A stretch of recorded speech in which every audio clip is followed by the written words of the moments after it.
All right, I think I'm gonna get started a little early today. But yeah, let's welcome everybody in.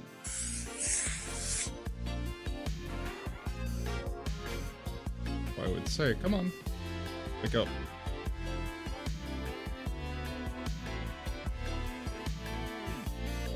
Sorry, trying to get my camera to wake up.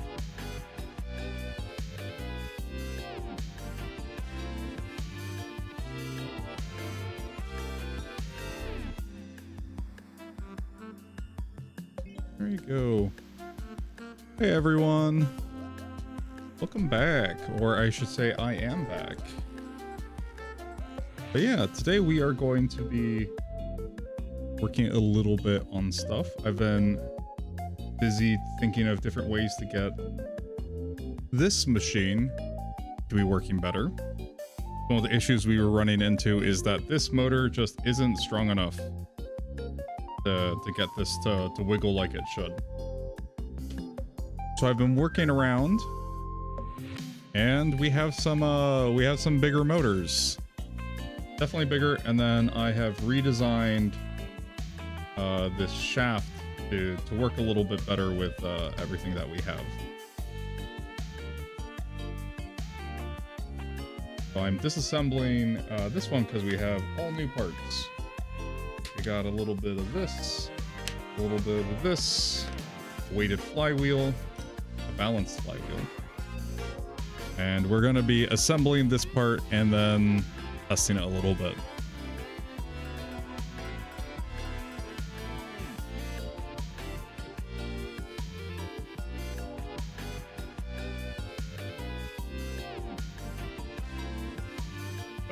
Drop down the volume on this a little bit. There we go. But yeah, so we're gonna be assembling this stuff and testing it out. I've been doing a lot of design stuff.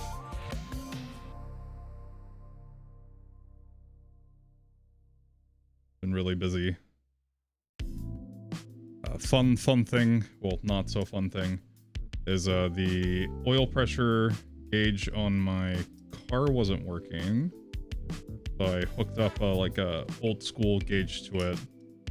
Get it to work. Could have just worked, but didn't, because whoever sent it, they had like quick disconnects, hydraulic quick disconnects, and I guess to save money, the company just never installed the O-rings. So I started my car, looked over, and I just see a bunch of oil just spitting out onto the ground. I'm like, oh, that's wonderful. At the end of the day, I did get it working by installing O-rings. Should have been installed from the start. But yeah, we got everything working. So we know that we have good oil pressure on that car. We just need to figure out how to get something where I can read said oil pressure. Check to see if it's going low or something like that. Might be nice to have, you know? Okay. So one of the things that we fixed between these two iterations, this support is now a lot thicker to prevent bending, and then the actual shaft that will be playing back and forth is a lot longer, and that's to avoid this basically twisting and binding this way in the inside of the guide shaft.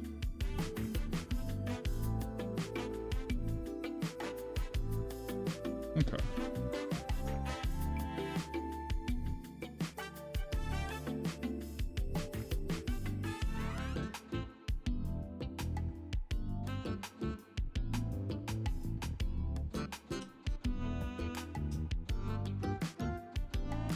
Actually, not so perfect. They didn't take into account the washers. They didn't take into account the thickness of the washers. Silly me. This should be okay. This design should work without washers. There we go.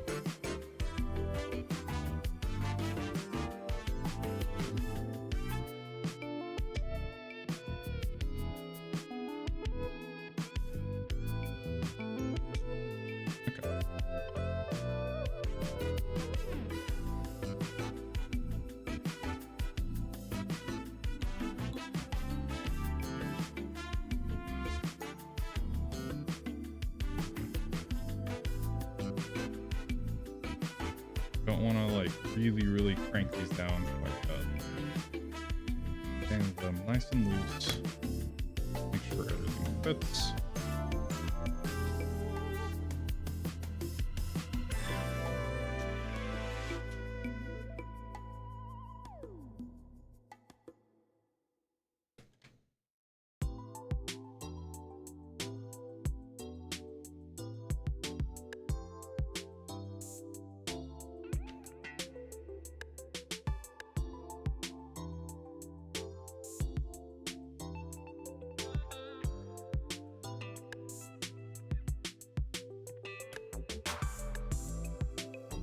Yeah, I'm starting to, I've been gone for a little bit. It's because I started a teaching job for a bit. And starting new jobs stresses me out. So I don't have a lot of energy afterward to, like, you know, stream. That said, I've been doing it for a couple of weeks, and I'm starting to get the hang of it. I'll probably be streaming a bit more now that my brain is not screaming every 3 seconds.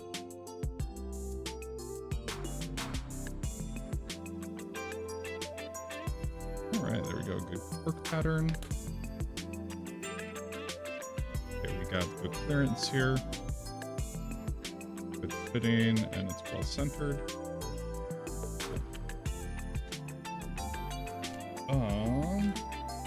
I'm gonna go grab a applicator.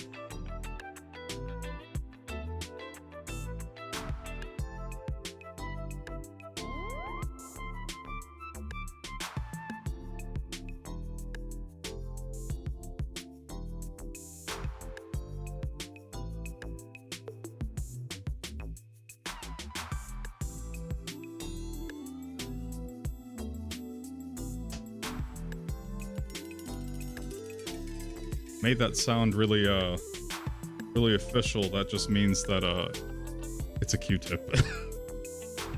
Oh, and I just realized I knew something was missing. My model's not up. I think it crashed. I had some issues with getting OBS to hook up to Twitch earlier today.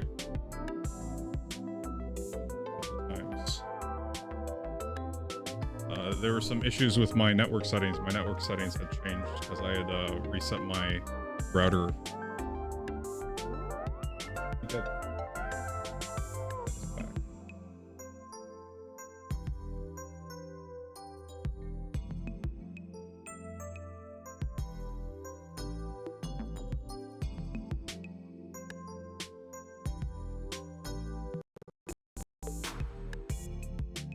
There we go. Now I'm on the screen. Look, Ma, I'm on TV. Yeah. So I've installed these beforehand. The purpose of this is to try and balance out the crankshaft a little bit. It's not perfect, but it's going to be better than when this was just a free spinning wheel, just because there's weight on both sides and it's not balanced. Yeah. One other modification I made to the flywheel is the flywheel now comes in 2 parts for easy disassembly. For this, I had to like slip everything and like bend stuff into place. For this, I should just be able to apply this and then be able to like insert this shaft in the proper order.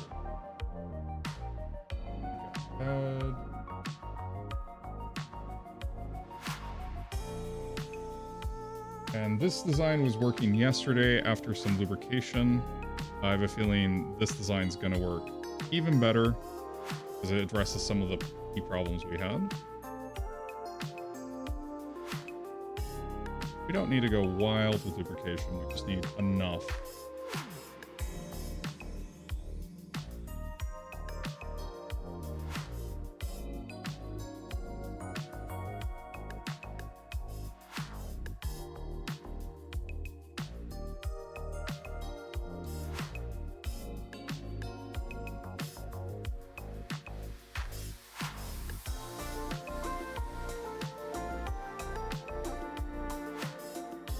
That should be more than it is.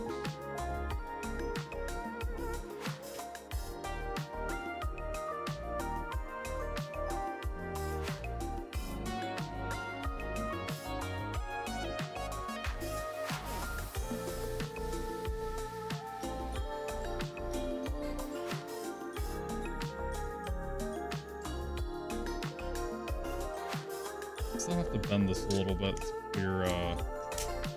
clear this bottom right here, but it's way better than what it was before.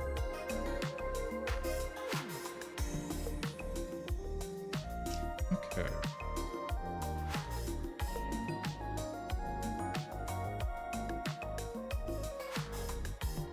Then we get to put this fastener through, although I think this fastener's longer than the one I had measured out the material for.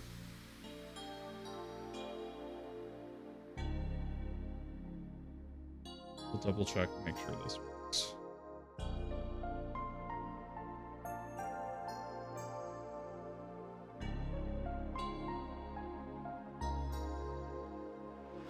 One of the nice things about 3D printing is, like, all I have to do is assemble this stuff. I don't have to actually, like, do a lot of the manufacturing myself.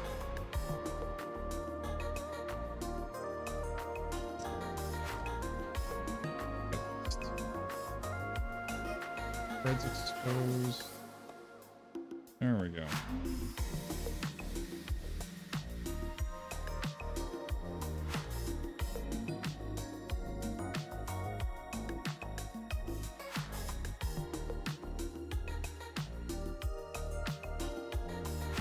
There we go.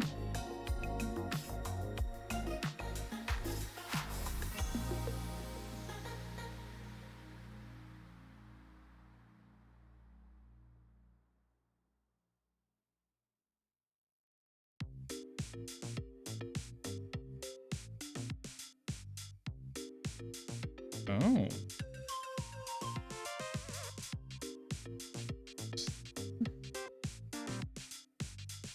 Huh.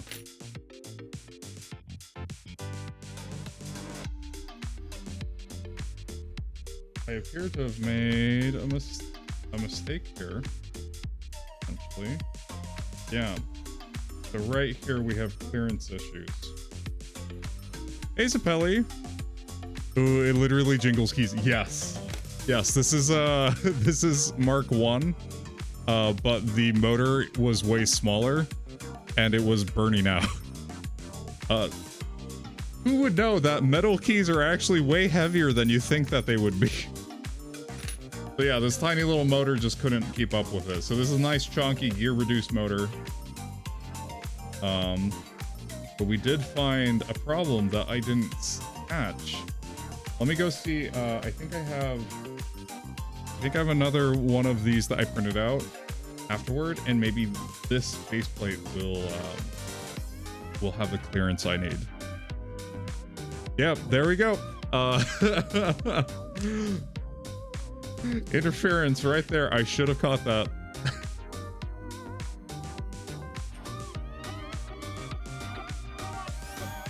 I think I have it somewhere around here.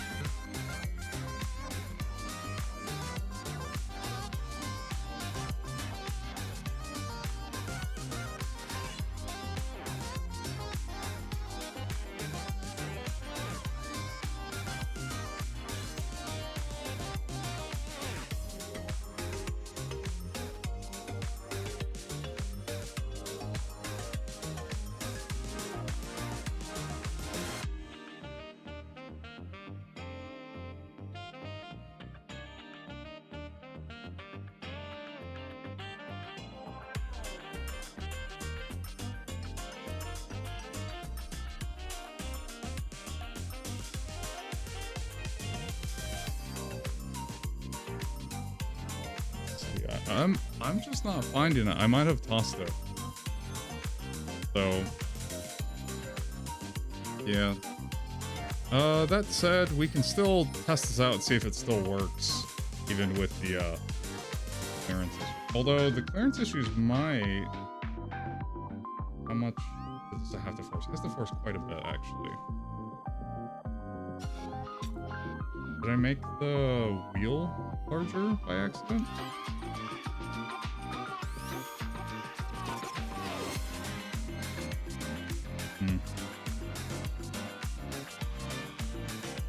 Anyway, I mean, this should still work for demonstration purposes. It's not that much of an interference.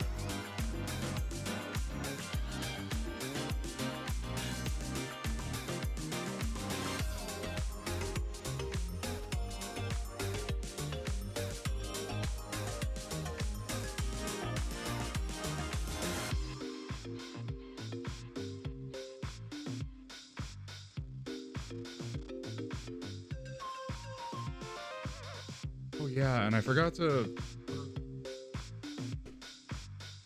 I got keys that jingle, jangle, jingle. Yep. You know it. Alright. Oh, and of course I need to move the keys over. Second. These are just like some rando keys I ordered off of Amazon.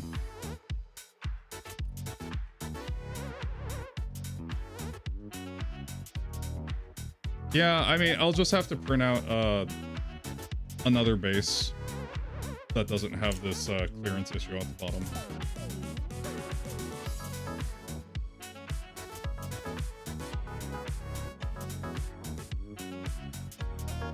Oh, only 12 volts? Where did my 24 volt one go?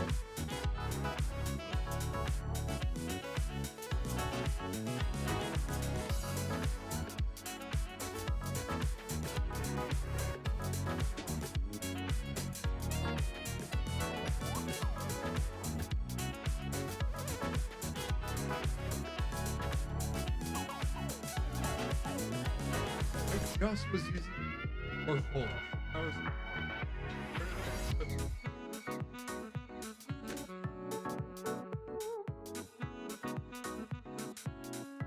I swear we're professional.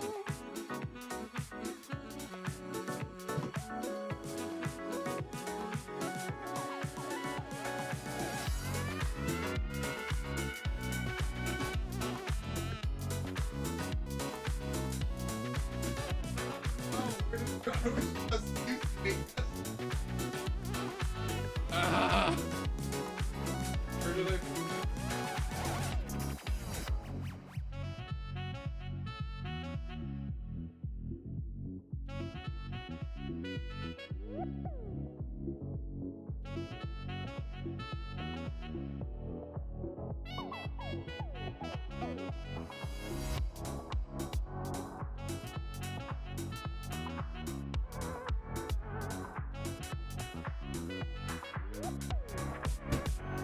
Alright, whatever 12 volt power supply is gonna have to do.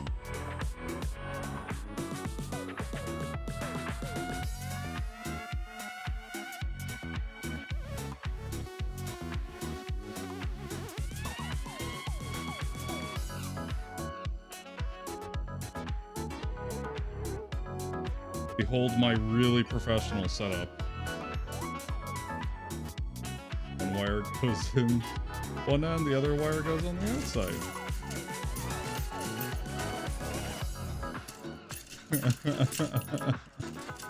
Okay, it's definitely way better balanced than the other one.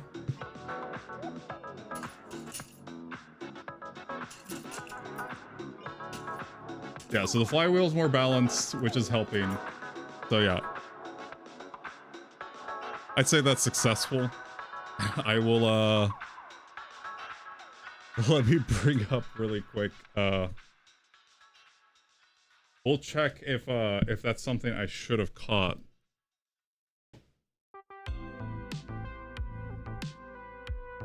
Shape. I've been using OnShape, so I'll upload this to my Thingiverse channel that's linked in the channel. So if any of you guys want to like go in and fiddle around with this, you can. Hello, hi Walter. Are you here to see the Jangling? My cat is here. Hello. And he's gone.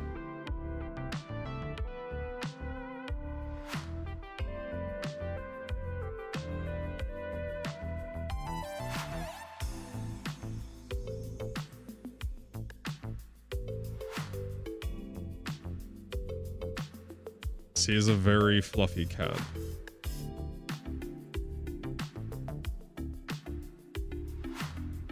Is this not my password?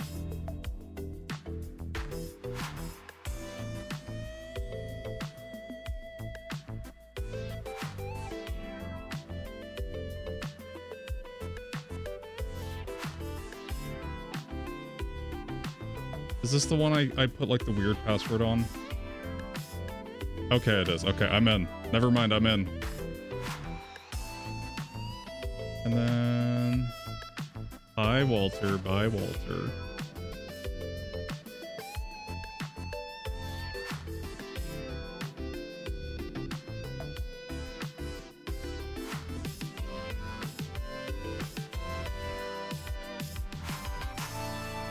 Let's see.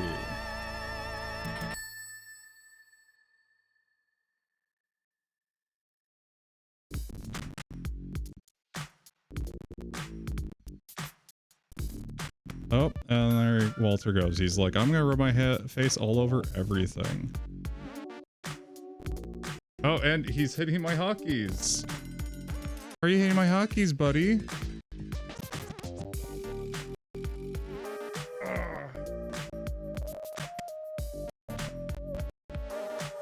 Yeah, I have no idea how I lost that 24 volt power supply because I literally just had it. I was using it to test version 2 yesterday. Okay.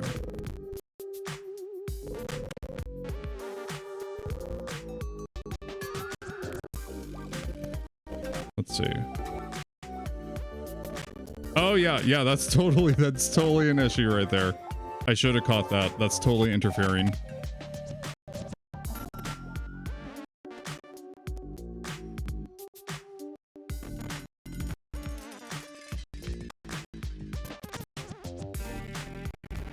Ah, the bots, they have changed. They've changed their tactics. I'm gonna have to update my my blacklist. Okay. We can change this. All I have to do is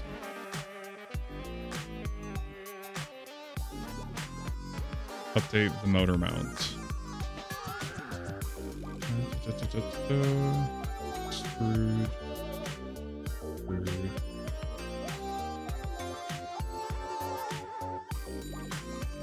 E30. Let's up it to 35. Oh, this is in millimeters. Yeah, 35 should be enough. Holy crap, that's 45. Whoops. 35. That should be enough.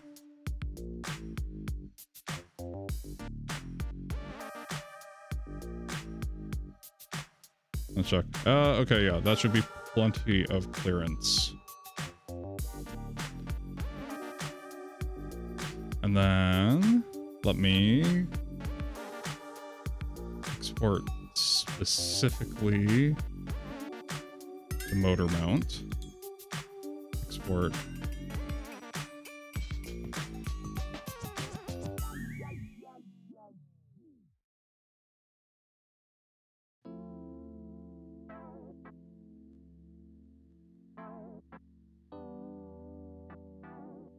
I think I have ASA in here right now.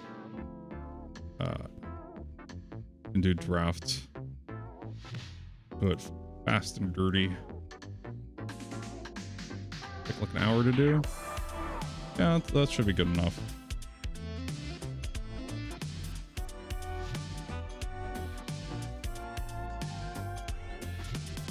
And then just a second.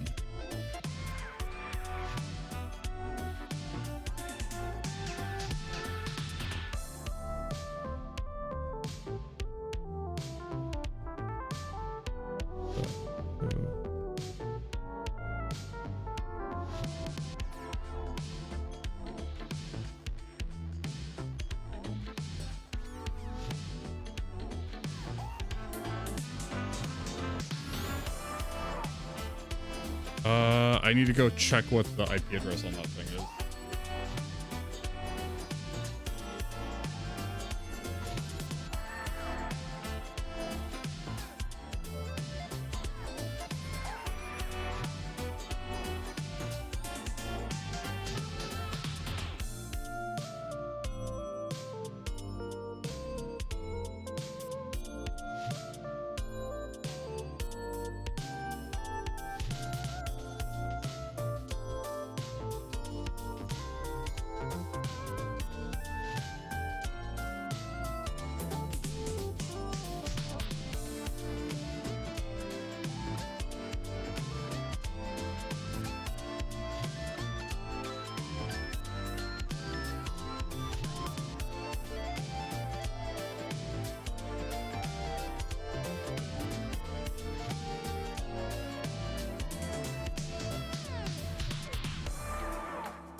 We're so back.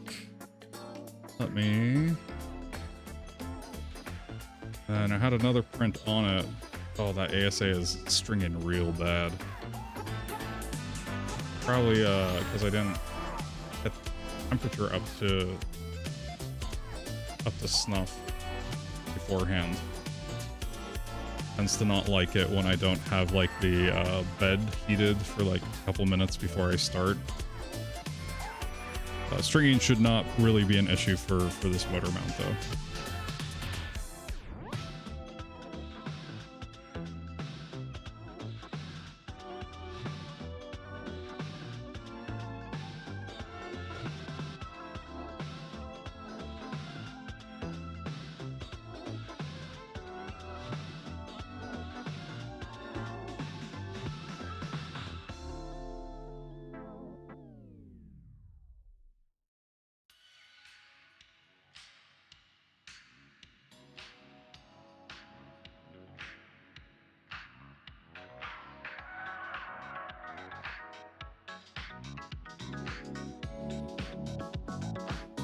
What? What? Do I not have, like, my login stuff?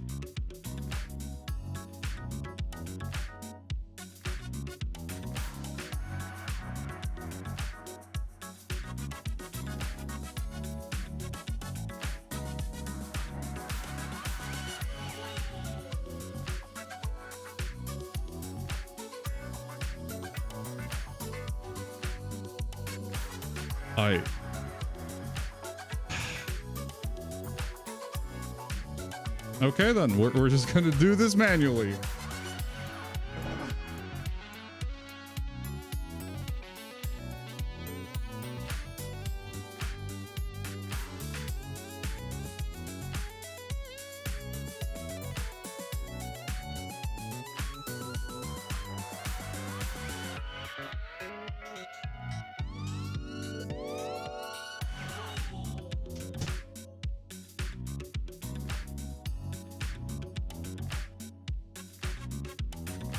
Well, yeah, so apparently I have a... Apparently I just can't remember my password because I recently set up my printer server. So I have it stored on my other account. It's just that, like, I'm not running that right now. I run on a different PC profile for streaming.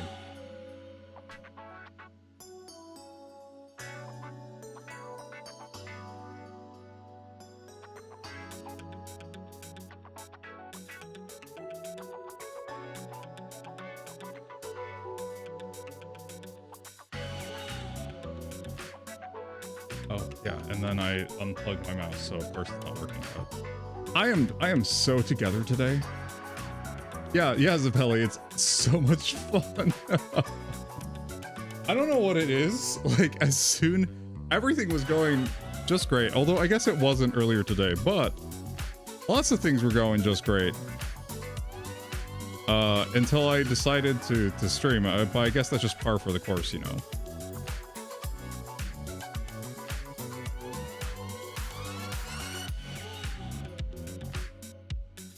Okay.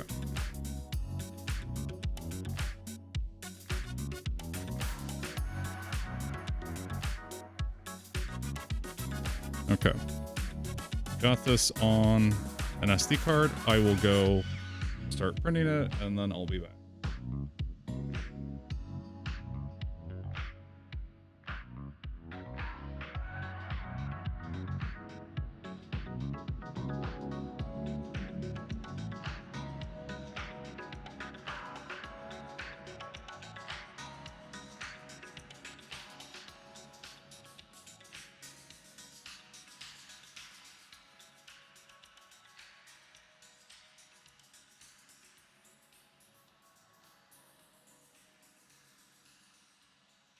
It's only normal for something to go wrong when you hit live. It really is. It's the streamer debuff. It really is the streamer debuff. And then my music is deciding to go out too. Oh no, never mind. It's not. It's just transitioning over. I was gonna say, yes, perfect, just perfect.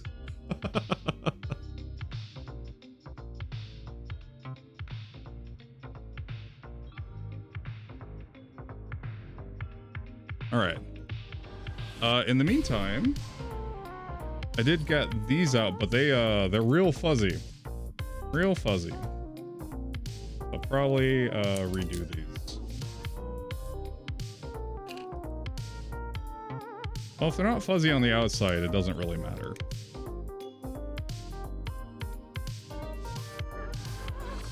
Oh, they are a little fuzzy on the outside. That's okay. This is what happens when you switch to like another material. These are a replacement part for my car. Not anything structural or anything. It's just a cosmetic piece.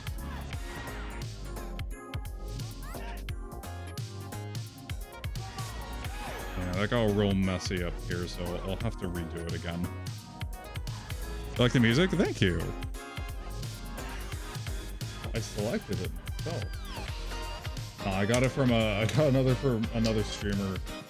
She likes this music, so he puts it on her streams. I was like, hey, I actually really like this stuff. So, for context, this is the old part, and this goes over to like cover the anchor bolt on your seatbelt. And you can see here, it's pretty worn. Like, this is all cracking and come on, boom. That's my hair, by the way. There we go. But yeah, this is all yellowed and like full of sun damage, real ugly, and then like parts are like snapping off. This is what came in the mail to replace this. This looks nothing like this and is really ugly. And people are like, oh, I love this thing. I hate this thing. It looks really tiny. It doesn't look like it fits with the seatbelt D-rings at all. Makes me mad. Also, camera, please stop autofocusing. So, I designed this, which is this is in a material I won't be using. This is a material I won't be using. You can see here, it actually matches this shape. And this is out of a material that is UV resistant and shouldn't melt. But looks like the temperature settings weren't quite right, so it got all stringy on the inside. And then it clogged up all the holes that I made in here, specifically to put like paper clips in so that these parts wouldn't snap. Oh well. Yeah, fresh cut. Oh my gosh, this camera! I've never had issues with the autofocus like this before.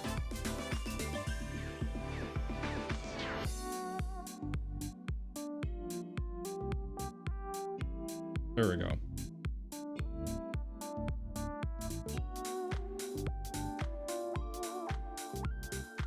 Okay.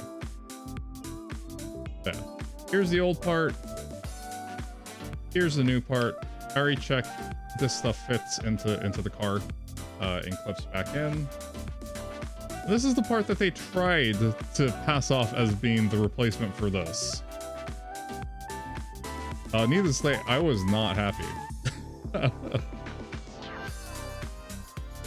And it's an old car from 1989, so it's like you're not getting parts. You're not getting the parts if someone that says they're selling it doesn't have it. So that was the situation where we were like, yeah, we're gonna make our own parts.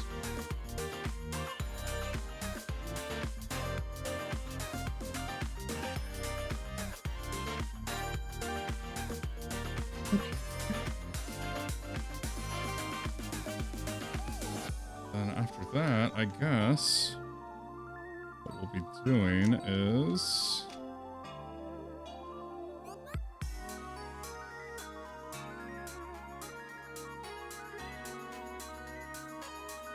programming this. Dan, gotta invest in a 3D printer, sounds handy. It is handy if you know how to use it. However, if you want to get like a hobbyist grade printer, go ahead, do it. It's really good. It really forces you to learn how to think about all these little manufacturing things that here in, at least in the US, we and Canada, we just don't know how to build things anymore. Let's see.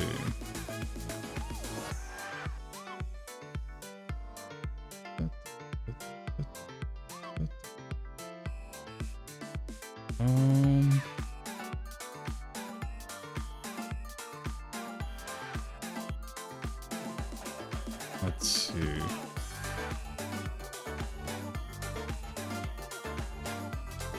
I totally forget how these parts work. I don't remember what I was thinking when I wired this.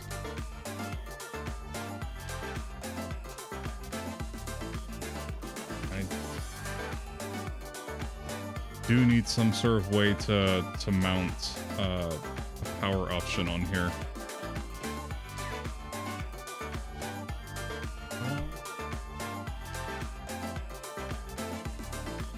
Did I wire one on this one? No, not yet. So this will be like the permanent home.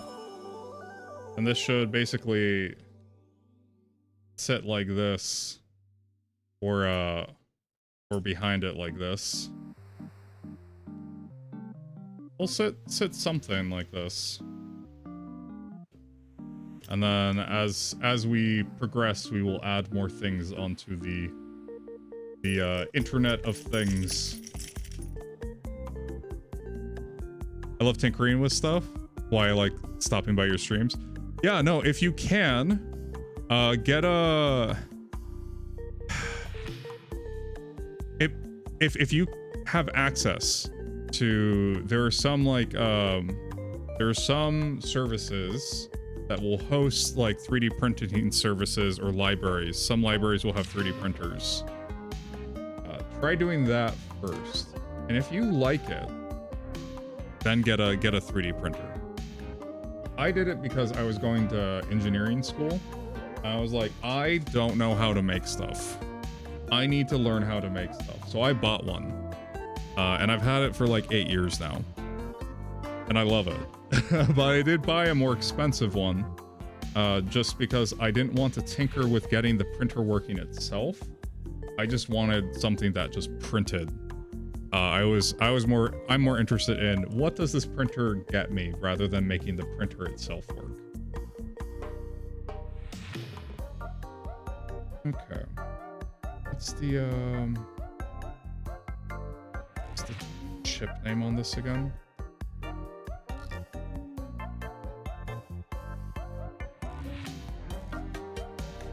Come on, focus. Help me read the things. Okay, that's not working. Uh,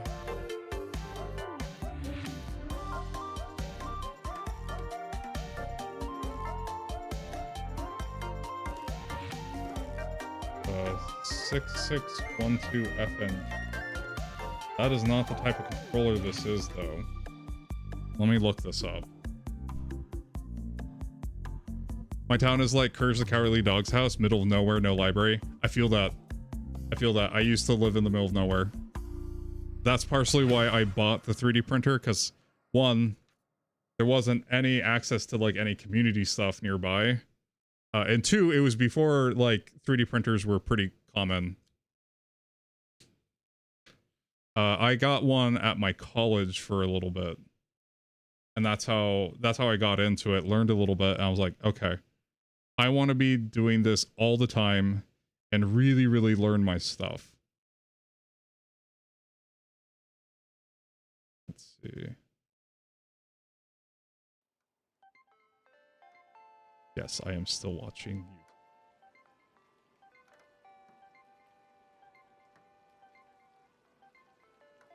Ouch, ouch, ouch, ouch, ouch, ouch. I just stubbed my toe.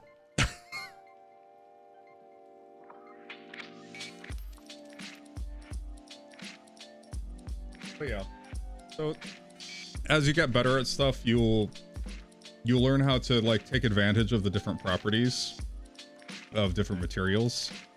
Like you can see here, I had the flywheel, but if you were here earlier and you saw the back, which I can just like to look over and see if like I had my switch on for a second.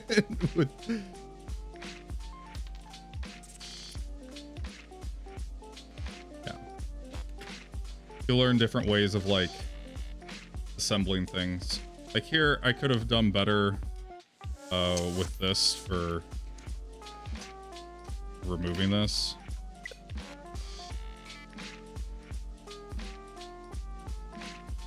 I have like I've embedded nuts in here just because I'll be screwing stuff back and forth. And then this here is just because I had the material in hand, but this is to balance the flywheel so it doesn't fly all over the place. Well, it is a flywheel, but it's meant to just spin without shaking. The only part I want shaking is the is this part. Yeah. So I use those materials because they're denser than the plastic. So that helps with that. And then like here, you see here, I have a plastic bearing. And this is called like a yoke stroke. Right here, the plastic has low friction, which is nice. And then this screw in here won't snap, like for example here where we don't have enough clearance, we have interference. But this is this will be able to take abuse. Also, it lets me assemble it easier. Yeah, so there are things like, and another thing, can't really see it on this 3D print because it didn't come out very well. Let's put it on this one because this is so you can see here.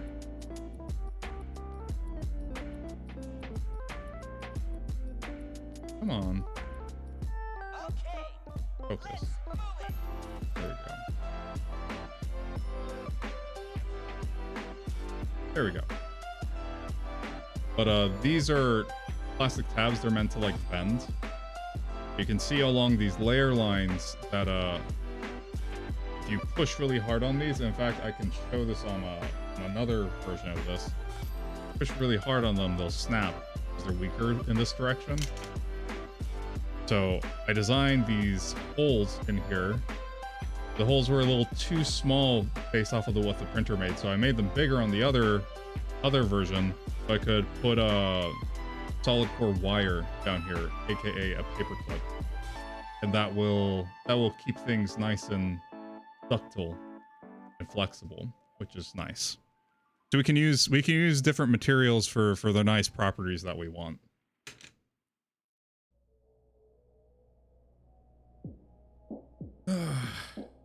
And then, okay. So on this doohickey here, this is our microcontroller. And one of the nice things about this is an ESP32 enabled microcontroller.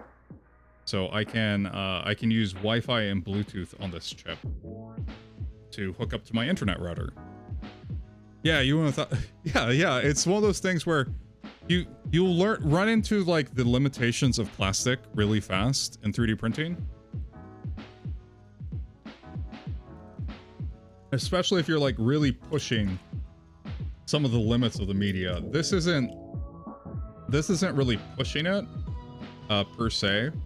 But you can see where like when you get into assemblies, it can be really useful.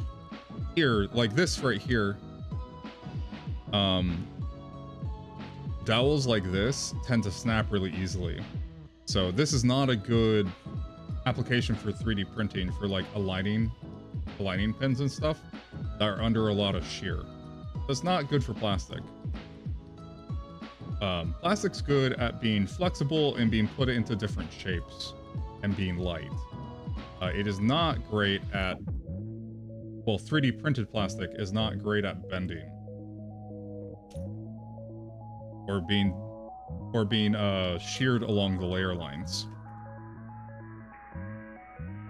And so you see here, this I printed this way, and I can get away with that. The layer lines being like this, I can get away with that because I have this basically fastener in here that's pulling and basically compressing these layers together so that they don't come apart. And I can get away with it because I am taking advantage of the tension in the fastener. Let's see, so we have this microcontroller.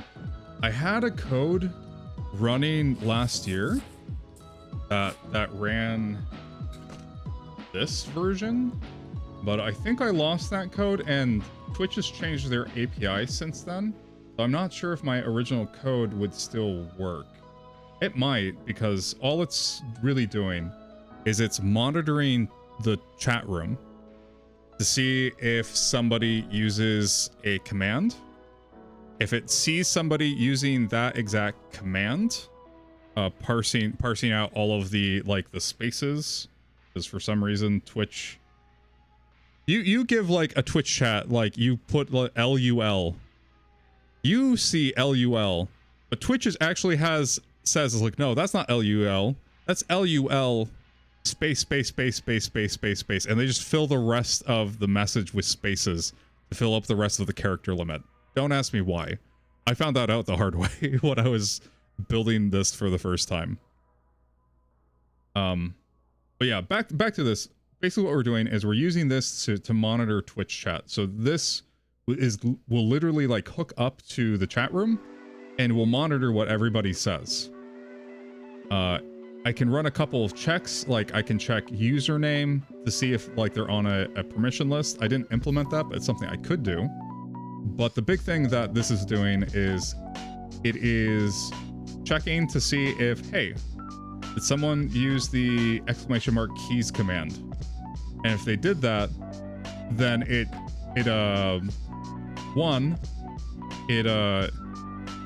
basically sends a signal to this motor controller, and this motor controller turns on a motor that turns this on for like 3 seconds. And then turns it off again. It also can post a message in chat, which is fun when it does that. And then the beauty of it is it sets a cooldown timer where even if someone uses the command again, they have to wait 5 minutes before they use again. That way it just doesn't get abused. I need to go back to school for whatever degree you got. My degree's in aerospace engineering. Don't do it. Unless you love pain and suffering.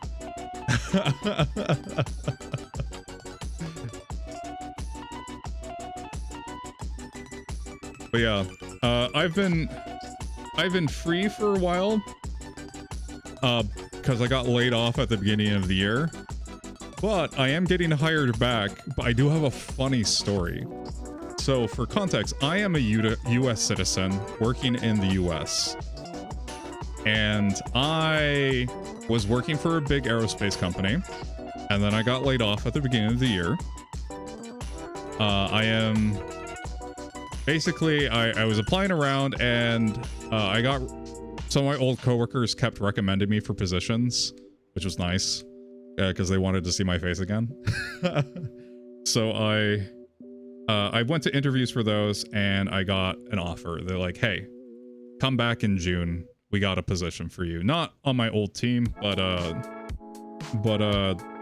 it's in safety regulations, and whenever like there's a retrofitted part that needs like safety certification, I'll be working on that. So I'll be working with like a lot of different systems like hydraulics, electronics, structures, that kind of stuff. So I have to at least kind of understand what I'm doing. but also understand like the statistical procedures for like getting stuff certified.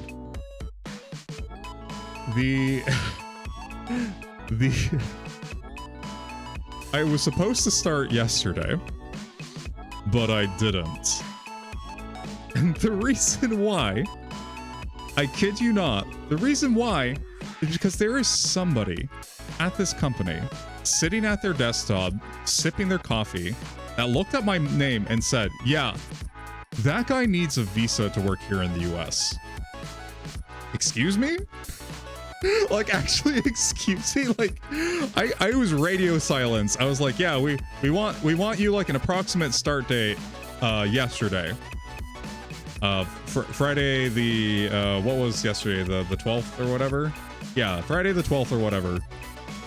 And 2 weeks ago, I'm like, hey, I still haven't gotten like an official start date. Like, you guys haven't given me the onboarding stuff. Are we still on track? Like, I filled out all my documentation. I got my background check. I got my drug test. Yeah, how does that happen? Exactly. And I just keep going, and I'm just getting stonewalled by my recruiter. They're like, oh, well, I've gotten in contact with people. They should get back to you soon. Absolute radio silence. Until 2 days ago. I get a call from a number I don't recognize, but I'm like, hey, maybe it's somebody with the company, so I'll just... and I'm in between classes. Like, I'm teaching classes at like a private school. So I'm in between classes, so I'm like, okay, well, I'll answer this call. I get this call. They're like, hey, Aexer, I hate to have to ask you this. You are a US citizen, right? And you did like apply with your birth certificate, right? I was like, yes, Aexer, that's me. I was born here in the US. I am a citizen. They're like, and you're not naturalized or anything, right? No, because I was born here. I'm a US citizen. I have a social security number. Like, I'm from here. I spent some time out of the country, but like, I'm still a citizen of this country. I'm not a citizen of any other country. And it's like, huh. That's what I told them. That's what the person over the phone tells me. That's what I told him. I could have sworn that was the case. And he's like, hey, I am so sorry. And you're not going to believe this. But we've been emailing back and forth with this like outsourced company that our company has like used to try and like deal with applications. And they've just not been getting back to us. And then suddenly, like this week, they get back to us and they ask, so how is Aexer's visa application coming along? And like, what do you mean visa application? And then they're like, yeah. And then they're like, yeah, the visa application. They need a visa application to be approved before we go forward. And they shot back like, Aexer is a US citizen and the position is in the US. And then these people fire back, insert big aerospace company here, does not sponsor working visas. And they're just like, do you not understand what a visa is? like, yeah, that's policy. But that's only when it's applicable. Like, if you're a foreign citizen working in a country that you're not a citizen of. So yeah, there's just a really long conversations like, yeah, we're so sorry. We're trying to convince them that like you don't need a visa and trying to get them to actually like push the paperwork forward so you can get started.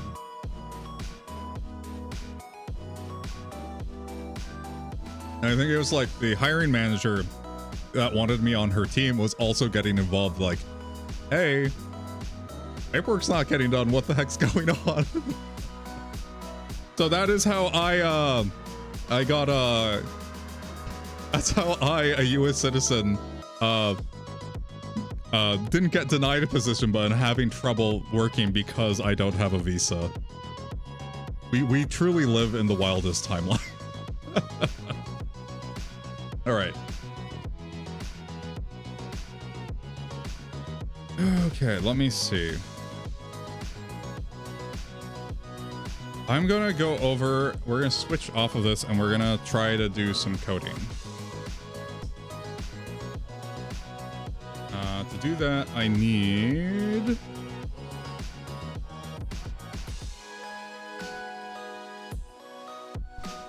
Let me make sure I have Arduino IDE set up on here.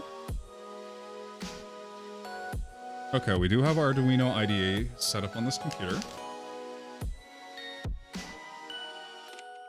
And then...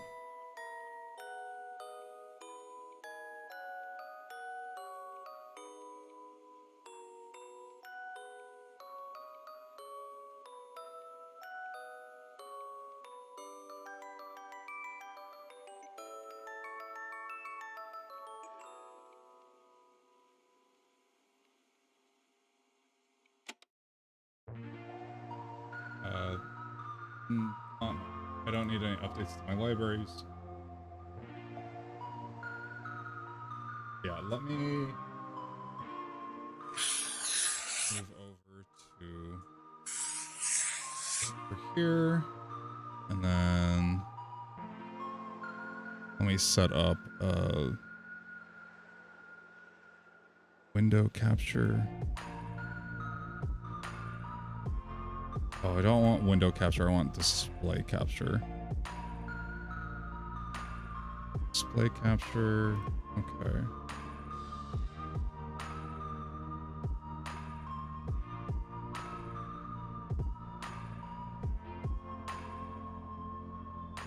There we go.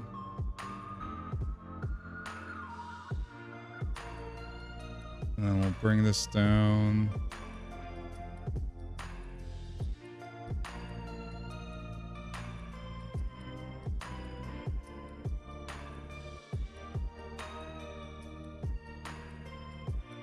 And then I need something to hook stuff up.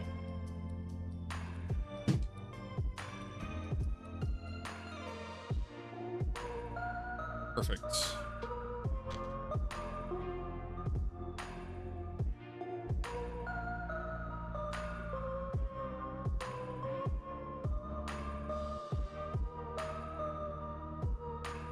Alright, I'll hook up my fan.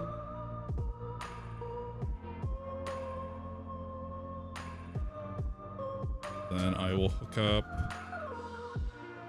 and it won't see it right away.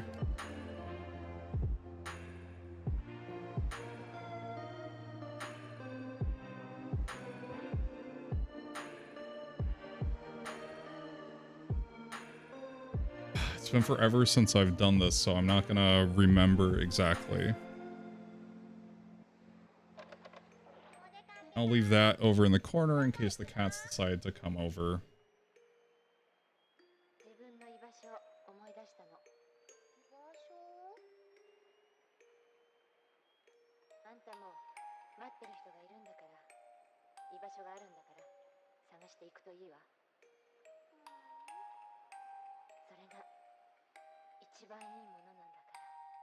What was I doing? This is with interrupts. Oh, this is another project I was working on.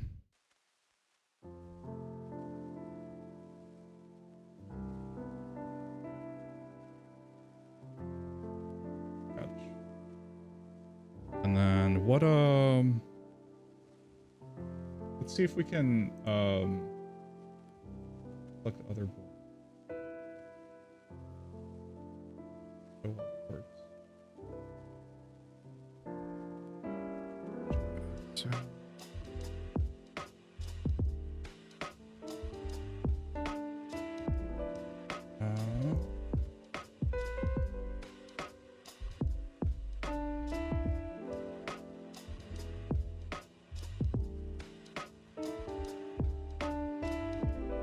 See, what is the ESPWROOM-32? Let's see if we can find this one.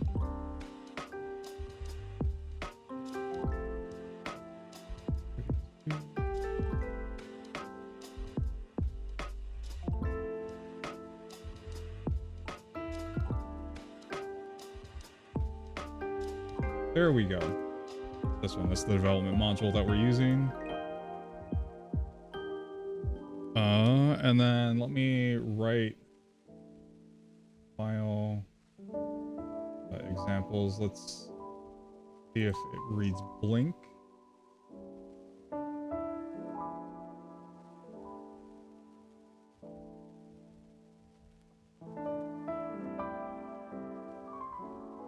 3 built-in. Okay, so that should run on pin 13, if I recall. And then this is going to compile. I have this physically hooked up via USB.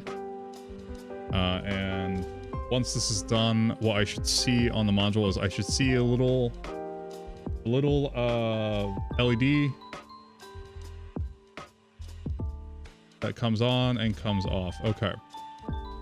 It doesn't recognize LED built-in. That's not supported on this board.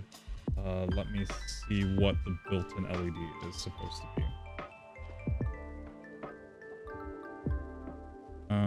Arduino built-in LED pin number.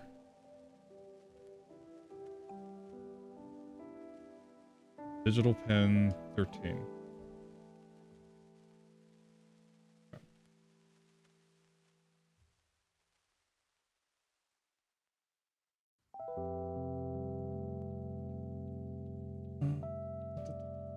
PC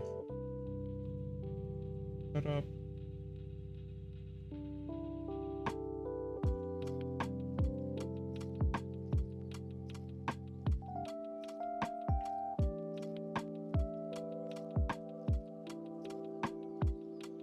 Let's try this.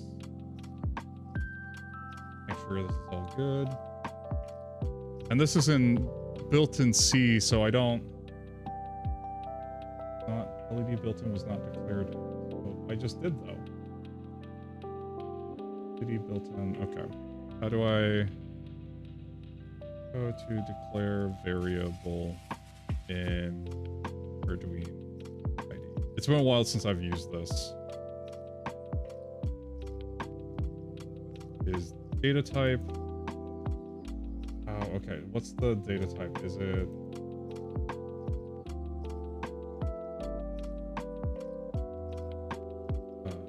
In Arduino.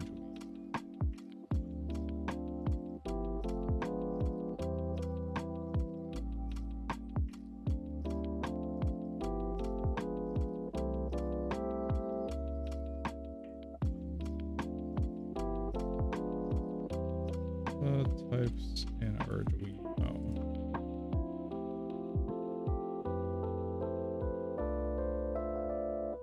Characters, word, long, float, int.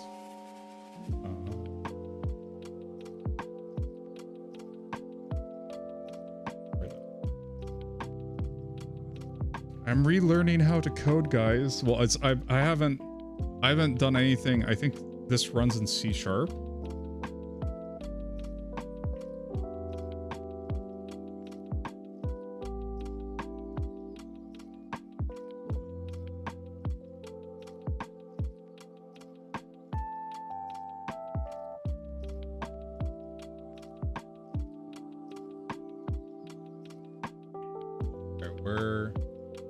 Where is it finding an issue? LED built-in was not declared.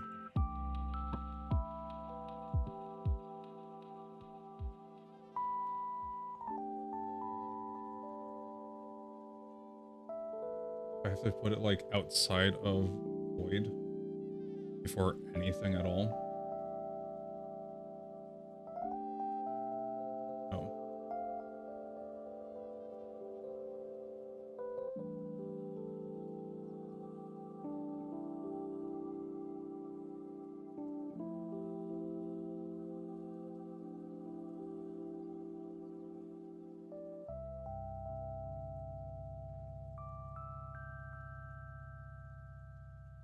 I've always wanted to get into coding. I just don't know where to start.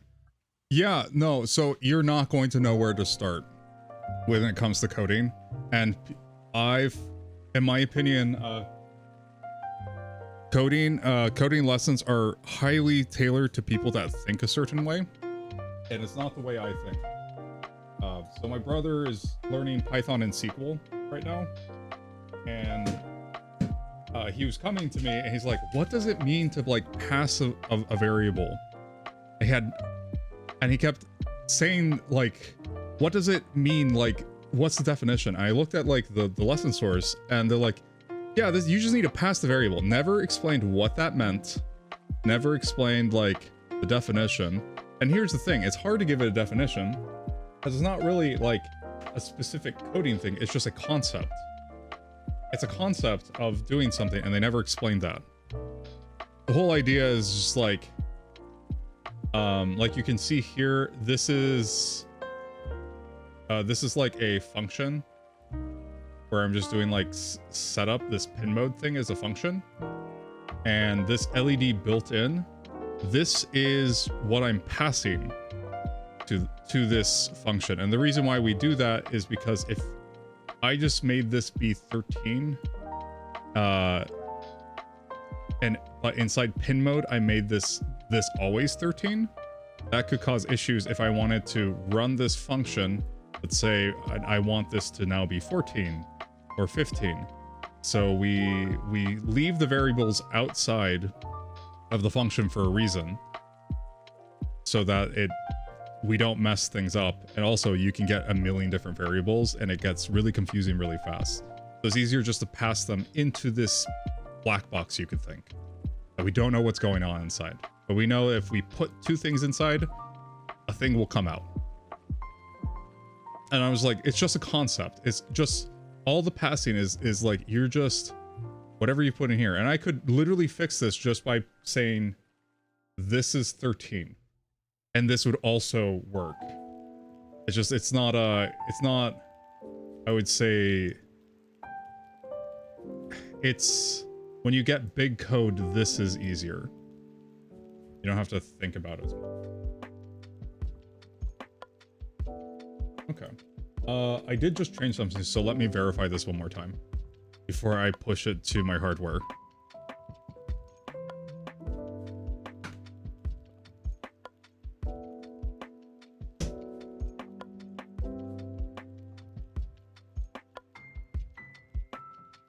I found my 24-volt power supply. I found it. Okay, sweet. Now we need to upload this. And if this worked, I'll let you know.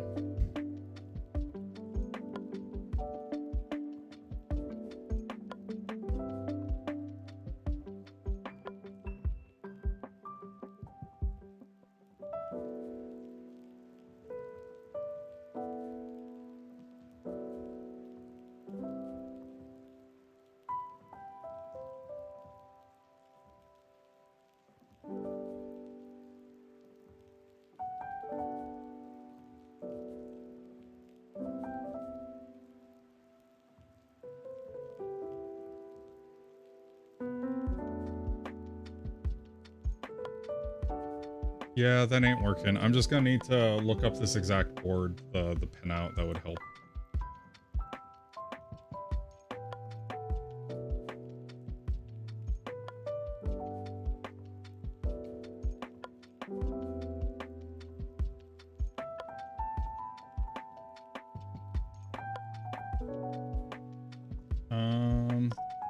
SP 32-WROM-32 pin out.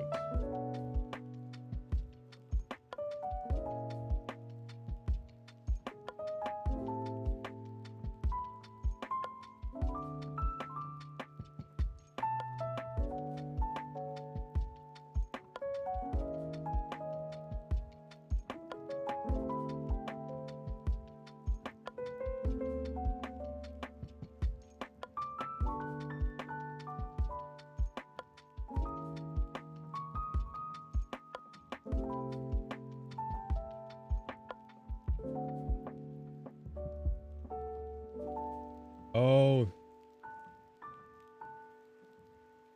13 is actually hooked up. We actually have a 13, I think, on the board. No? Digital 13? I think I'm picking up what you're putting down. Yeah, the issue is like it's an abstract concept, not a hard, fast definition rule. But they never say that. They just like state okay, time to pass the variable. Never explain what that means. And then just do it. Like, yeah, you just do that. And then you do it in another case and it looks completely different. Because they never told you what this abstract concept it is. You just have to, like, it's really built on people that just, or for people like in hard mathematics that just accept that something is true and just move on. But for people that like myself and my brother that really want to try and get like an intuition, delve in understanding why are things the way they are, and what happens if I like mess with stuff under the hood, it is a nightmare. Let's see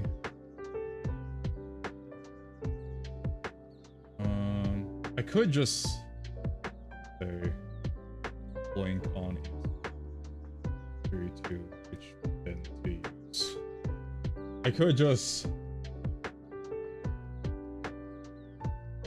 says pin 2. Where is its source? Coding with Brett. This is the thing I have.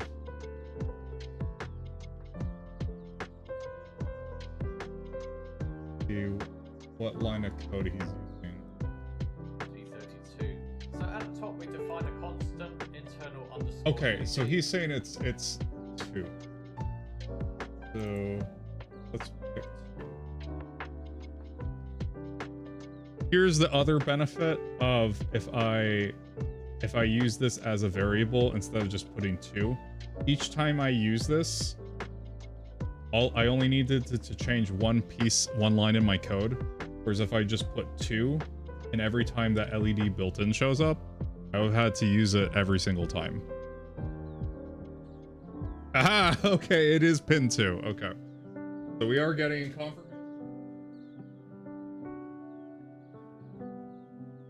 That's what I told it to do, is, hey, for 1 second, stay on. That's what this is saying. Digital write, LED built-in high. Set whatever pin this is, pin 2, to a high voltage, which is 5 volts for this. Wait for 1 second. This is delay is measured in milliseconds. So 1,000 milliseconds is 1 second.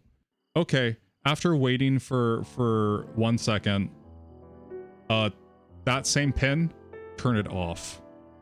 Then wait a couple seconds, and this says loop up here. So it just keeps doing this over and over. Okay, so we know our hardware is working. So now I need to make something that I'm going to make a function that triggers the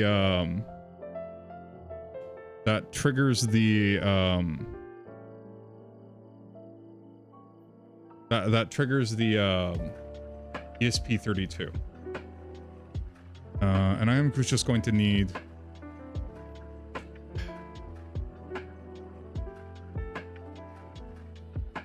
that triggers the motor. So what I'm going to do is I'm going to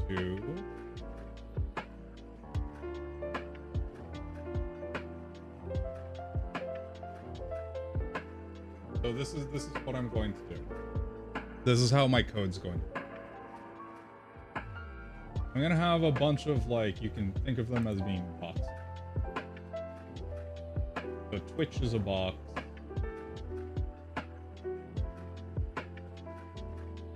Twitch is a box.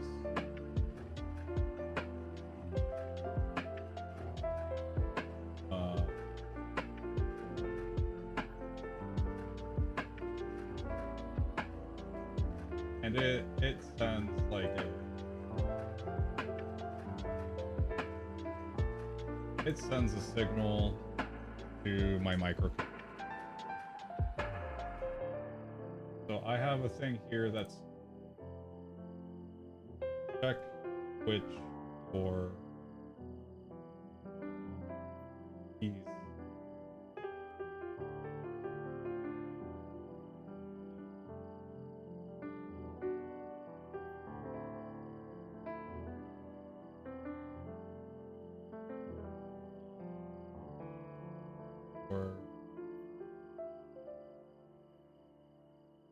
I'll have a bit of code that basically just checks for that command. We're not working on that part of the code right now. We are going to be, you know,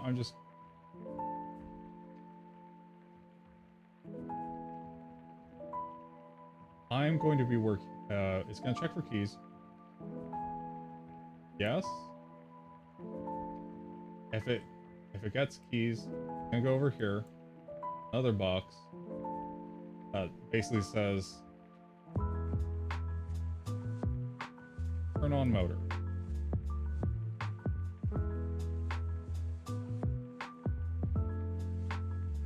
And we're going to be focusing on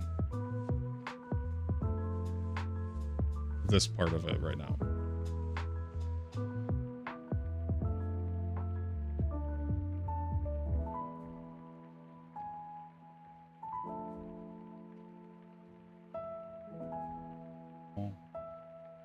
We're gonna get a new sketch.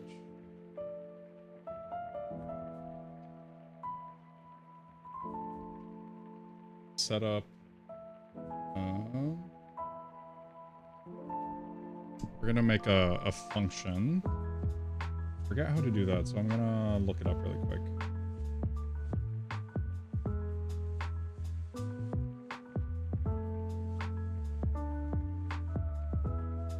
How to declare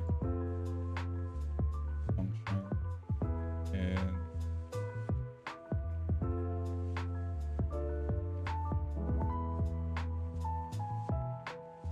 using function.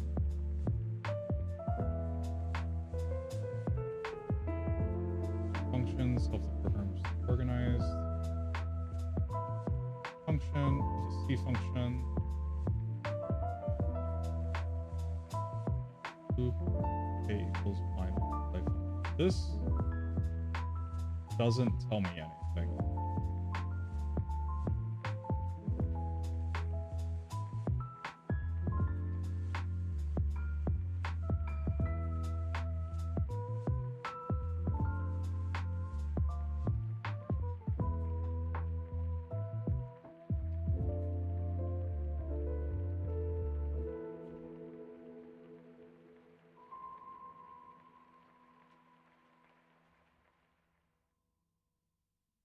Anatomy of a C. Just have data return. Void if nothing is returned. Oh, okay, so that's what we're doing. We're saying what are we returning here, and then this itself is also a function. It's the setup function. Okay, I see what we're laying down here. And the void and the loop are required. Okay.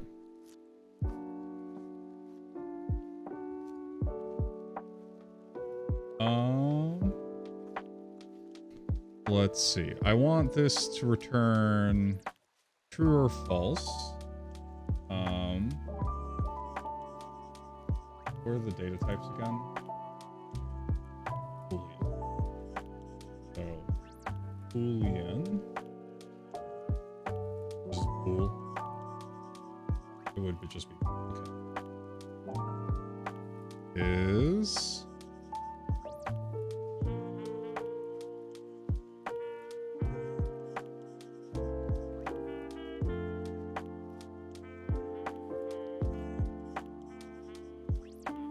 shake.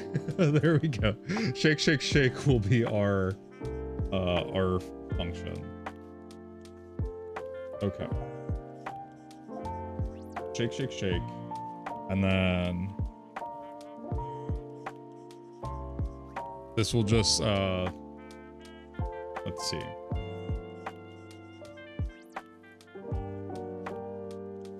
This will be turn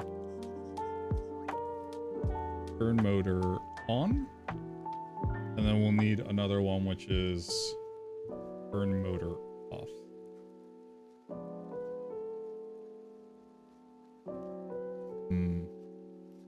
One of the issues here is it will be running. It's fine if it eats commands when if it won't be checking commands when it's in this section, but that's fine. Microcontrollers can only like check one thing at a time. So that's fine. On, and then what was the motor controller I was working with?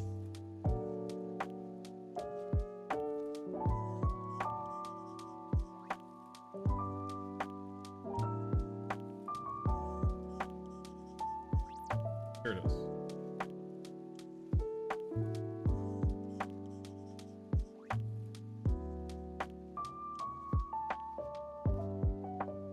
$6612FNG controller. 6612FNG.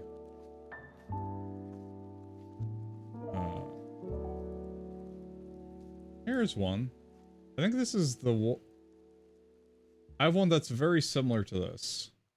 So let's see if it has the... Yeah, this is the exact same chip that I'm working with. So let's see. Well, 2 DC motors at a constant output.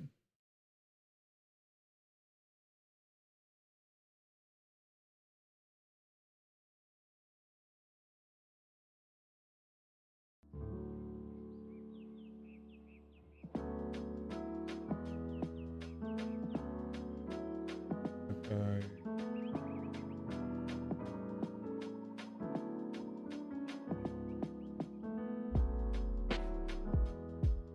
He's installed, not sure why VM and VCC have to be different sources. This driver card looks great.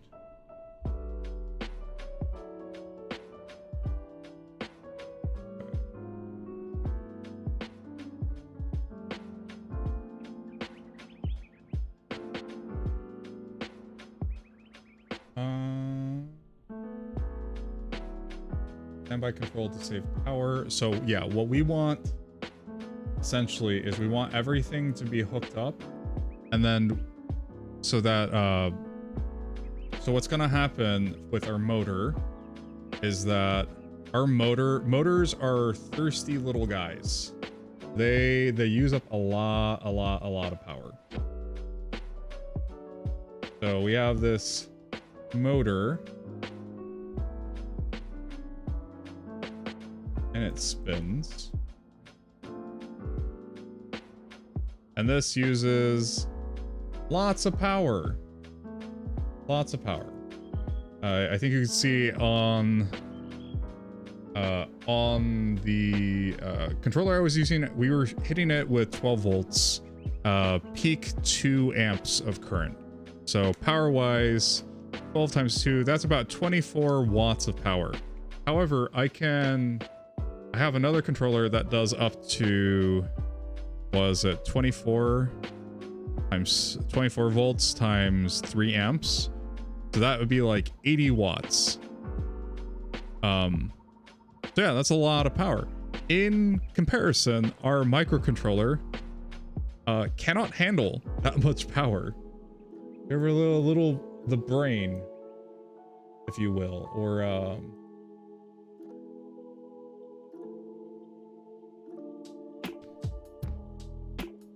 we have our squishy brain here. This uses like 24 volts. This uses 5 at most, maybe 9 on a good day. If we go any more than that, it's gonna burn out its voltage protection. So for this project, I want a single power source that does 24 volts. And it'll hook up to here. And then I have another piece that goes here that drops the voltage. It's called a buck converter. Minus voltage. And it'll hook up to 5 volts here. So basically what will happen is this will be hooked up all the time. Really what's happening here is really what's happening here is I'm really hooking up to this controller.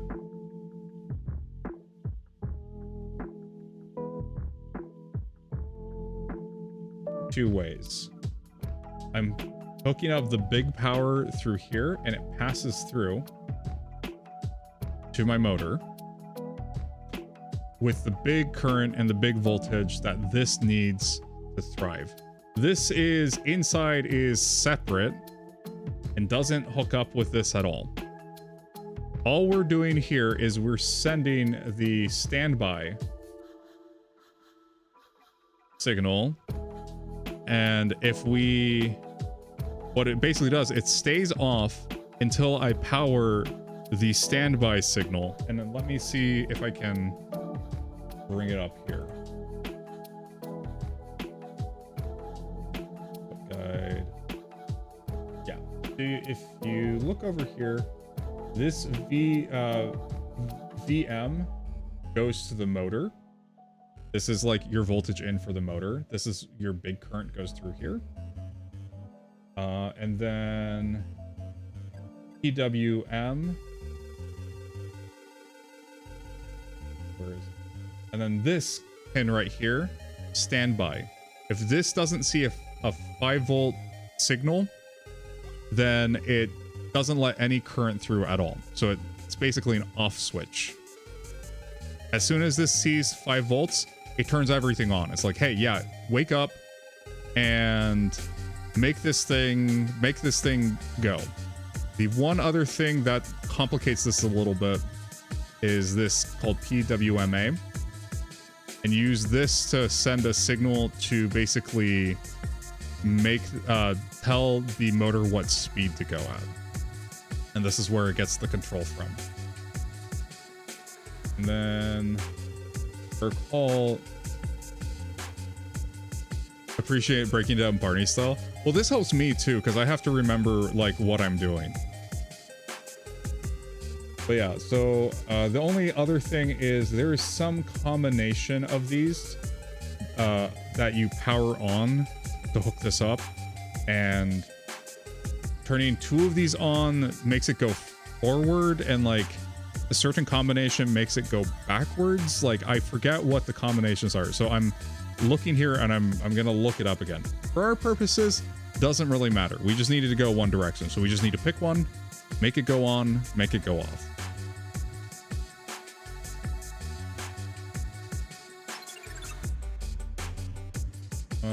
Let's pick a pin for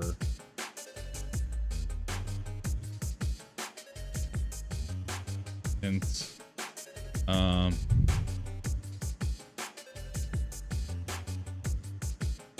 Pin standby. Which pin do we want to work with?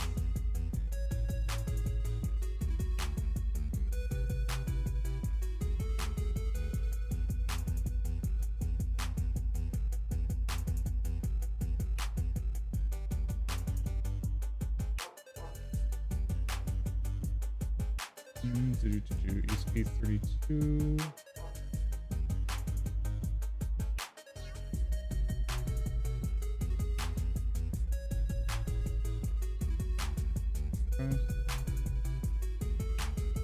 Sensors, input only.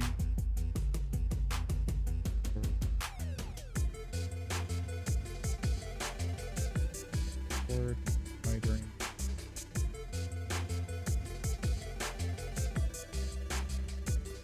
CPUs. And 8, 9, 10, 11, 12, 13 all look like they're pretty safe to use.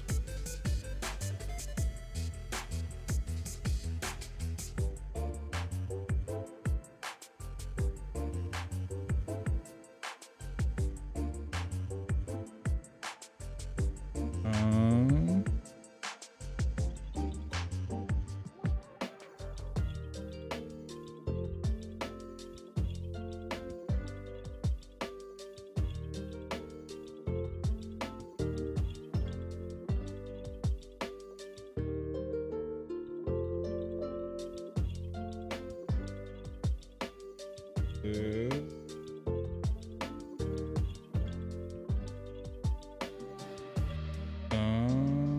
5, 10, 19, 21. We can always change these later. Then 5.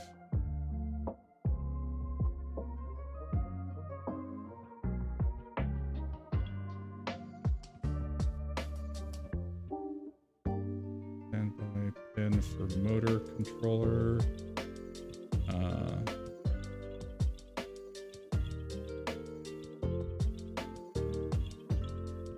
Digital pin 5.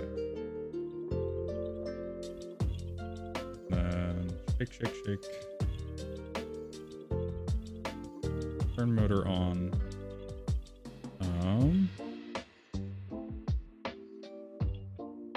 Under here we have a couple of things.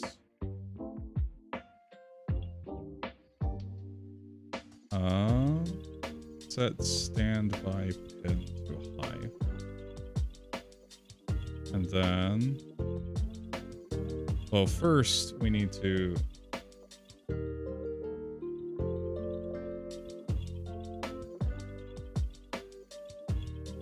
set PWM signal.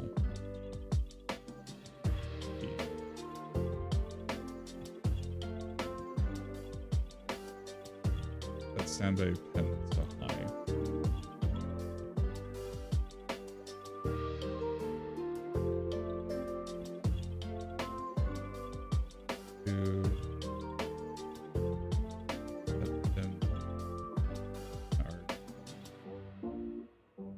Digital pin. Outputs.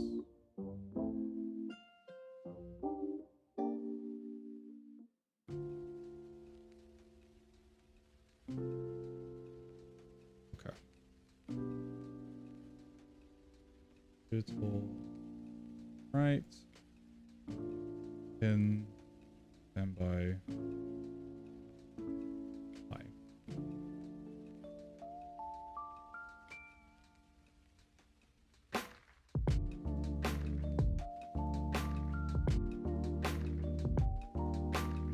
Get some grub. Catch you later, brother. Yeah, thanks for coming by, Sapelli. Always a pleasure.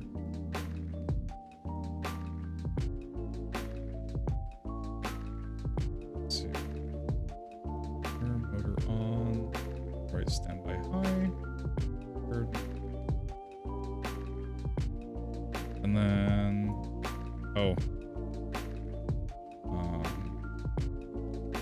delay.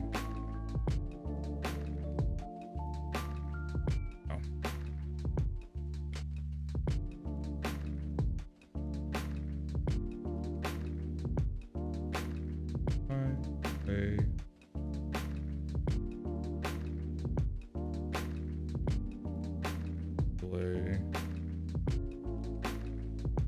1000.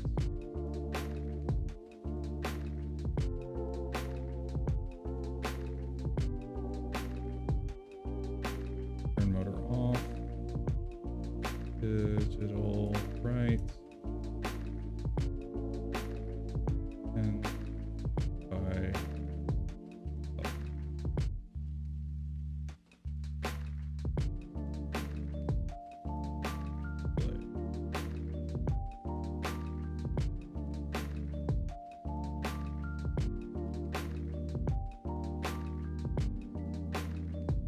see what it looks like compared to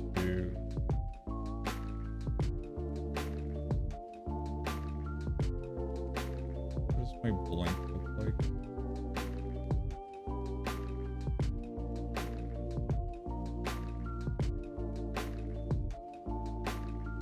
Okay, cool.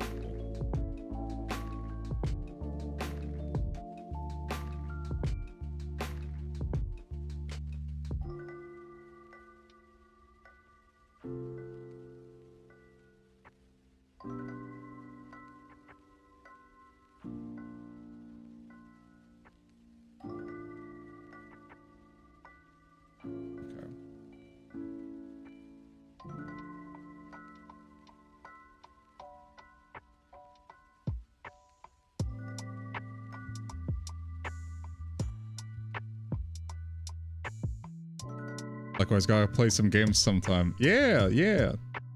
Well, speaking of games, I may have been weak. I may have succumbed to FOMO. I have Switch 2, so after this, I was planning on playing some Breath of the Wild, but like on the Switch 2. I tried it a little bit. It was really, like, it was good. Like, I was like, okay, $10 maybe for like the upgrade. Maybe it works, maybe it doesn't. We'll see. Oh my gosh, the game running buttery smooth. Definitely improvement. Running at a much higher frame rate, in a good way. Because more frames does not always mean more better. It's running in a way that does not degrade the gameplay experience. And it has a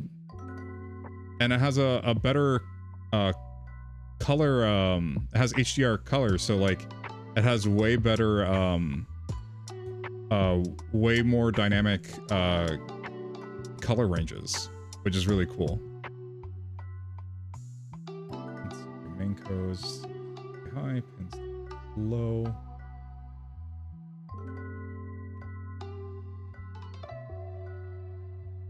Right, okay. We can at least hit the standby pins. What else needs to happen for this to be running? That's digital pins, spark, hookup guides.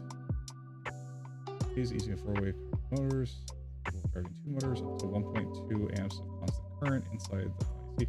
Ooh, okay. I'm going to need to set this because I don't want to overthrow this. I'll set this in my buck converter.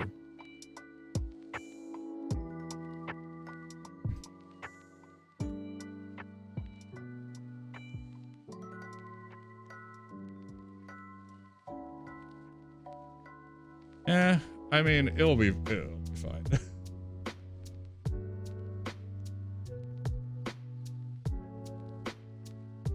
Power AC/DC, selecting the right motor. I already.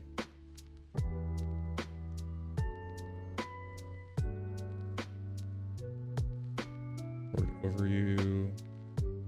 Let's discuss the pin out for this board. Yeah, this is where you provide power to the motors. 0.2 volts to 13.5 volts. I can do that. BCC logic. This is the voltage to power the ship. Talk to the microcontroller. This should be set to 5 volts.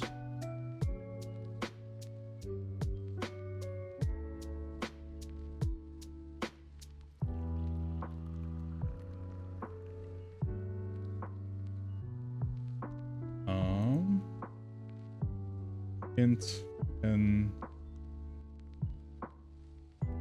motor BCC.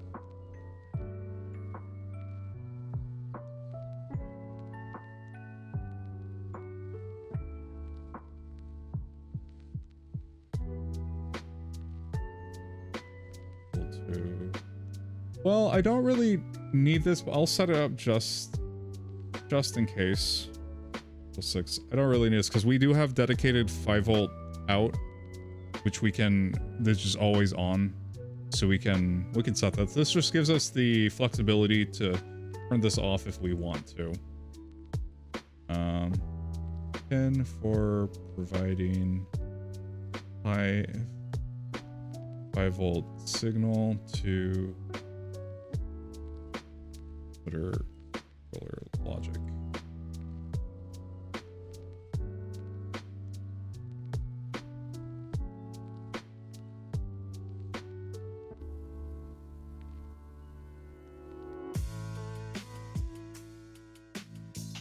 Up pins. So we need what was it? Pin mode.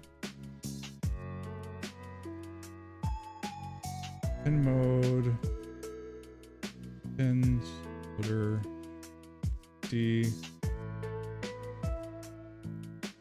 Shoot, what was the right pin mode? output.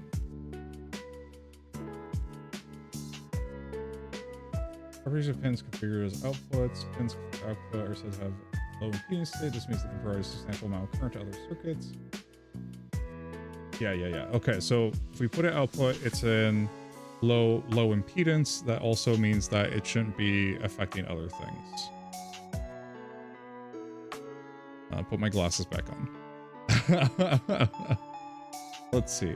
And then I need to set, I don't know, I just need more keys on a keyboard. I really wish PNG Tuber could accept more than one key as an input. That might be something I might like go under the code, because it's written in Godot. I might get under the hood and change that at some point. In motor VCC output. How do I set it to output? Output. I think just output.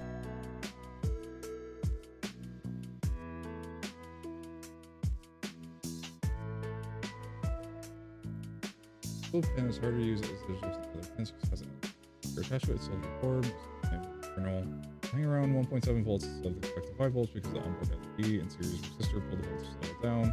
You know, always return low. Yeah. Use external pull down resistor. Yeah.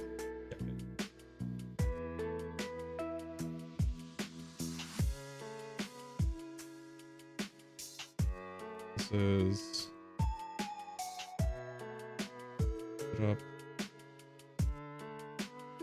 Set the pin for controller logic to 5 volts. In mode, and then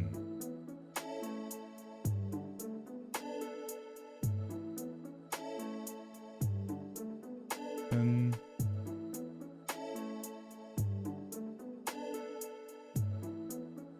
Output, and then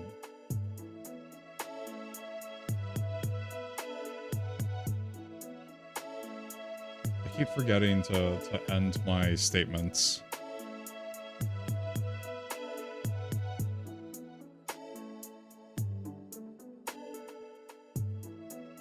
Alright, pin standby high, low.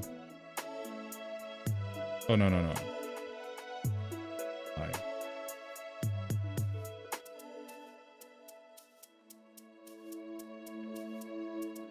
Hey, Ixer.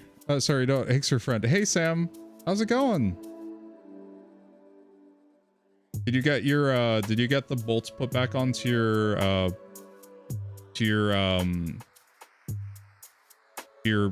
brake pad caliper? Story high.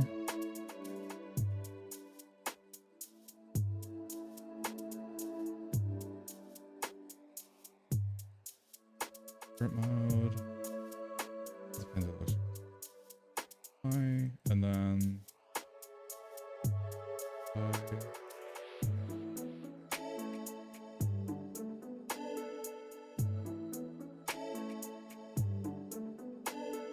but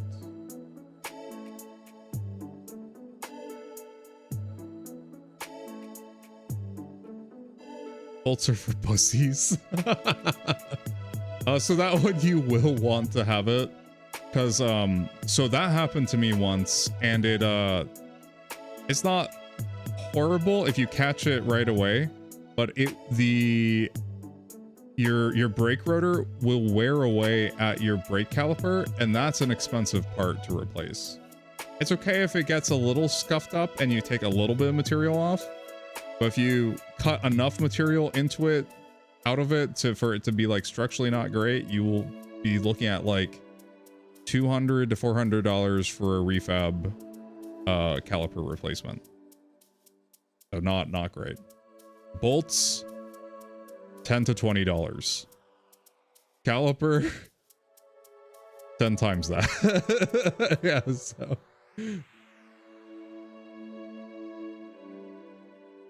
but yeah, no, like, you do you. I mean, I know that I know it's not a great situation.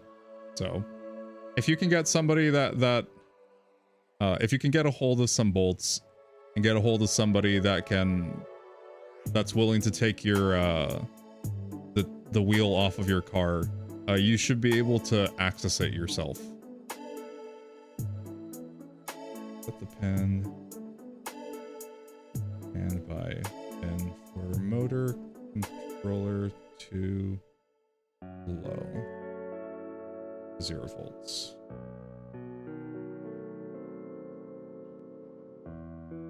Vixer was real friend, he would fix it for free. I would fix it for free. If I lived anywhere near you, I promise you, I would fix it for free. It is not that hard of a fix. It's literally just take your wheel off, see which bolts are missing, and then put those bolts in. And then really, really like tighten them down and put like Loctite on them so they don't back out again. That's all it is. However, I'm not sure I can fly over to the Eastern United States to help you out. At least not right now. Oh, Sam, did I tell you about, so, my company that gave me a job offer, I was supposed to start yesterday. And they didn't, I didn't start yesterday. Do you want to know why? You will literally shake your head to this story. I don't think I told you yet.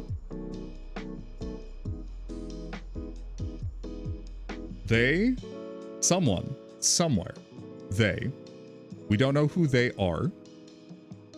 Someone at a at a outsourced company for like processing new hires got in their head that Acer needs a working visa to work at big aerospace company in the US. I'm a US citizen. I don't need a visa to work here in the US. But yeah, so that's why it's taking so long. I got an awkward phone call like 2 days ago being like, hey, you're a US citizen, right? I was like, yeah. And you uploaded your birth certificate for your I-9 forms, right? And I said, yes. Why? Why are you asking? He's like, okay, you're not going to believe this. I've been back and forth in email at this like third-party company that's handling like our processing our new hires. They keep asking me when you're going to get your visa paperwork together so that they can go forward with your hire. I have tried telling them that you're a US citizen, but they just slapped back with a screenshot of a policy that says the company does not sponsor work visas. To which I responded, yeah, but he doesn't need a work visa. That's the conversation I had on the phone 2 days ago. So needless to say, I have not started my engineering job quite yet. It might be a couple weeks before that happens. In the meantime, I'm still very broke.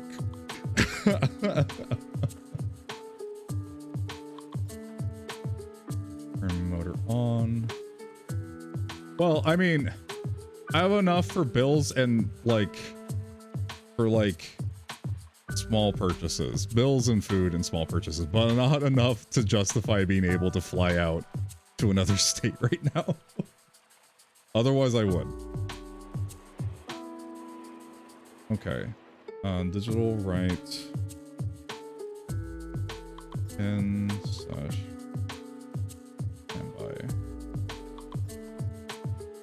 Low.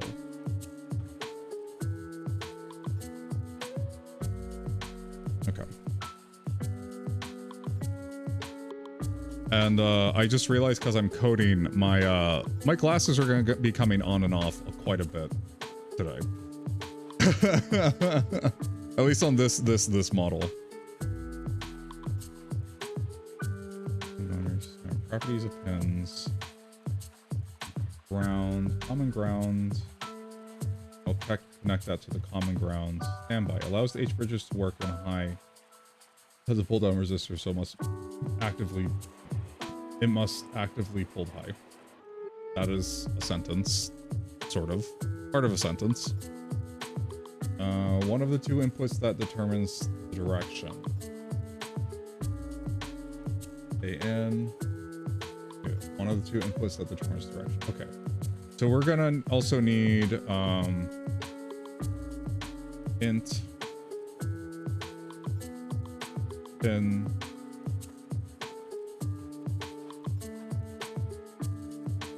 AN1 equal to 7 and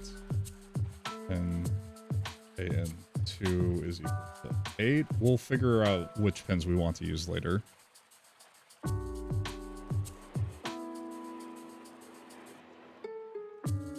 And one pin on motor controller used to determine direction.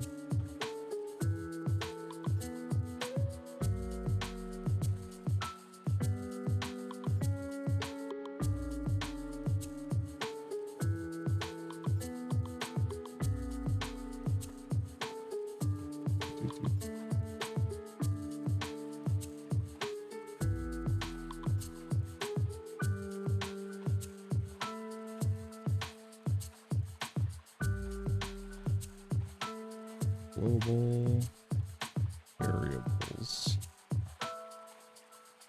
Oh.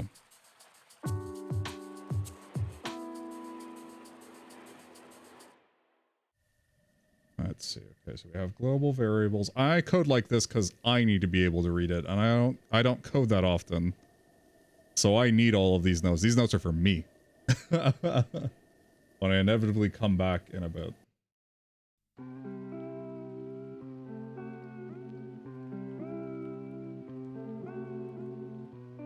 Int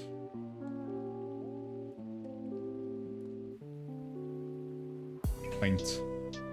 No, fortunately it's a pen, not a pint. PWM. Equal to 10.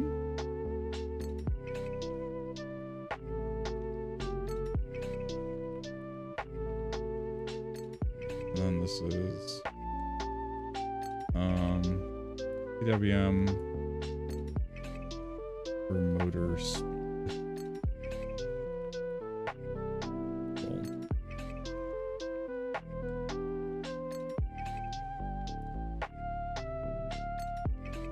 Higher voltage equals faster.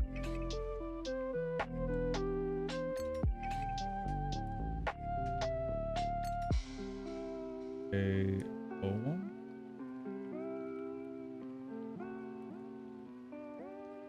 And then these parts aren't connected to the board onto our microcontrollers. We don't need to worry about these.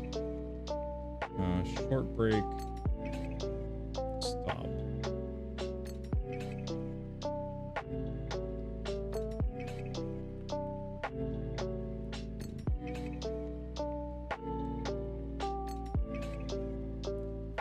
Standby must be high for motors to drive. Honestly, other than just doing this standby high, we should probably set standby and then also set this off. Let me check the documentation to see what is best for this. Included motors, Pro Mini. Oh, it's so cute. Oh, by the way, Sam, we are reviving the key jangle robot right now. This wasn't working very well because the motor was too small. So we beefed up the motor. We beefed up the motor really, really good. The only issue I have now is that when this comes down at bottom dead center, one, if I can get the keys out of the way. This is interfering right here.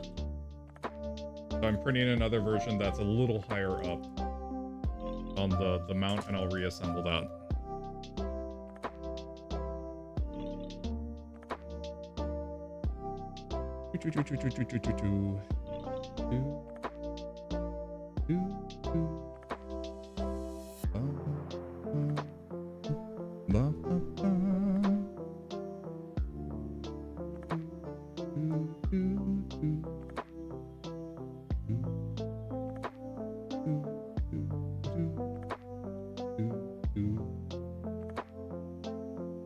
Step is uploading the code. First move is download is the library. If you're unfamiliar, it's there in Arduino library checkout.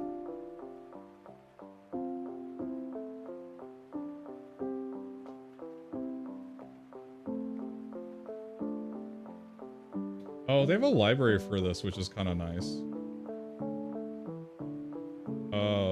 I don't really need that.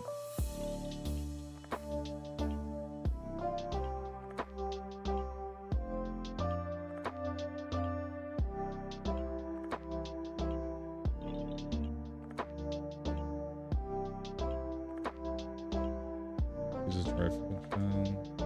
Motor.drive.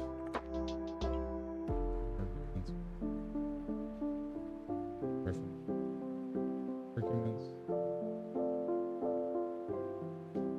Forward, motor 1, motor 2, 150. Back function. Back 50. Brake function. Fixes.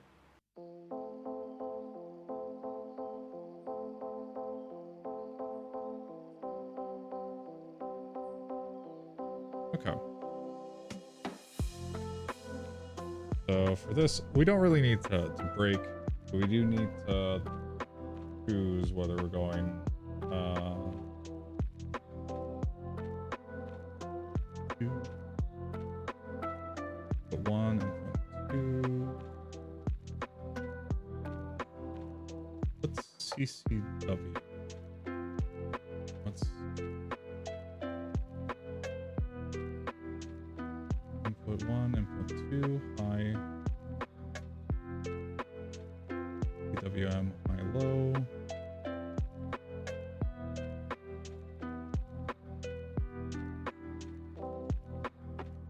That's short break. Put 1, L, H.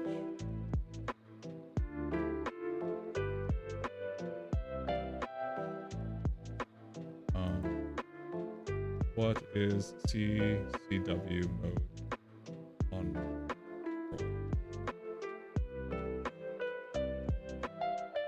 CW clockwise and counterclockwise. Oh, why don't you just say that? Okay. My goodness. Ixer, you have a gift game. What did you get? That's cool. Clockwise, counterclockwise. Okay. Oh.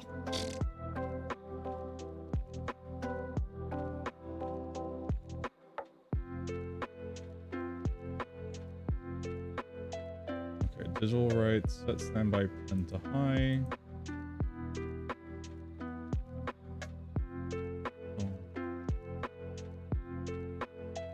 Ixer, you have bad news. You're part of my imagination. Oh, crap. Oh, it's worse than I thought. I am going crazy. Visual right. In and 1. Has to be input 1.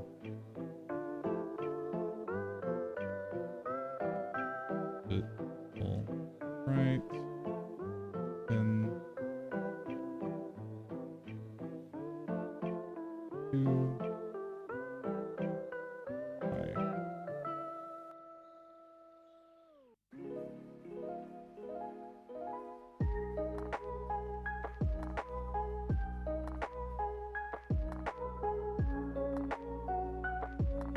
Set A inputs.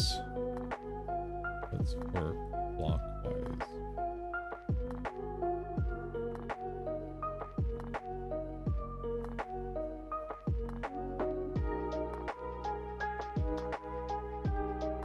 clockwise road, right, cool. And then during my setup, I need to set these up as well.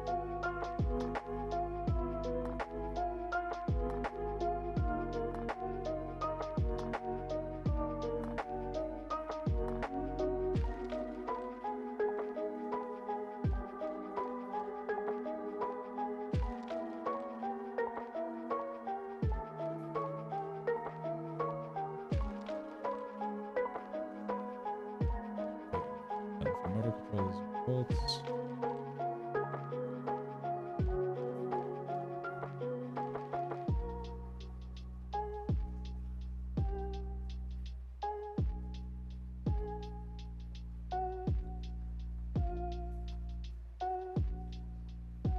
I'm gonna stream games. Weren't you streaming earlier today? I think I saw like a notification. I was just busy doing weird nerd things. That's why we are never in the same room twice. What? Huh? This is... You're starting to remind me of Arctic Eggs a little bit.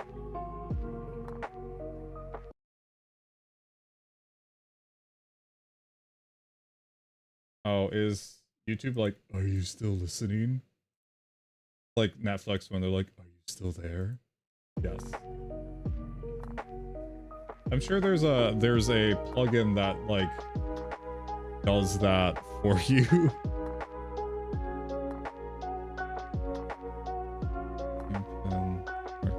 Default. Okay.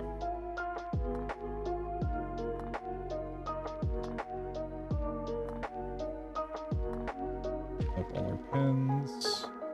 Fire shake on. Clockwise mode.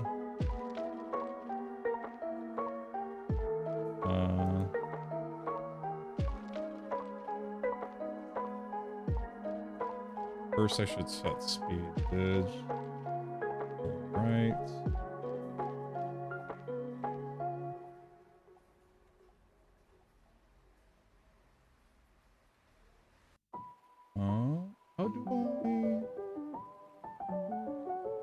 How do I set a PWM signal?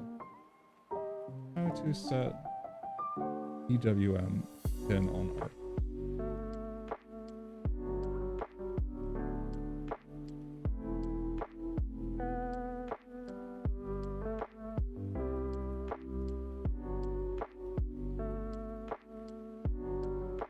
On your board's core, you can modify the resolution of PWM skills using analog write resolution. Ah, okay, analog write. So, in mode, output, LED pen, value, analog read, analog write.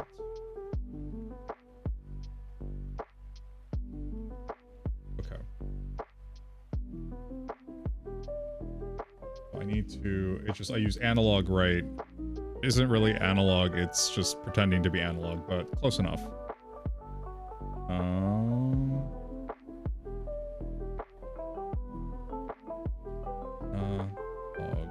Right. That's not how I spell analog. Right. My pin. Pin / PWM. And then integer value. What is function ranges between 0 and 255, which ensures backward compatibility of AVR based words? 255. We'll set it at full speed for now.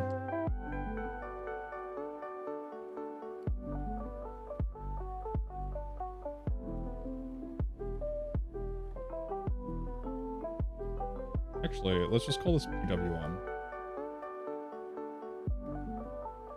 Int PWM equal to 255. That way we can rewrite it if we need to. Initial value for speed W value.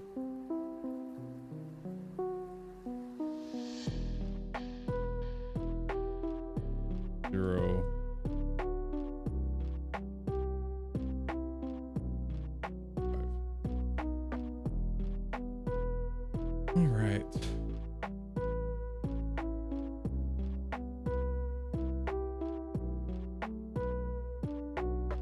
Big setup.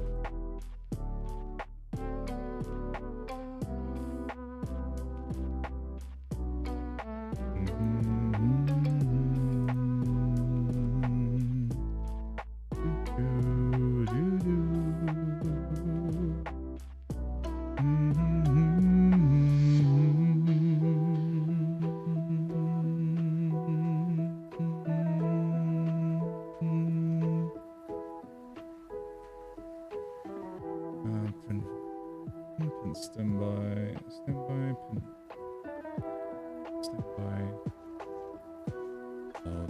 Okay.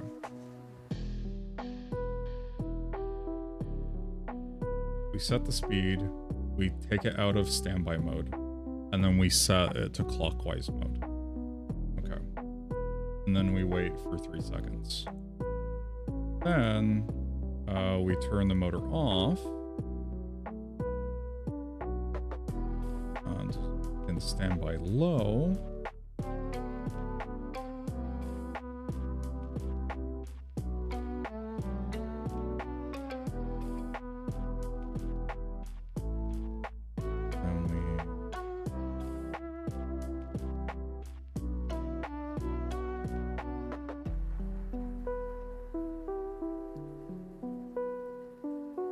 Off. And off mode is LLA.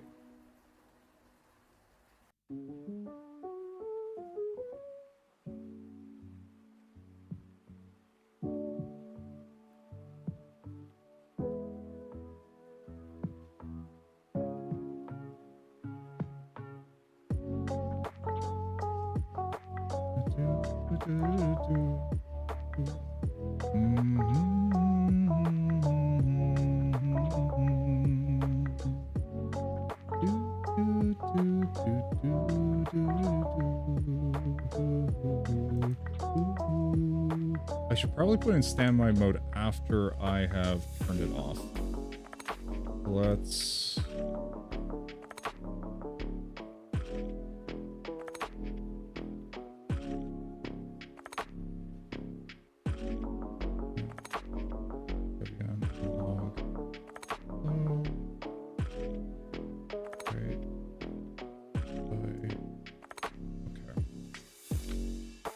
Analog right, PWM, 255, it needs to be up high, analog right, so always make it high for being off, and then digital right, pin AIN, low, and then this should also be okay.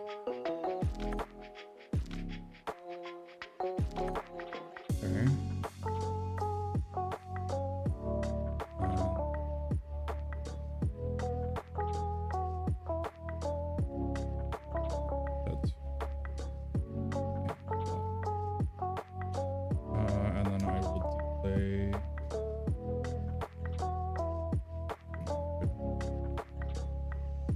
Give it time to basically process all this, and then slow down a little bit, and then I'll set to standby.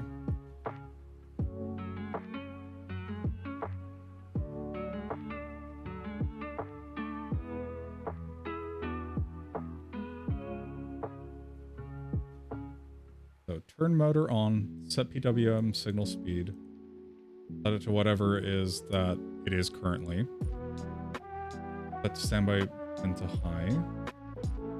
So turn on the standby, and then set to clockwise mode. We've set the speed.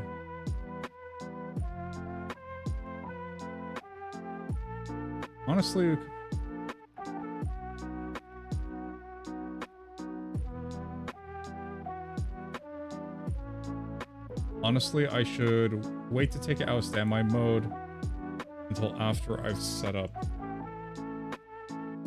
the pins.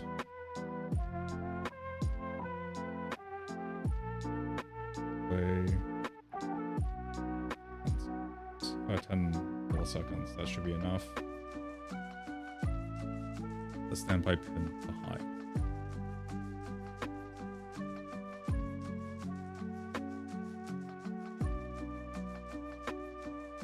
Run for 4,000 seconds.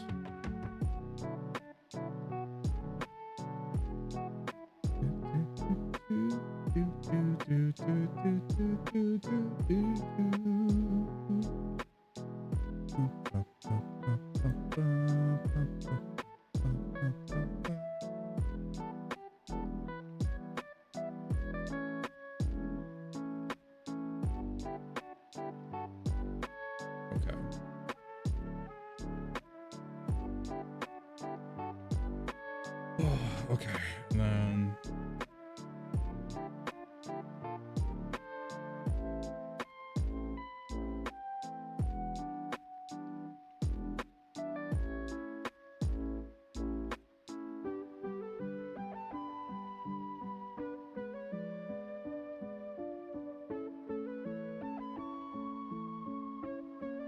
up north, but allow them to coast to a halt. Okay, yeah.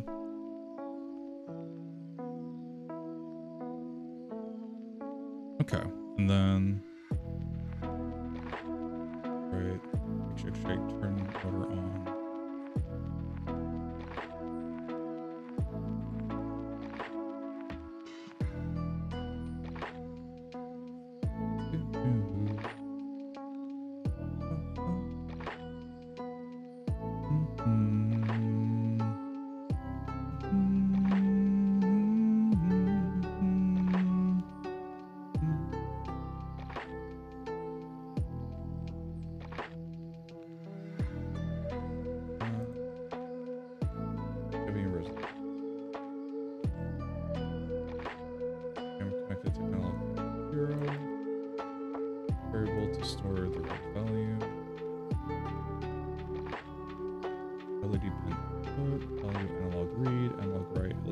Okay, so we do need to set up the 10 bullet as output.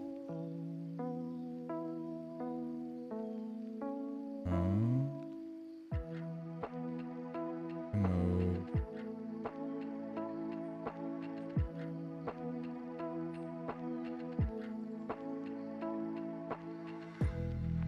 WM.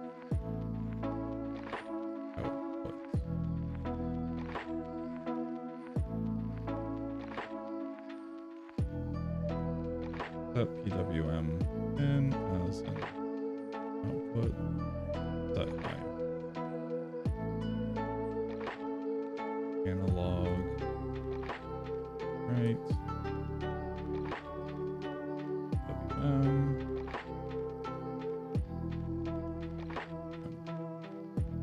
Oh, pin PWM, 1 second.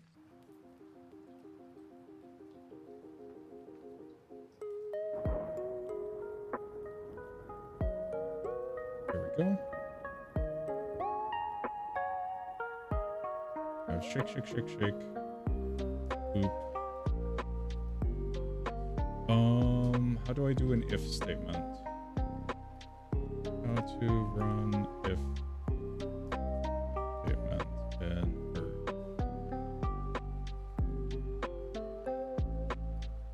if some condition do stuff with conditions. I don't know if I trust that. If some condition do stuff with conditions. Okay. I've been burned so many times. I was like, that's great. Hey, you can say whatever you want. Take me to your source. Okay. If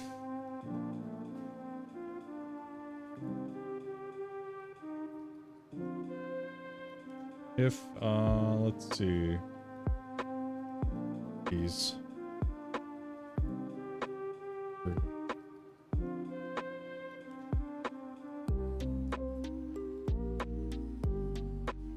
Sample. Here's if.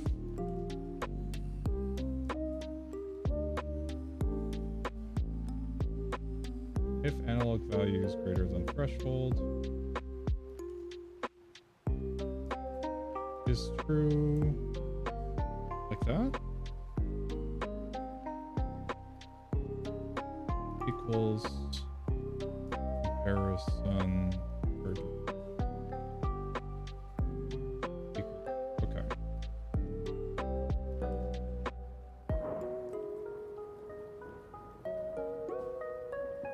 True in Arduino. True false. Arduino language.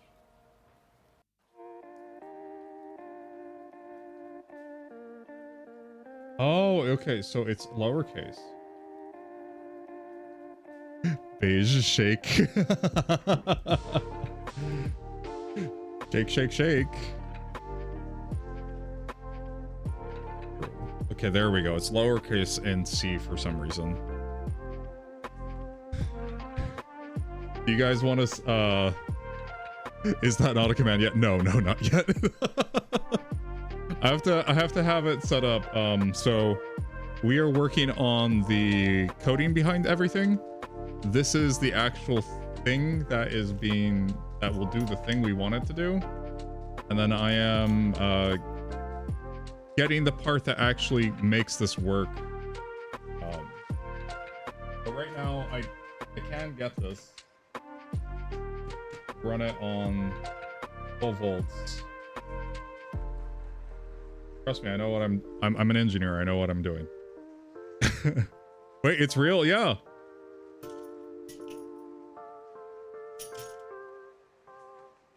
I got it balanced so it's not like being so wild anymore. Anyway. Here it is.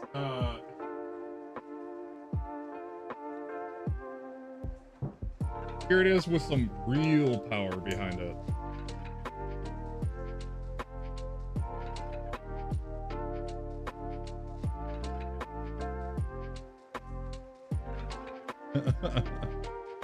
Sorry, I have to get this like in between and get it I have to touch the part in the inside and then touch to the outside and get them to actually like.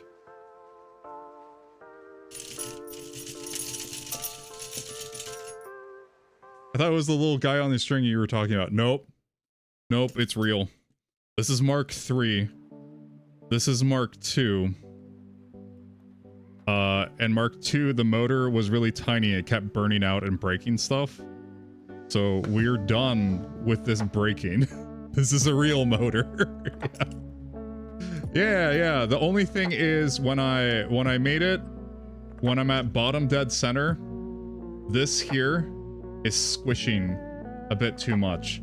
I initially made this version with a thinner yoke, so it wasn't an issue the first thing I chose, but I decided to beef it up and make it more robust. And then I didn't check for clearances. But Mark 5 will basically attract every dog on the planet to your house. Yeah, basically be like, here boy, here. Yeah.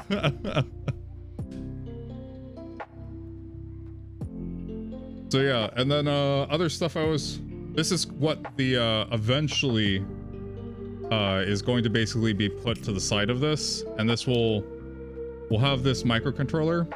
And I had a code working last year on the previous version that would check for a command in the chat room, and then when it heard that, it would shake this, and then it would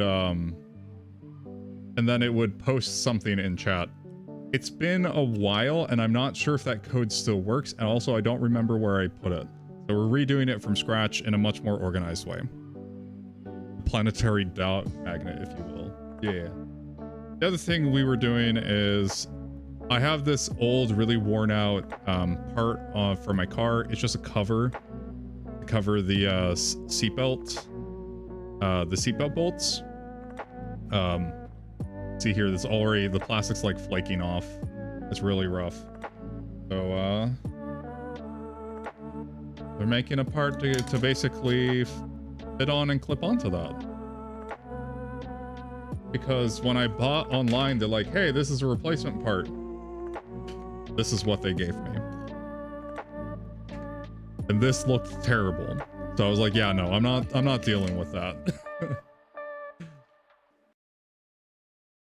Your cats, oh yeah, the cats are blocking half the cam. Yeah, sorry.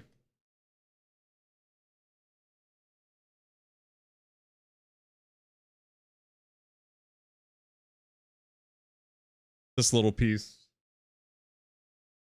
This is what came in the mail to replace this. This looks terrible. And didn't have any way of clipping on. This actually fits the space that this leaves behind as the clips. I just was having issues with temperature control on this, so I have to go and tune the temperature control because I recently redid stuff on the printer for this particular material. But this is ABS. It is UV resistant, and doesn't melt at a low temperature like PLA does. That's why we use this in the car.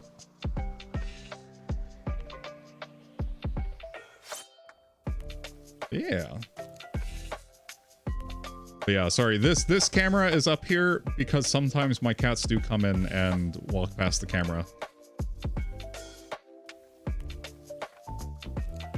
Yeah, Beige, how are you doing? I think I missed it. What's the key jangler actually for? It's for the stream. It's for stream.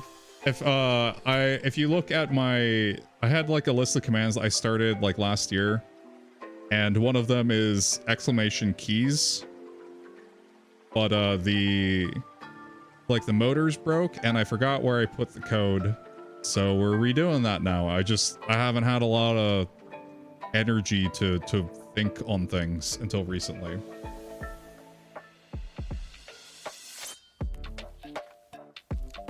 So we're the dogs? No, I'm the dog. You guys type in something that looks kind of like this.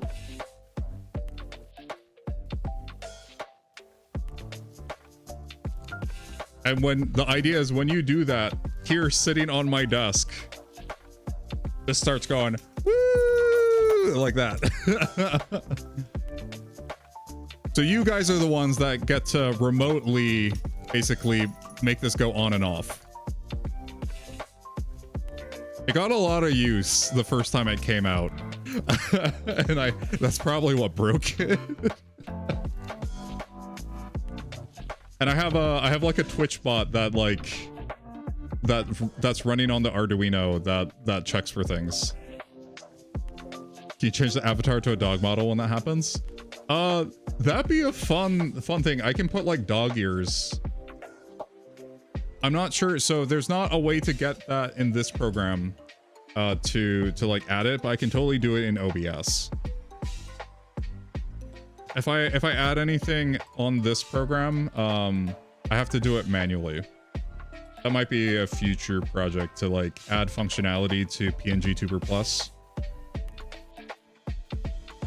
I could do it on my live 2D model. But I'd have to find assets for it and set it up. And as far as I know, a lot of like the Twitch integration on what was it, VTube Studio is through Redeems. I'm not sure if I can get it set up to work through WebSockets for free Redeems. Squirrel. Yeah, squirrel.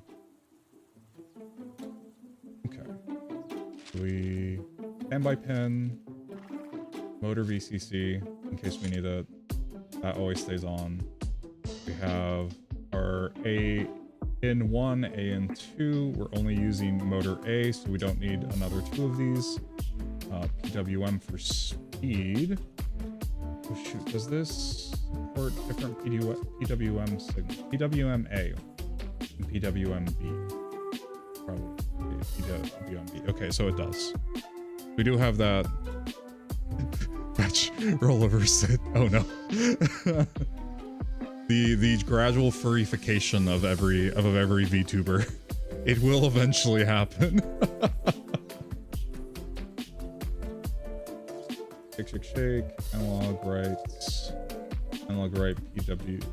Pin PWM. Set the speed. Then set into clockwise mode. Here we go. That's the logic cable.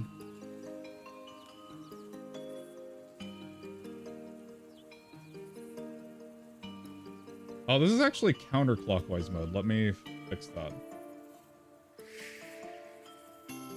Doesn't really matter in our case. There is no escape. It's true, there is no escape. And then... Well, there is. It's when I'm tired and I don't stream. That's when I get to escape.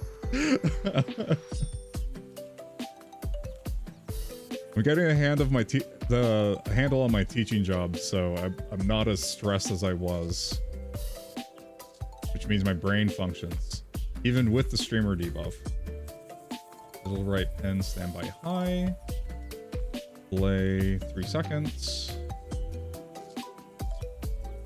We'll be spinning for 3 seconds. And then analog.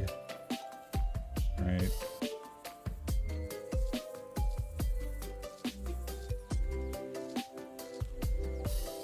Oh, you know, I could like make different functions here if I have enough memory.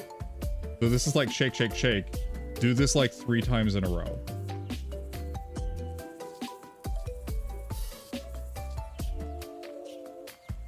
Ooh, yeah. If I do this 3 times in a row, then I don't need to set the standby afterward. Delay 500.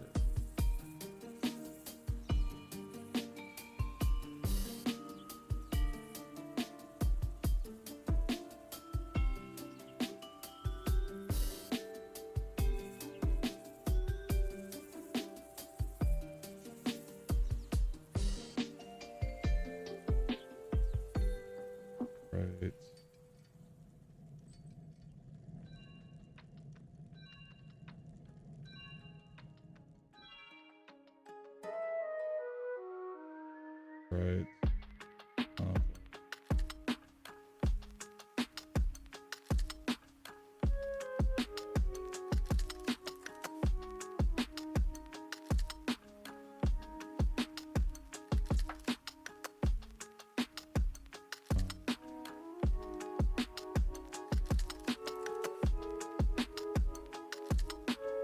Off, delay. Turn motor on.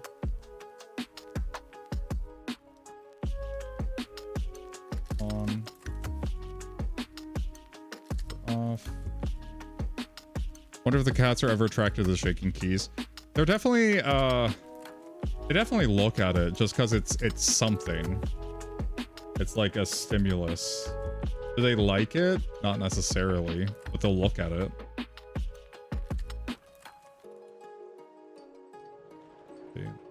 Luna and Walter, their favorite thing is to chase string. Nothing else. Just they like chasing string, and it has to be me making the string move, or else it's boring. I've tried like some automated like auto toys, like a little tail that like moved in and out, and Walter was interested in it for like a couple of weeks, and then he's like, yeah, no, this is boring. It just does the same thing over and over again. You're more interesting. Make the string run. Delay, analog right, digital right.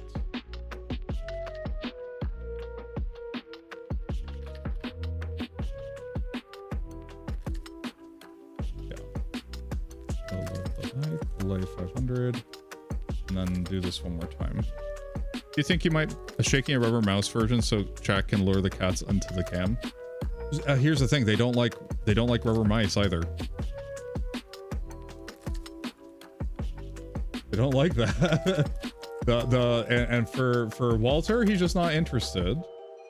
And for Luna, Walter's just not interested in general, unless you're playing with him. And Luna does not care unless it's a real mouse. And we don't have any real mice in the house, so... Okay. This is shake, shake, shake. This is... Oh, whoops. Oh, this isn't a Boolean. This is... True. No, not true. Void. Void. A function that shakes the keys 3 times at equal strength.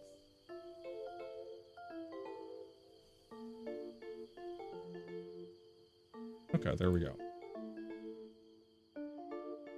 Shake, shake, shake. Then we can make shake and shake, shake. Or shake, pause, shake.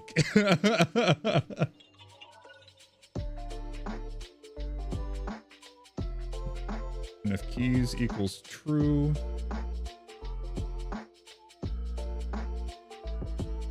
and then what's the if statement? If true, do stuff.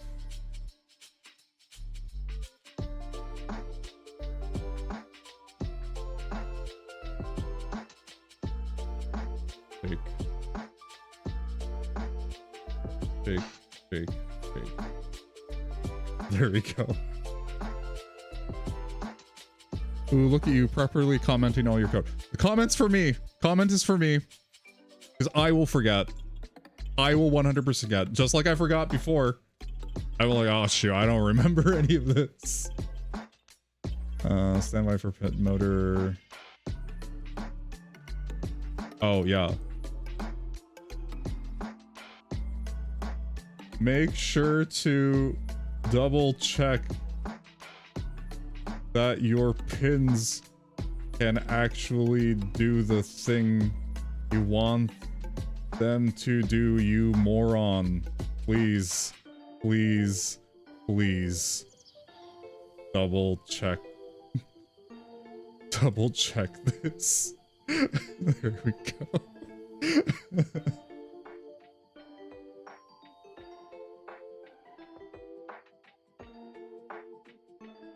Yeah. All right, so we have standby pin, motor VCC pin in case we need it, but we probably will just hook up to 5 volts. Oh, that's one solid reminder. I will still forget to do this.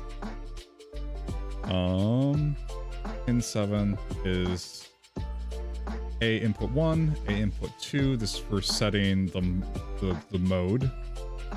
And then we have our PWM pin.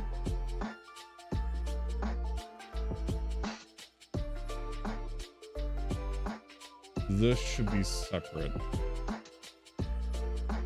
Initial values. This isn't defining a pin. Pin definitions. There we go.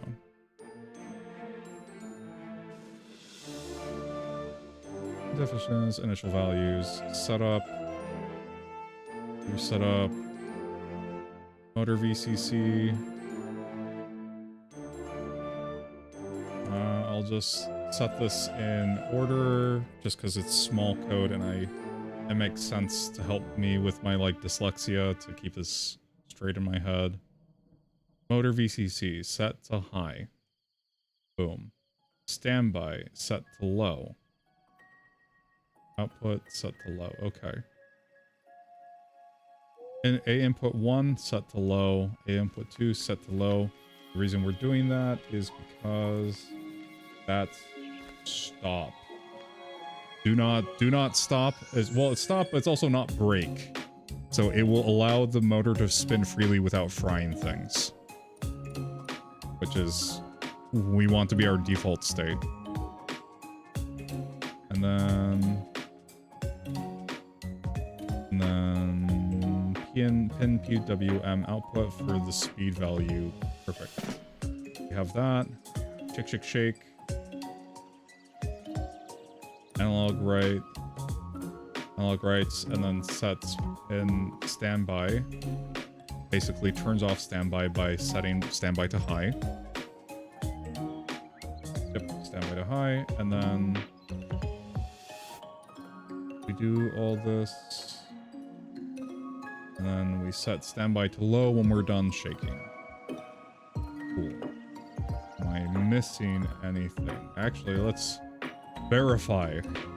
There's an automatic step for that to see if I screwed anything up. I screwed something up.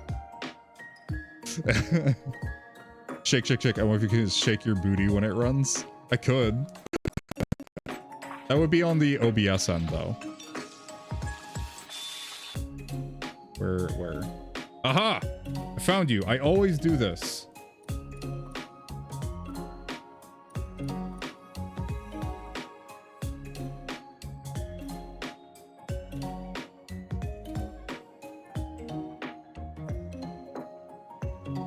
I always do this.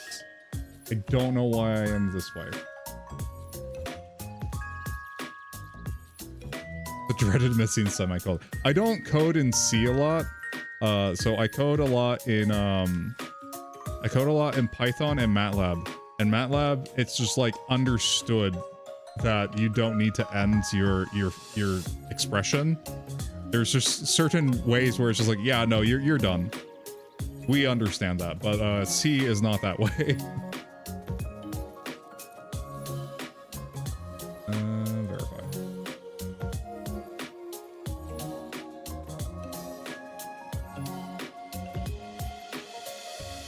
Oh, keys was not declared in the scope. Very true. Very true. I didn't define keys. Go up here. Cool. Keys equal to false. Condition for whether to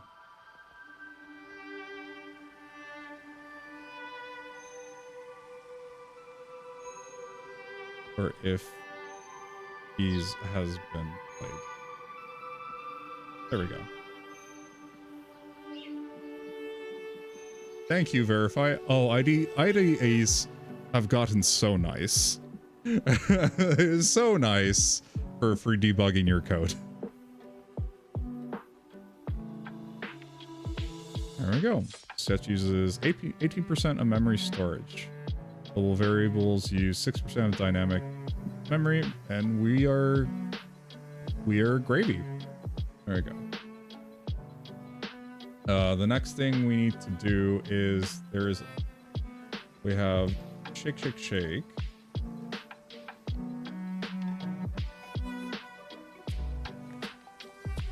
We have our loop. We have our setup. We also need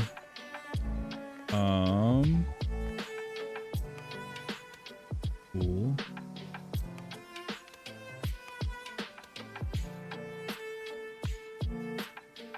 Void. I think I'm gonna set void for now. Void, which chat? Which chat?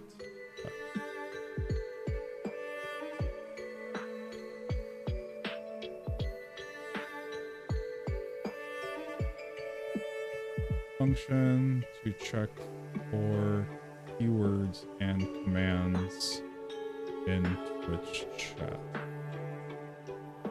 One, setup. Check to see if setup connection, and then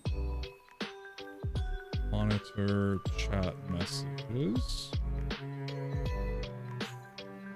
If keyword setup connection, setup cooldown timers,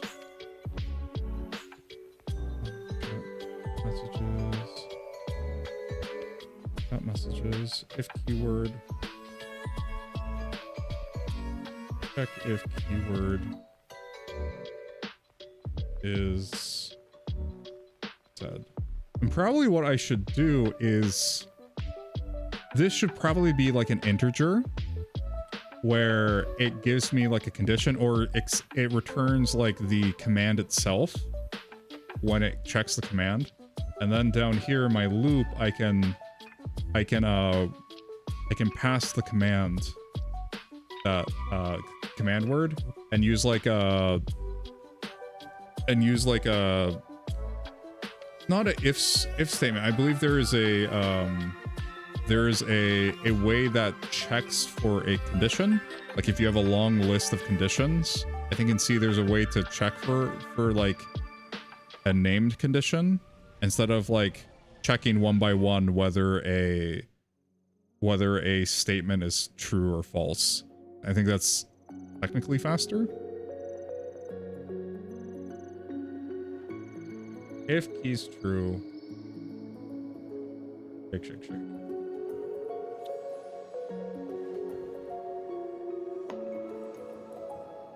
One.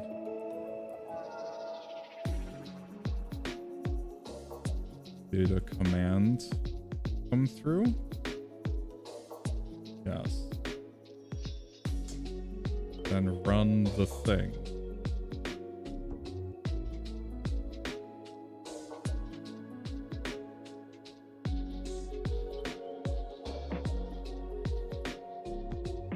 If not, keep checking for command.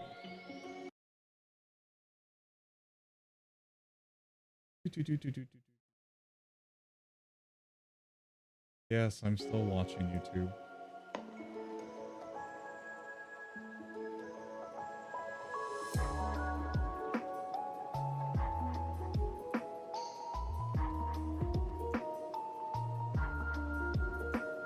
One. Shake the key. Then post something in chat.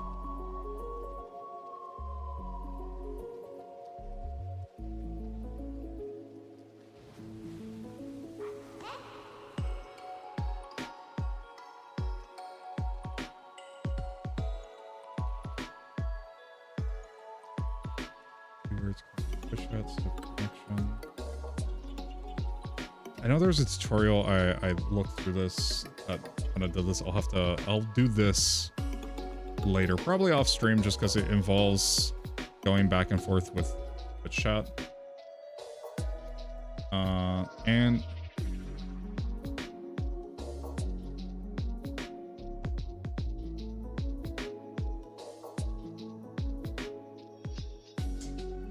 And I can check this code, but I need to set up some, like, an easy way to do it would be set up like an array of LEDs that's hooked up to each pin and see if the pin is having the desired behavior.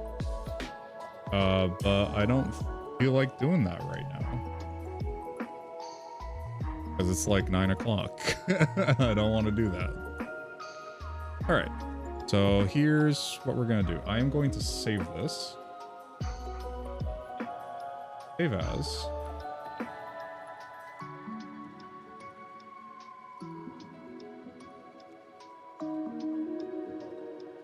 Oh, I have ESP32 Twitch robot.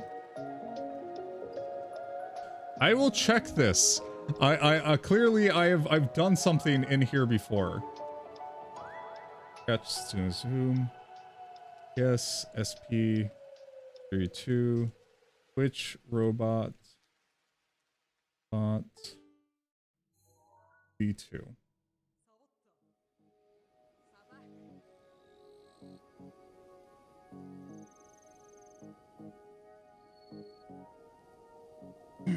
Okay.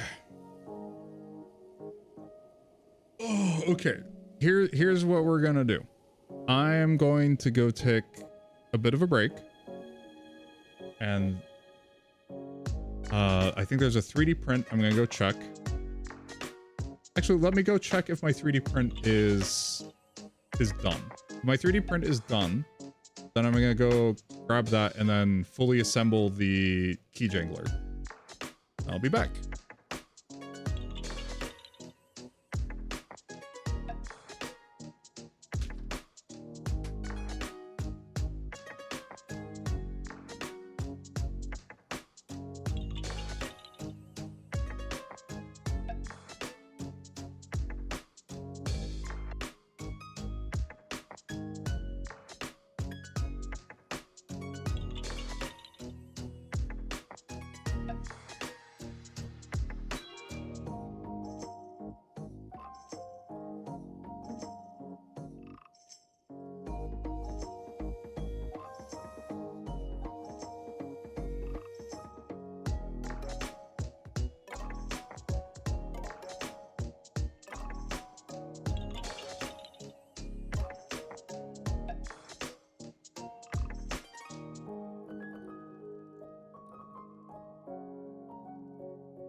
Okay, so yeah, ASA is just not working. I'm gonna have to dial in the settings. It globbed and then it tried.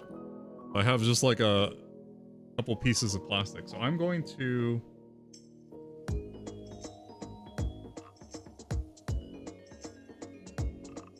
I'm gonna come up here. I'm gonna put this generic PLA. Slice that. Or use that instead.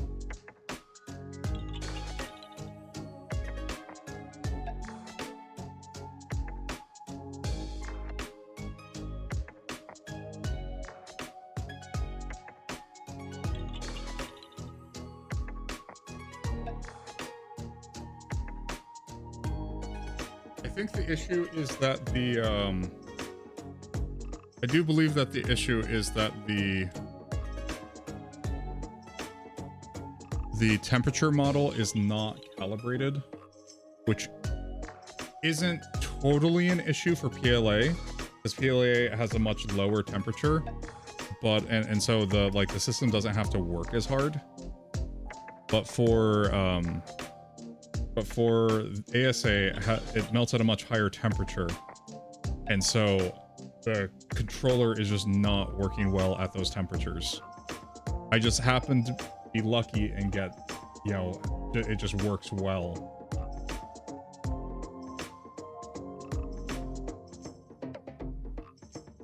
Okay. It'll be back again.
Oh yeah, you can totally see it here.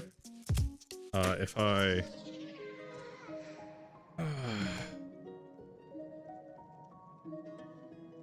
bring this out. This is what it made. So it did really, really well. And then you can see that this curled off of the bed. And then this just started pooling and moving around, and it came off. And then it tried.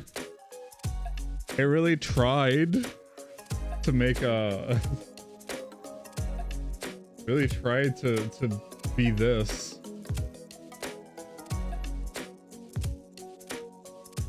Yeah, the ASA just not working well right now on the printer. I need to tune the temperature controller. So that's special. Yeah, so I'm gonna go take a 15-minute break. I'm gonna get dinner sorted, and then I'll come back and we will play some Breath of the Wild, I think. I was debating between Breath of the Wild and Tears of the Kingdom. I'd be okay playing some Breath of the Wild again. Just I think it's a little less involved than Tears of the Kingdom. So yeah. All right, that said, behave everyone. I'll leave you guys with some music. Bye.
Okay, I'm back now.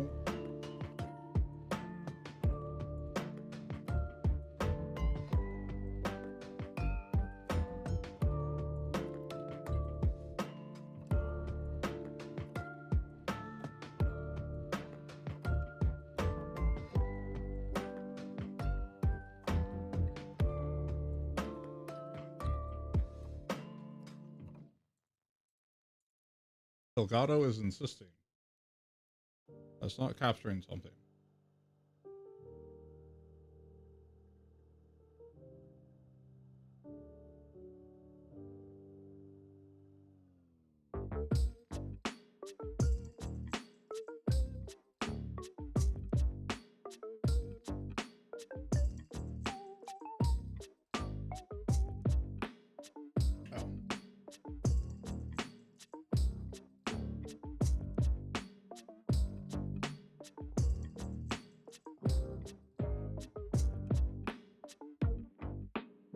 Hold on, give me a second.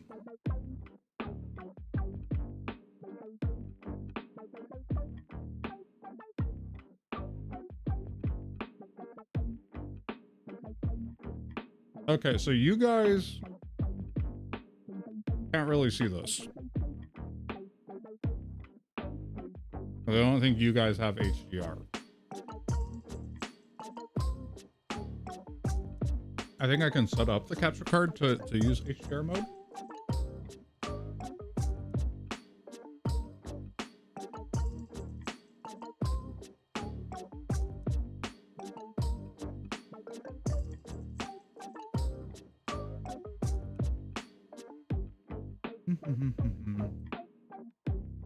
Properties.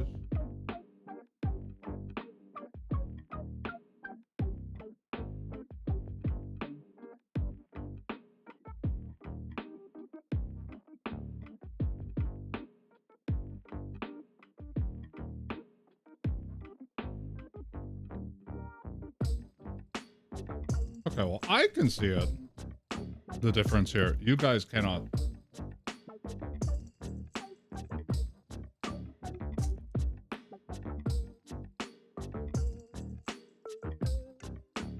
I'll see on your guys' end if it looks absolutely terrible. If it does, we can switch back. All right. Working.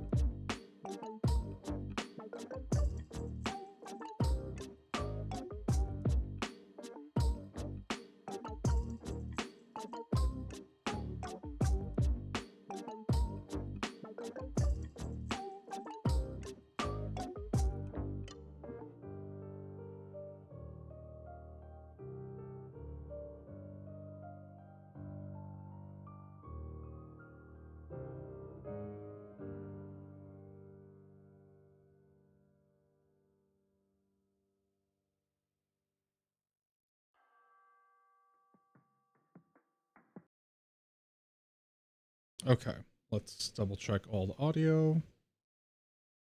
Guys hear this?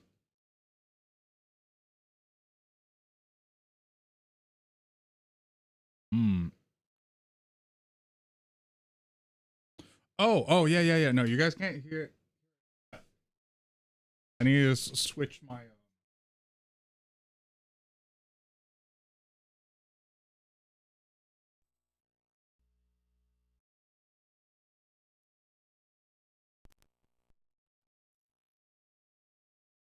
Okay. Now...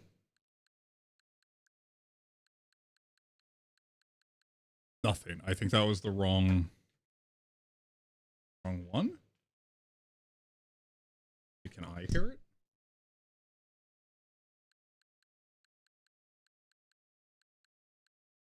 And hear it. It's just very...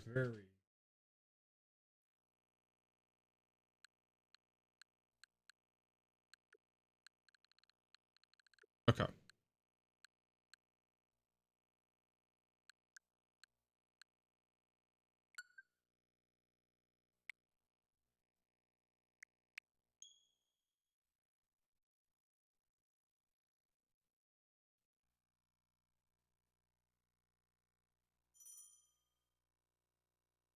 Okay.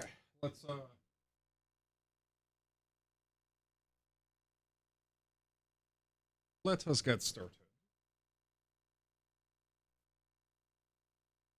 Let me also change my title and information.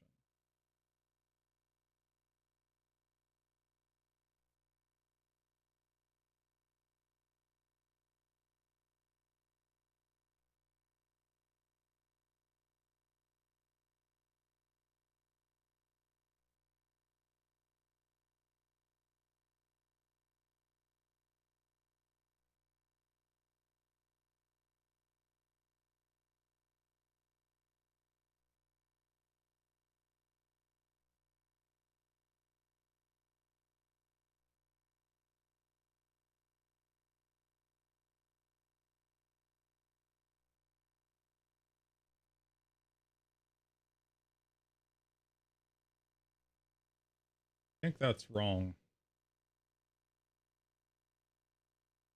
Canon.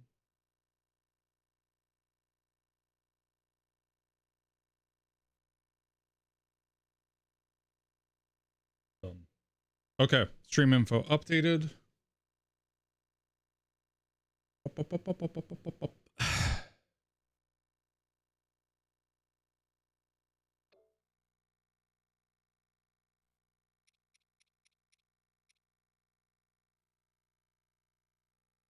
Volume.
Open your eyes.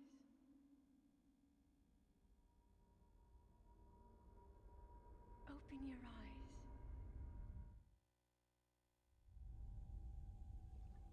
Wake up, Link.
I think this is like really, really quiet. Never had to do this before. I have to add a add gain to this.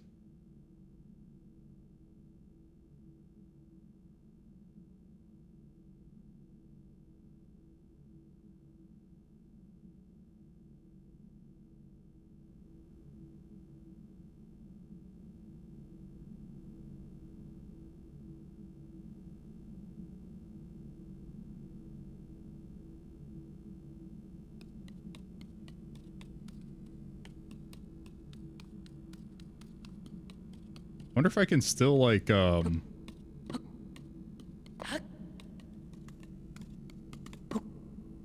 wonder if you can still like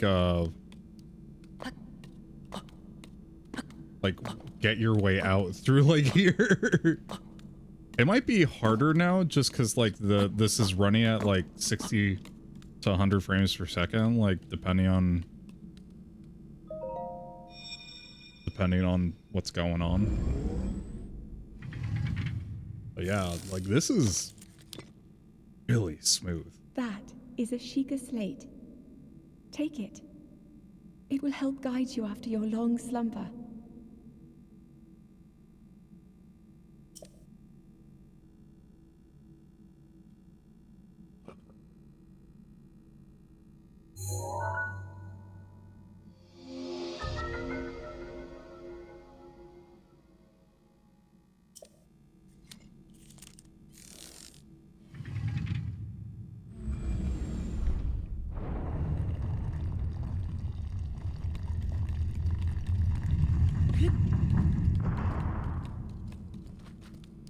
Doink. Hold the Sheikah slate up to the pedestal. That will show you the way.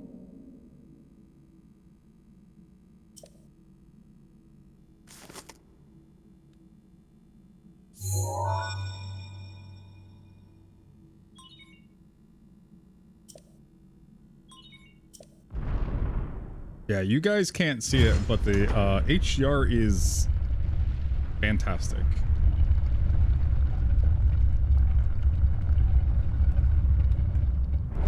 That's just like a little bit of niceness, the color scheme. Link, you are the light. Our light. That must shine upon Hyrule once again. Uh-huh. Now go. And like light, I move as quickly as lightning.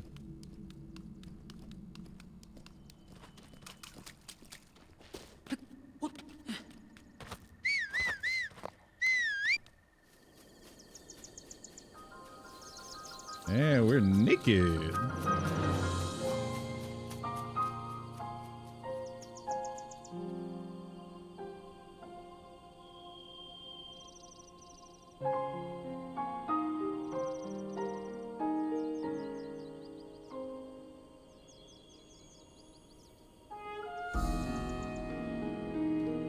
Sam, you're back. Welcome back. My 3D printer made a blob. So I'm putting it back to the original material. I need to take time to tune everything. EP boy, you need energy.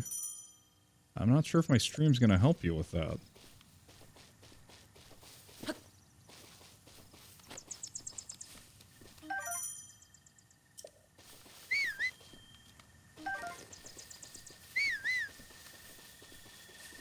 Glad that this is still a thing.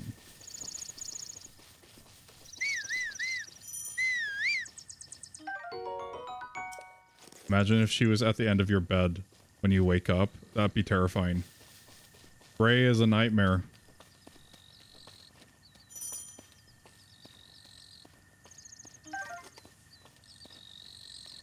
Alright, come to me.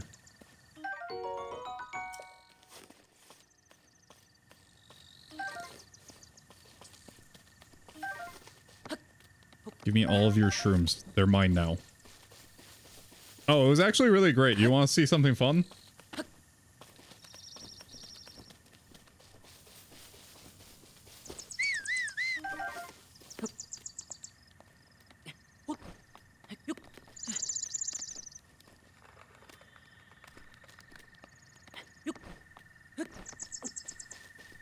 That big chilling game to stream. Yeah. No, so this is the Switch 2 enhanced version. It's like, since I already had everything, it was like $10. And yeah, not bad. Oh. I do stream Switch 2. I succumbed to FOMO. I used a little bit of my savings to get this, and I really shouldn't have. Really shouldn't have, but this is like natively running quite well. I'm very impressed. This is one of those games that actually did benefit from getting improved resolution and frame rate. What? Link. Now I can't hear Head for that. the point marked on the map in your Sheikah slate. Nah. No. The second monitor you were using died? Is it the power supply?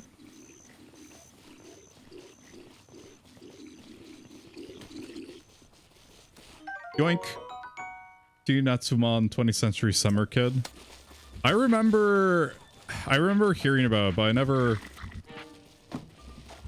like read it. Watch this. Come on. Get close to the fire, buddy. Get close to the fire. What's gonna happen?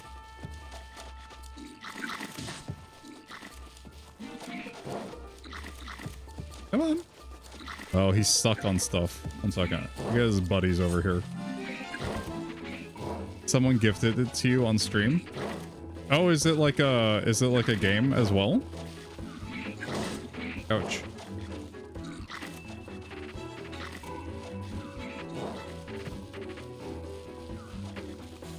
No, the LCD. Ooh, that's rough.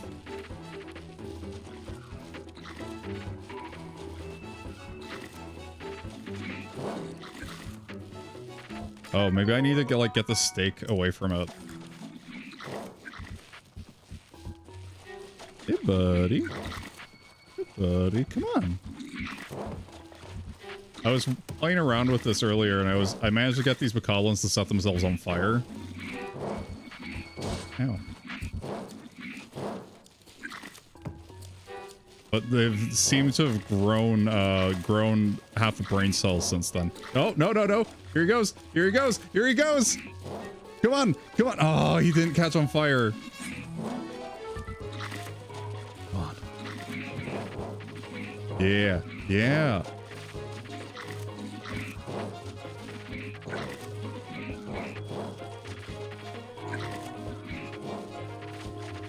Come on. Come on. Yes.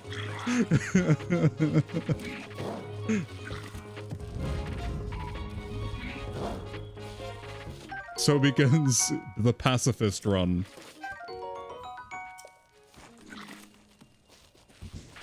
I'm tired. I feel that.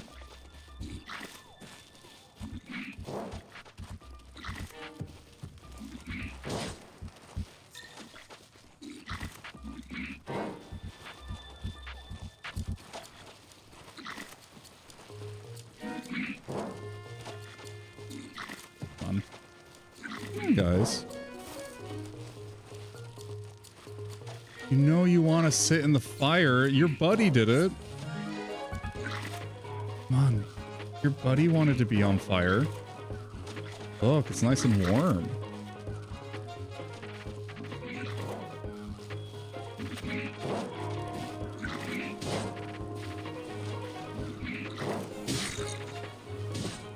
Oh.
Ow.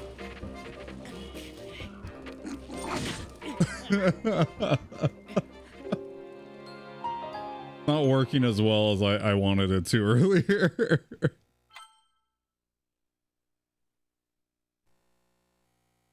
Man, this thing loads so much faster. Yoink. Yoink.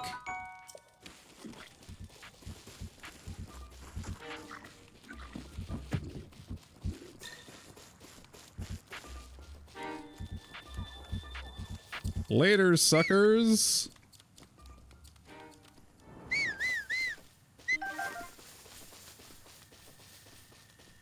Floof says hi. Hi, Floof.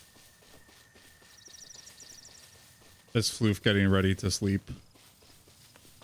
Or is Floof one of those cats that just like, yeah, no, it's nighttime. Time to scream and run around in circles.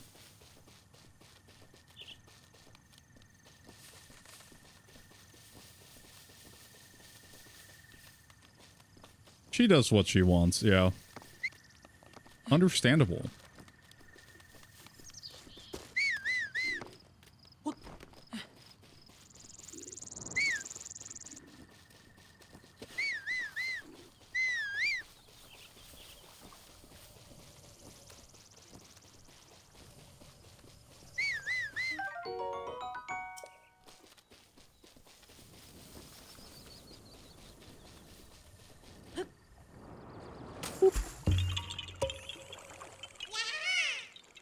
She got up and left. Oh, a shame.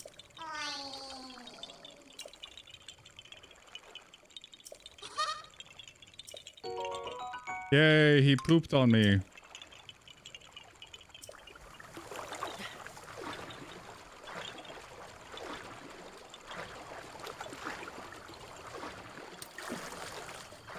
No, come back here, fishy. Oh, whatever. Where Walter emotes? Walter emotes on everything.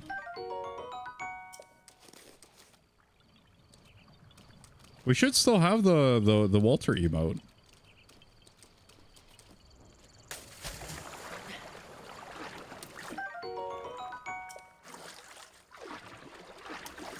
Fishy. Come here, fishy.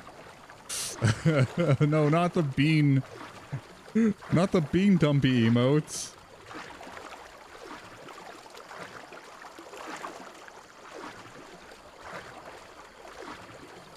Yeah, when it comes to like legit like emotes done by like an artist, those are gonna be coming as soon as I get like engineering money again.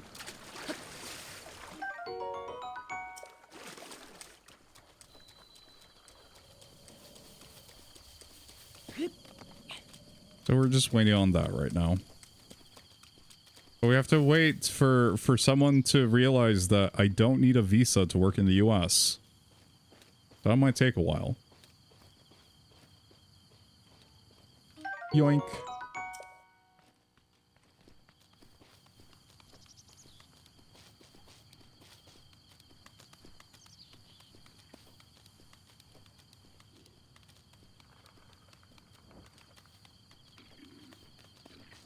Extra want co-op stream, but EP boy.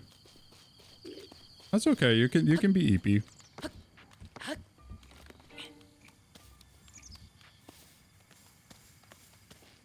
I am a master of stealth. Need to stay woke.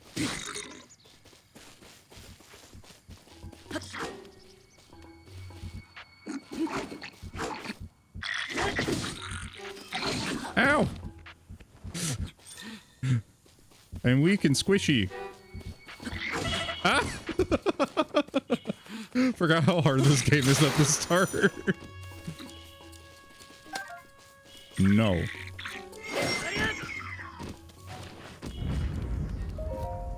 Stay woke, my dudes. I'm never going to wear those. You can't make me wear pants.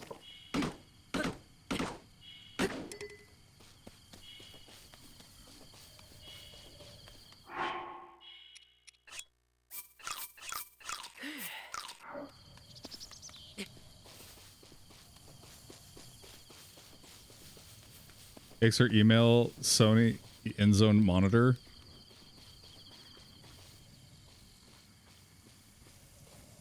One day.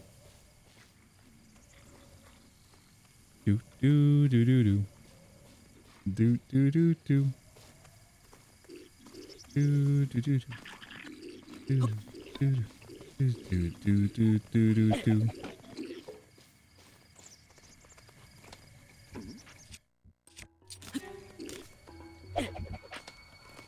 Nah, it ain't working.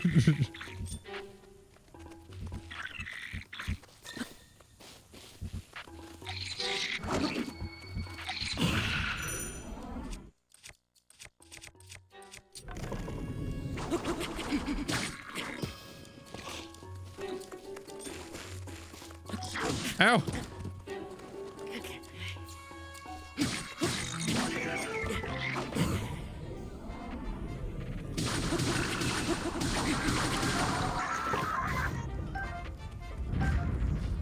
Disappointed. I wanted for those to explode, but they didn't. Maybe I'm not supposed to come at it from this way. Maybe from this way? Yeah.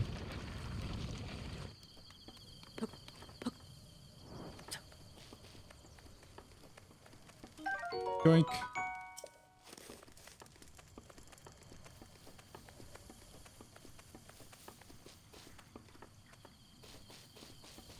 Ah, lovely butterflies. Come here.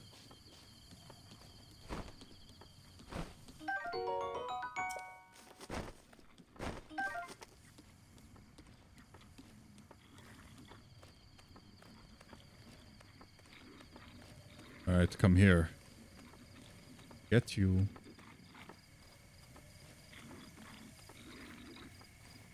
Going to get you. Ah!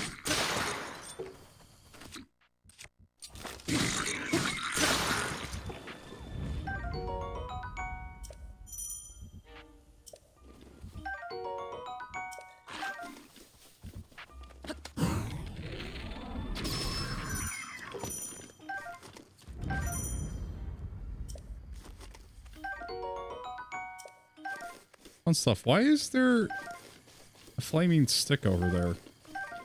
Actually, you know what? Better I don't ask. It just is.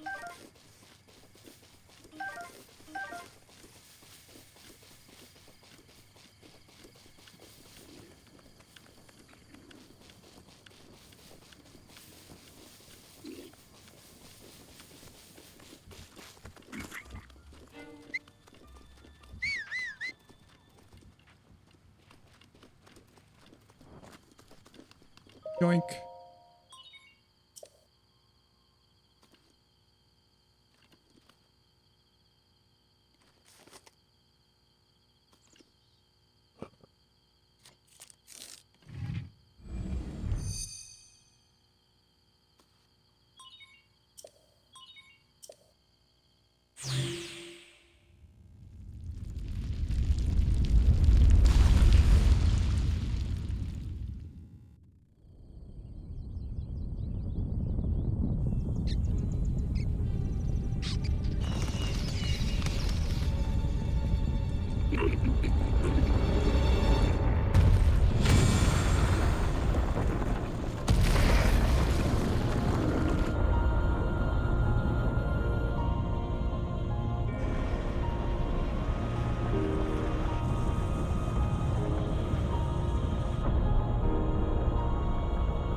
Yay, Ubisoft Towers.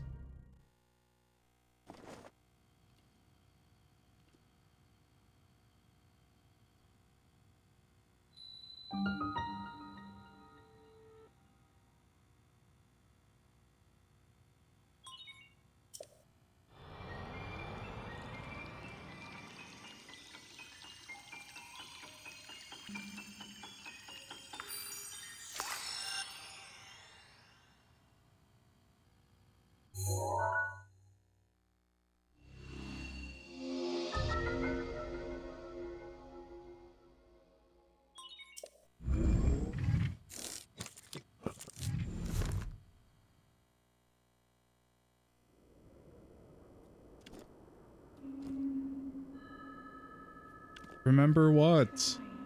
Try to remember. Nah.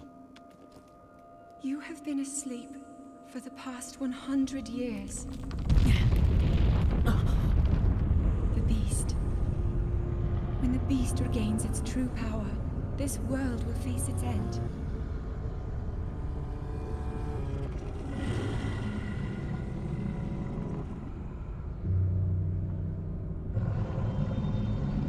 EP for 100 tier, yeah. And then they became a kingdom. Now then, you must hurry, Link. Before it's too late.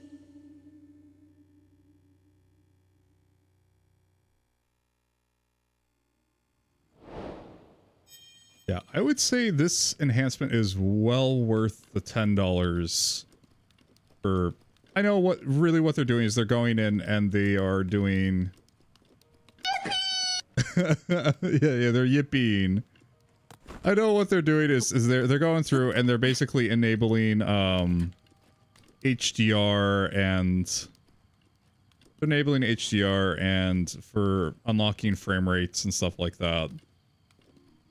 But that still takes a little bit of still takes some know-how, and you need it to like be stable. So it's still like important, and it did take work to get this to run like this.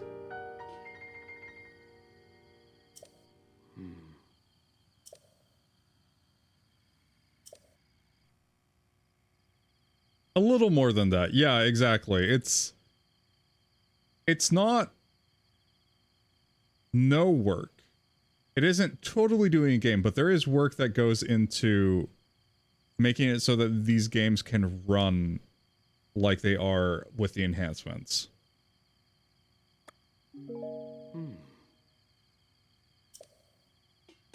But yeah, the addition of HDR and having things be running at like 60 to 120 frames per second, it's really nice, actually.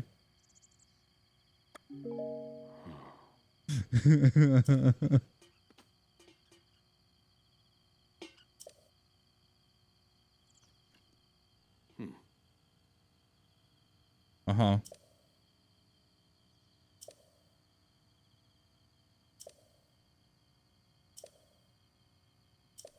I wonder if they improved draw distance as well.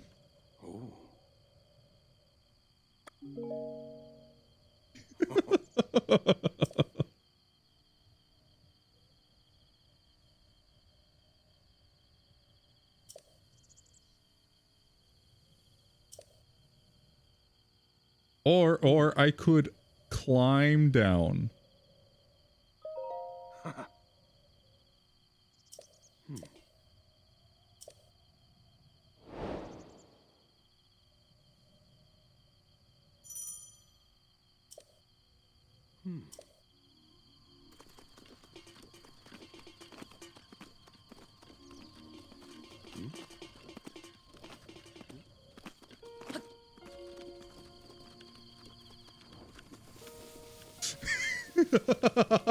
Okay, old man.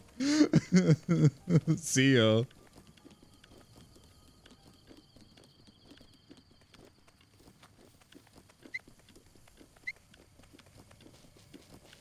And there goes Link, majestically whistling into the distance.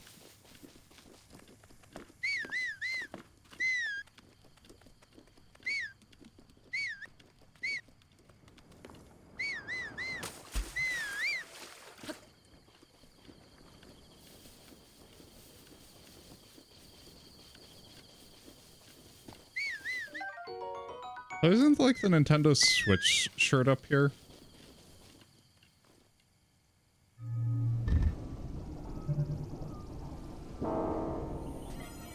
Oh. I thought these things didn't, I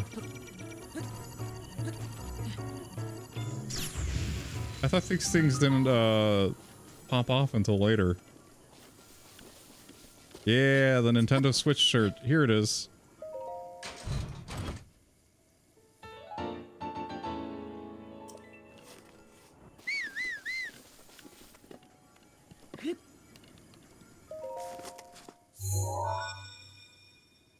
Alright, gotta get that tap to pay.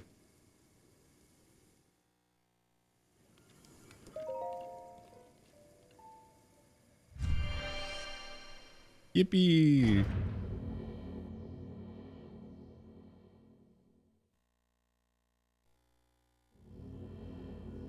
The improved load times are awesome. This loads so much faster. Okay. The job Baj Shrine. Do your worst. I tried out Tears of the Kingdom as well, and the load times are really nice. I think what they're doing here is I don't think it's the game card. I think they're to get this to work. I think you just download the entire enhanced edition. So it's like the entire game, just the Switch 2 game. And I think you just use your physical copy as a key for your encryption.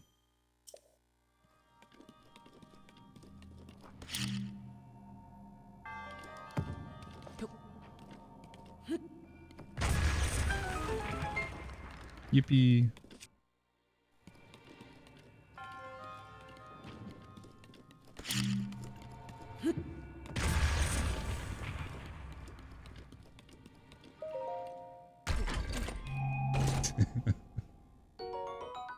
Cool.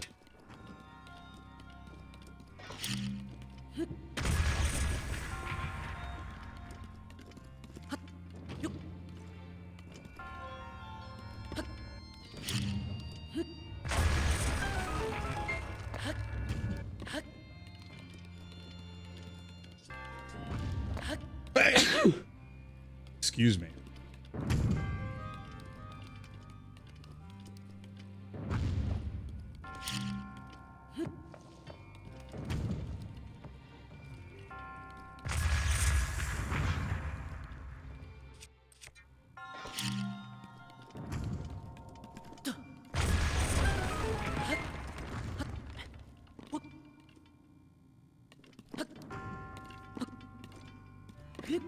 I think you can still do bomb boosting.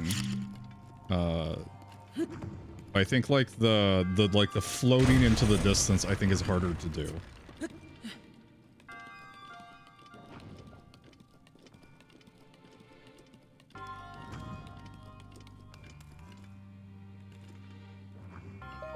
I beat your challenge.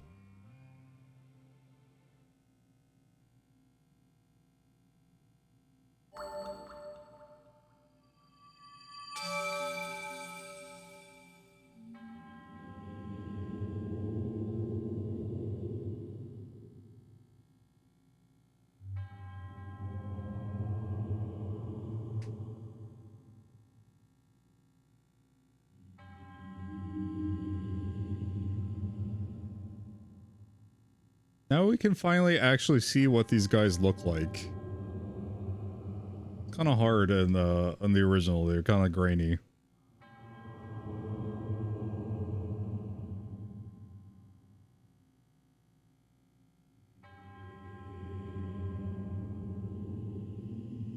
Okay. Orb me, bro. Okay.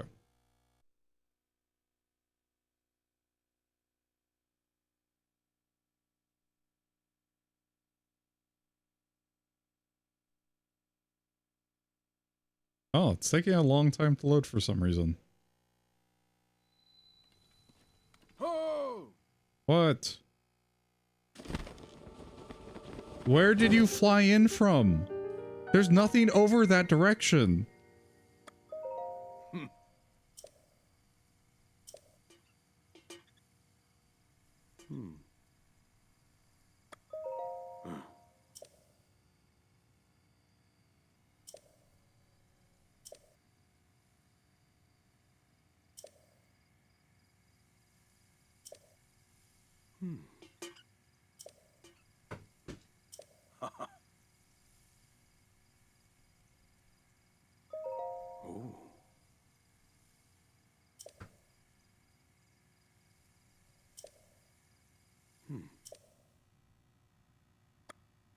Are you joking?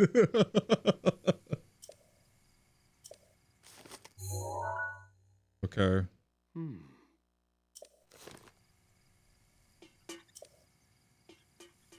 Okay, let me go, old man.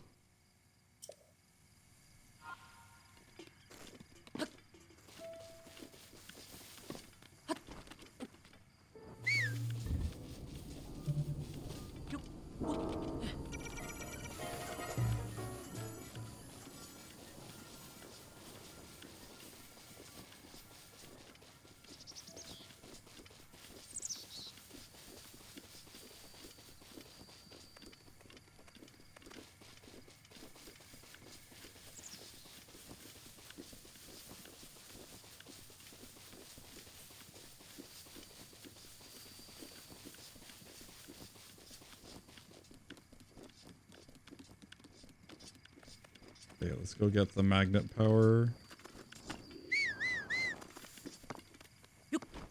And alert everybody that I'm here. Yeah. You can also alert everybody that we're here. That also works.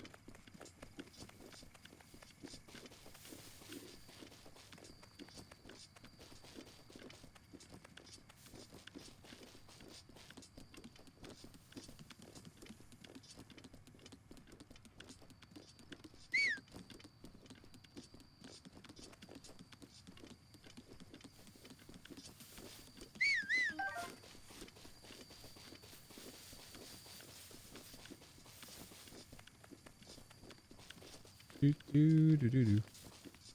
Do do do do. Do do do do do do do do do do do do do do.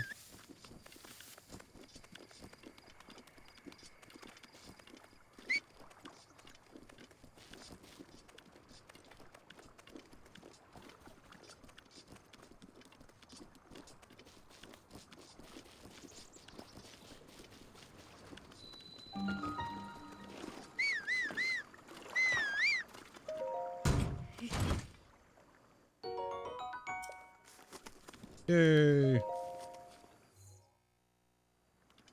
Alright, in we go.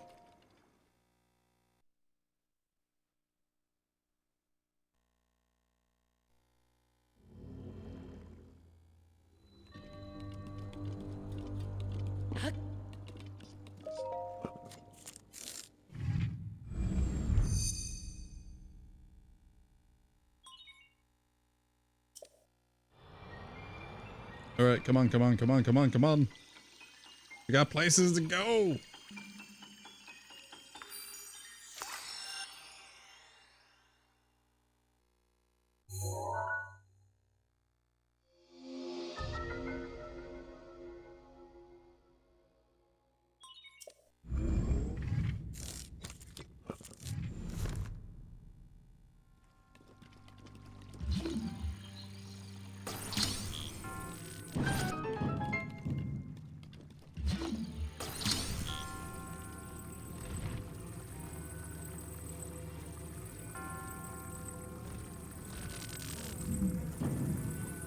Oh, that's right. I can't, like, spin stuff around like you can in,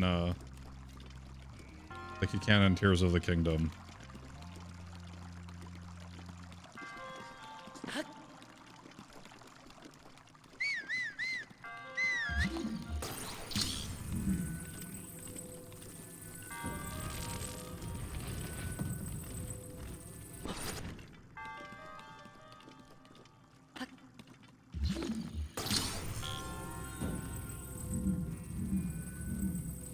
Oh my gosh. Way more responsive than it was.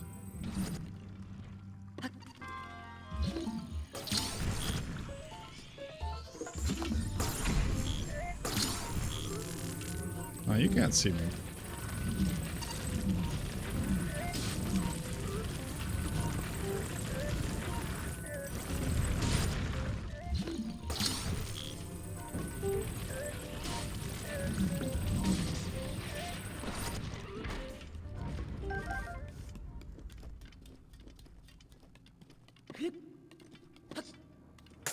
Oh, whoops.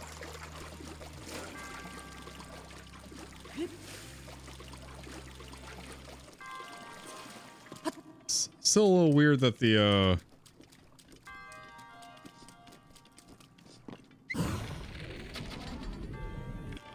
if I had like a shield, I think I'd be able to just hop over.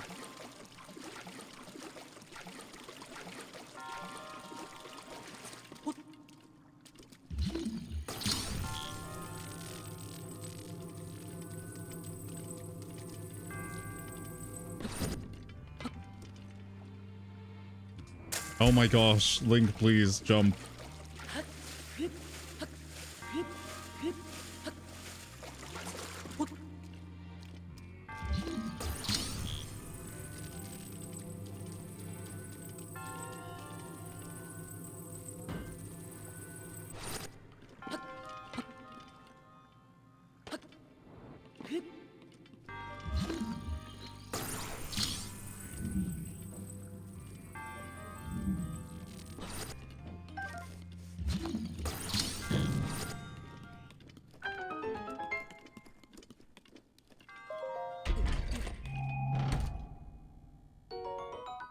Cool.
my gosh, please.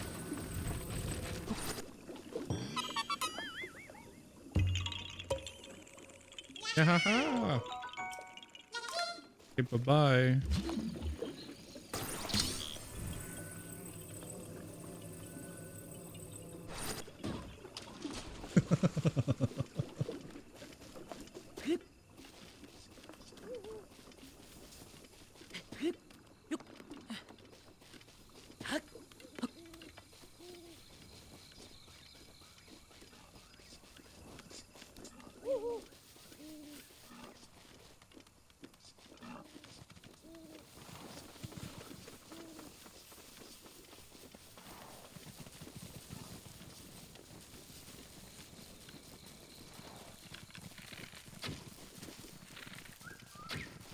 Oh my gosh, please.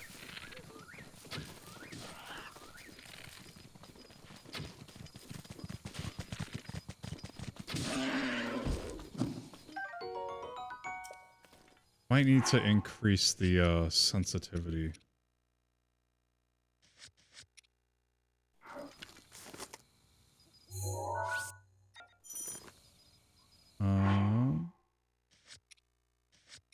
System options.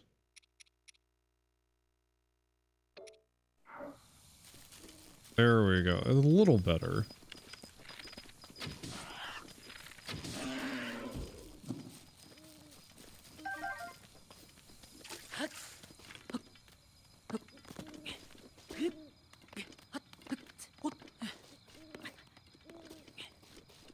Clearly a Korok right here.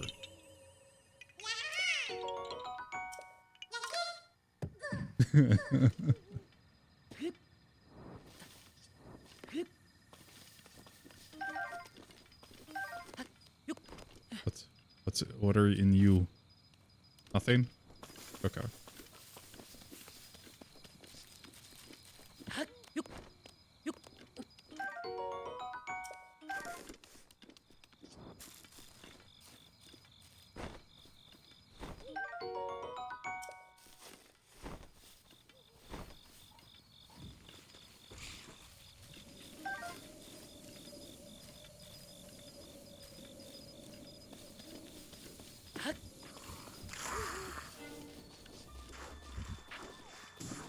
Hi, Megami Nash.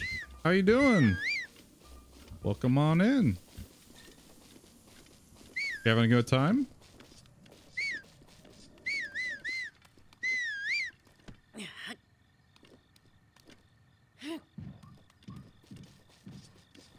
I'm replaying this game. It's been a while since I've played. And the last time I played was to get ready for Tears of the Kingdom. Español? Sí, yo también puedo hablar español. ¿Tú hablas español, espero? Mejor. En este stream yo hablo ambos en inglés y en español. So I'll speak in both English and in Spanish. Pero sí, bienvenidos. Yo me llamo Exer. Yo soy un... por el día yo soy ingeniero de todo lo que es el aeroespacial. Y por el noche yo soy VTuber. Gracias por el follow. Sí. Mi VTuber solo soy yo. Bueno, es básicamente soy yo. ¿Trabajas para NASA? No. Pero yo he trabajado en algunos cohetes. Yo trabajaba por Newgland, por Blue Origin. Y también yo trabajo con los aviones. Antes en el stream, estábamos haciendo una máquina para dar vueltas a algunas llaves aquí por el stream.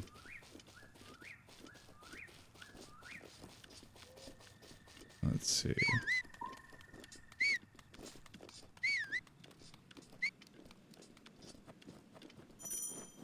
I need to find someplace to cook.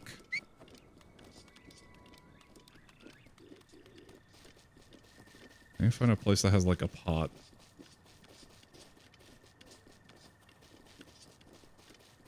Sí, pero esa versión de Breath of the Wild es la versión del Switch 2. Entonces, esta tiene algunos aumentaciones para mejorar la experiencia del juego.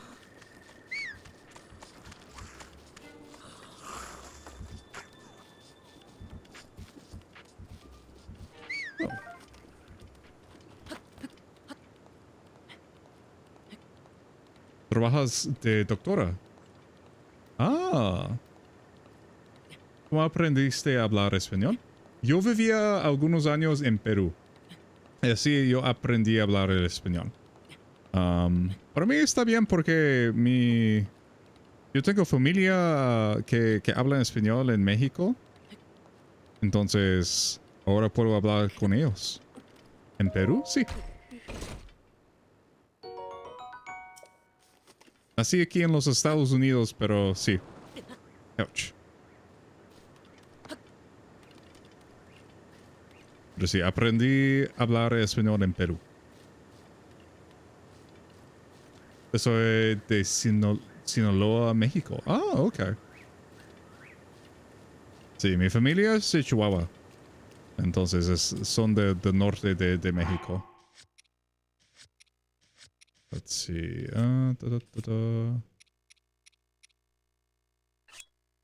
Hold.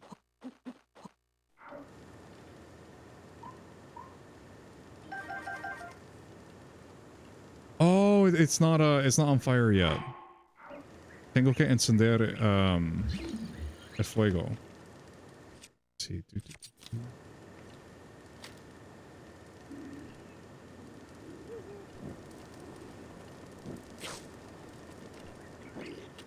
Entonces, ¿eres ingeniero aeroespacial? Sí. Todo lo que es el aerospace es algo que hago.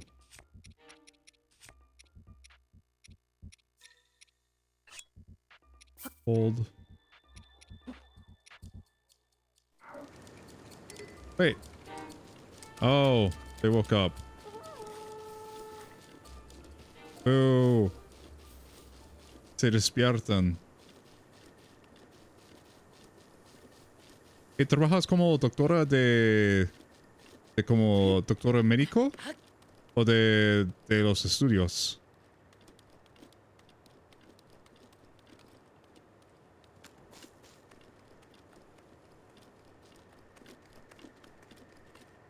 Cirujana. Oh, ok.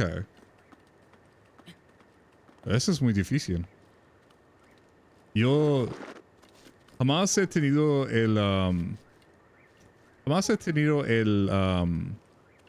la habilidad de mantener el enfoque así. Pero qué bueno que puedes hacerlo. What I'm gonna do, I'm just gonna sit under them.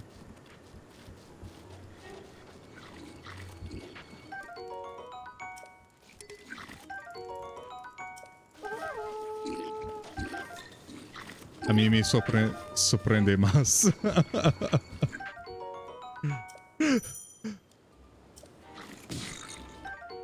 A sorprenderte a ti mismo, a saber que puedes mantener el enfoque así.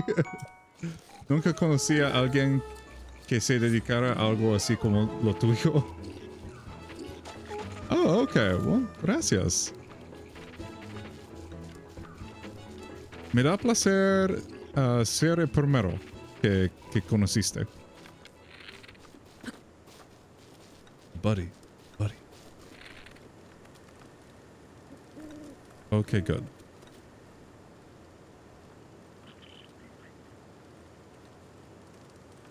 Think.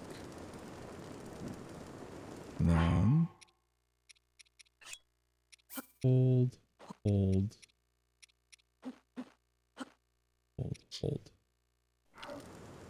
There we go. ¿Es difícil? Ah, claro que sí. Hay muchas cosas que son difíciles. Es como si te haría la pregunta, ¿es difícil que lo que haces? Bueno, sí, es un poco difícil, pero también es algo que quieres hacer. Entonces, es algo que estás dispuesto de hacer. Oh. Ciertamente yo respondería que no. Bueno, para ti ahora no es difícil, pero el aprenderlo, a muchos lo que haces parece difícil. Okay. Hey, buddy, come back here. Come here. Come on. Poke your head out. It's the worst that can happen.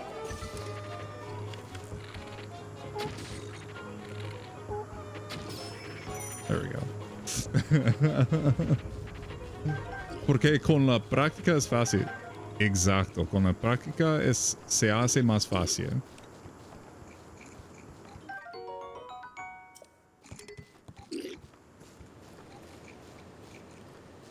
I am stealth, soy invisible. No me puedes ver. Soy John Cena.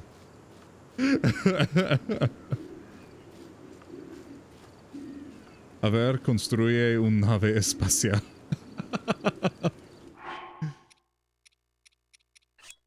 Eso sería... Me encantaría hacer eso, de hecho.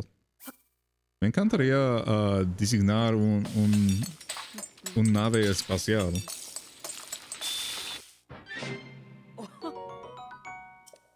Okay.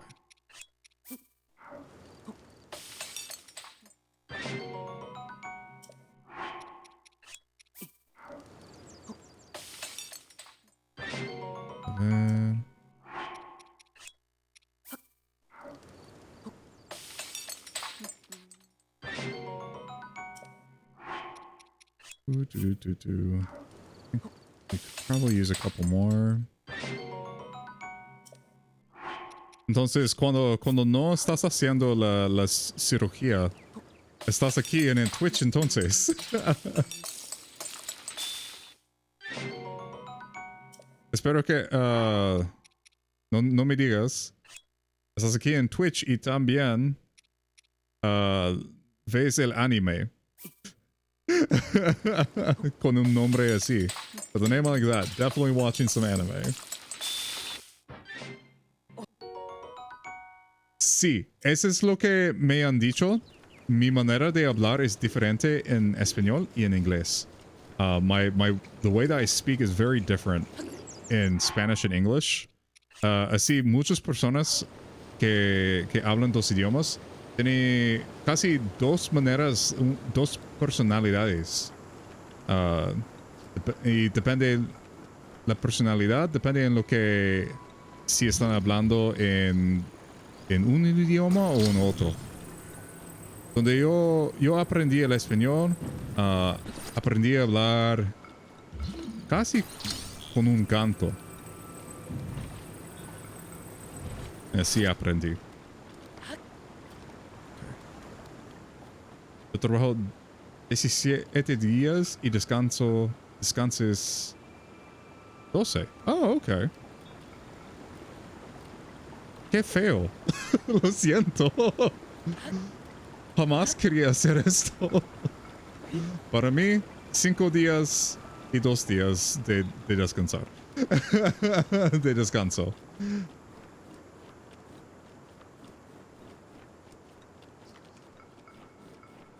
Jamás podría hacer esto. Pero yo también, no aguanto el estrés muy bien. Por eso yo estudié para ser ingeniero. Es que lo mío es negocio propio. Oh, ok. Entonces puedes hacer... Bueno, tienes que hacerlo porque quieres tener...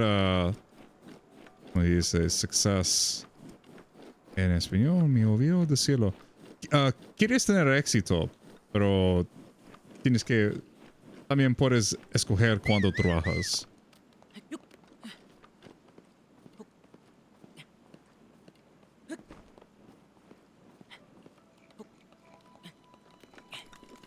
¿Dónde está? Oh, aquí está.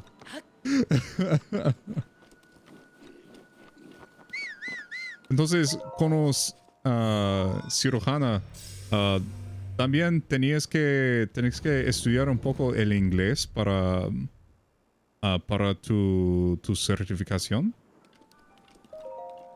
Pero yo decidí que era lo apropiado para descansar 2 semanas sin preocupaciones. Sí, eso es cierto. Sí. Sí, eso es lo que te da, te permite tener éxito en tu trabajo. Eso es lo que debes hacer. Aunque otras personas no entiendan.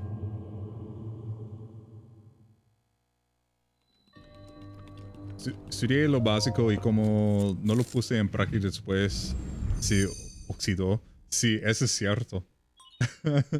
Yo tengo muchas oportunidades de hablar en español aquí en los Estados Unidos, entonces aprendí bien y bueno, se sigue tener la habilidad de hablar en español, entonces para mí me parece que está bien. Aunque cuando estoy cansado, me hace difícil hablar en español. Y no hablo tanto como hablaba antes. Cuando yo trabajaba en una tienda de autopartes, yo hablaba español todos los días. Entonces yo tenía muchas oportunidades de practicar, de hablar con la gente de otros países, como de Honduras, de Puerto Rico, de muchos lugares, de México también, Colombia. Entonces, hubieron muchas oportunidades de practicar y practicar. Sí, me pasa.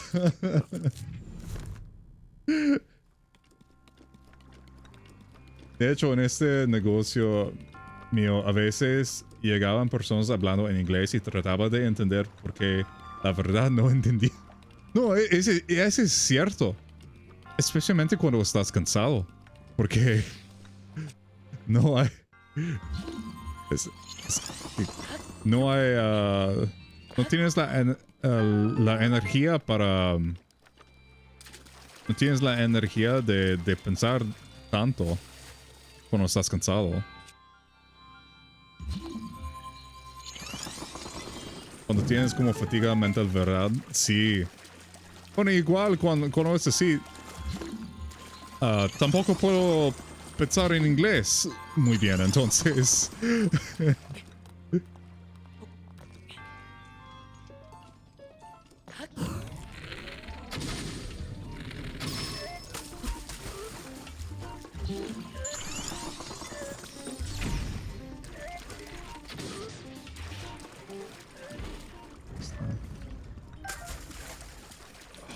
Algo pasaba también cuando yo estaba trabajando antes. Yo estaba tratando de designar la máquina que hicimos antes por el stream. Pero yo no sabía cómo mejorar mi diseño. Y solo tomé una vacación de pensar de algunas semanas. Regresé y ahora tenía todas las ideas que yo necesitaba para mejorar el diseño. Ahora todo sirve. Aparte de parte de la máquina que tiene, ¿cómo se dice? Se dice en español también interferencia, ¿verdad? Dime un momento.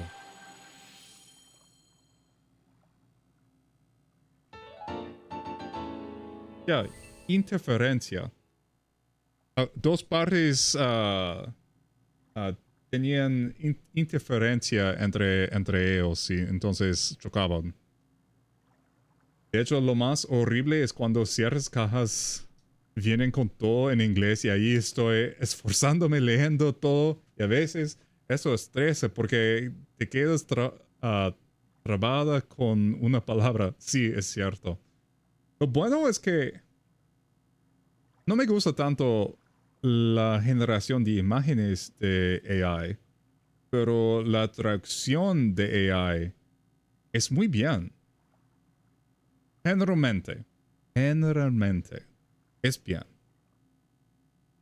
Entonces, puedes traducir mucho ahora. Symbol courage given to those who have overcome the challenges of a shrine. ¡Yipi! Fíjate. Que tengo un amigo ruso. A ver. Continue. Y a ti bien te podría creer que hablas ruso.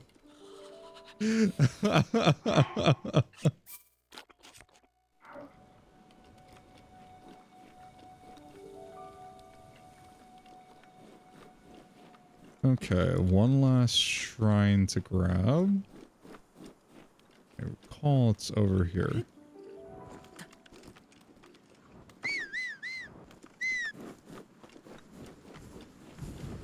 Oh, es parecido al tuyo. El acento de español. Ah, sí. Cuando estoy hablando, muchos de las personas, cuando yo vivía en Perú, pensaban que yo era de Argentina. Pero en sí, yo no tengo acento parecido a un argentino.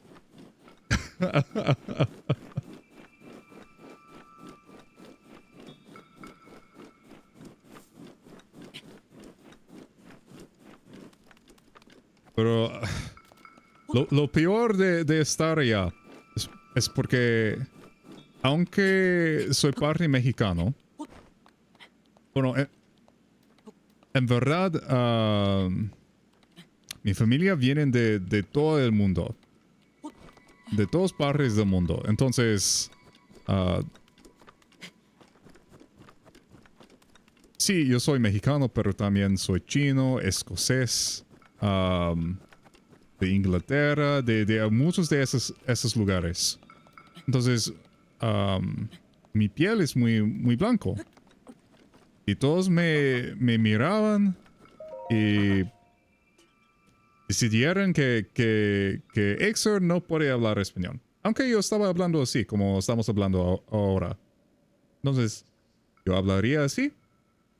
Y ellos me fijaban con una mirada y no me podían entender. De Sinaloa y Europa, sí. Entonces, yo tenía un compañero un compañero de casa y él se enojaba por mí porque cada vez que salimos yo hablaba en español así. La gente me escuchaban un poco, me empezaron a decir como, sí, ajá. Entonces se dieron vuelta a mirar a mi compañero y le dieron, le pidieron traducir lo que yo decía. Y él cansaba de repetir lo que yo estaba diciendo todos los días. A scope and you shook your slate. Okay. Yes.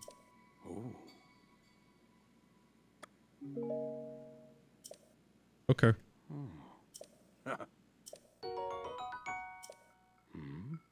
Jamás voy a llevar esa ropa. A ver, di.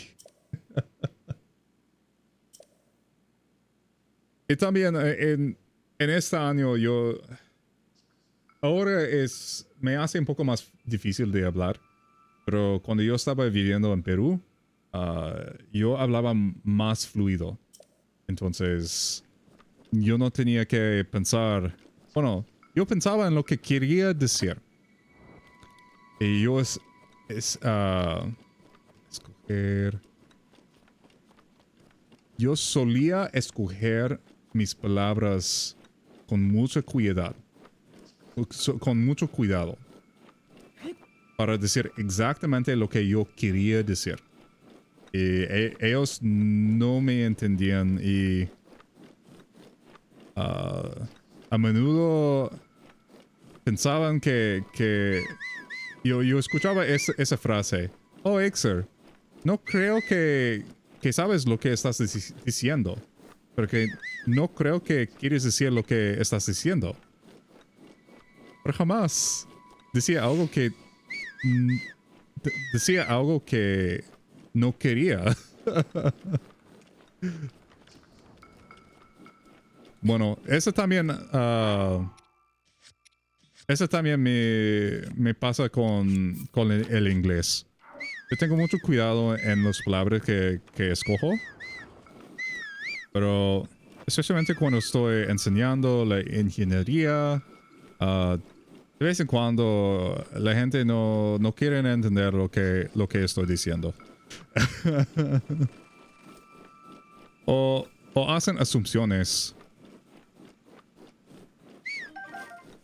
Por ejemplo, si yo digo, oh, esa parte es bueno para el caso A, pero no es bueno para el caso B.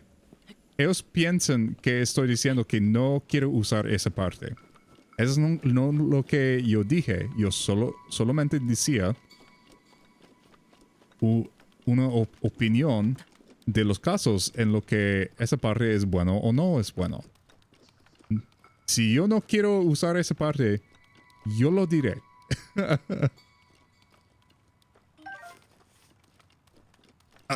Ahí está.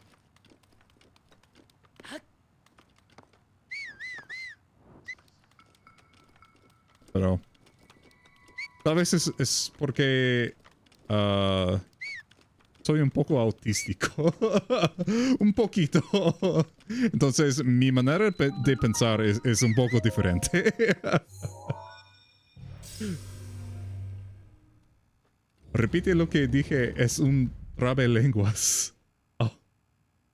No sé lo que tengo que repetir. Porque yo estaba hablando muchísimo. ¿Quieres que repito de parte de cuando la gente no me entendían? Porque pensaban que yo no hablaba español bien. ¿O el parte de en lo que las personas en inglés tampoco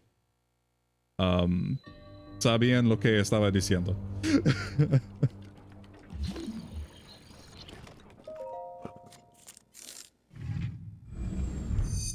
También es peor cuando estoy jugando algo. Me cuesta pensar.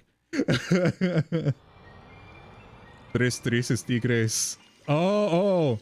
3 tristes tigres tragaban trigo en un trigal. Y eso. 3 tristes tigres tragaban trigo en un trigal. 3 tristes tigres tragaban trigo en un trigal. 3 tristes tigres tragaban trigo en un trigal. ¿Así? 3 veces.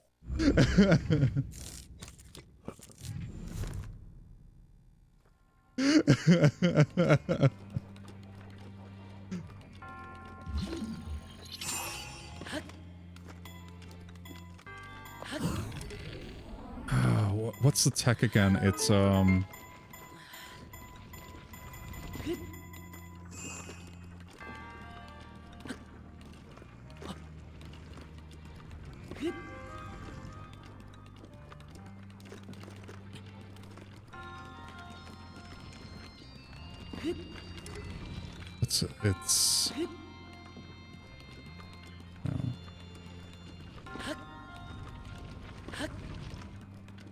olvido cómo oh, aquí está.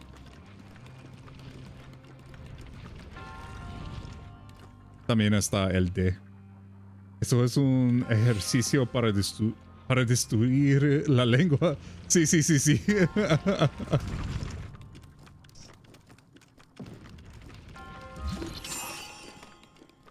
Un momento.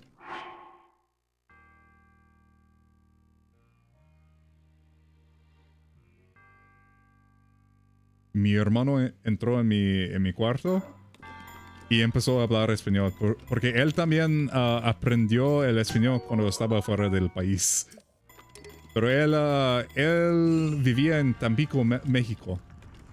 Entonces su manera de hablar en español es muy diferente que el mío. Yippee. Oh, I know you can like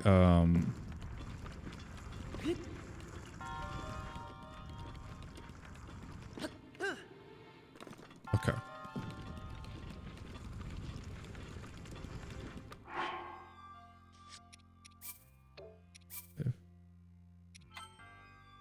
Pero él me escuchó hablando español, entonces él también me hablaba en español. Ahí sí hay un problema. Malo que hablaras veracruzano.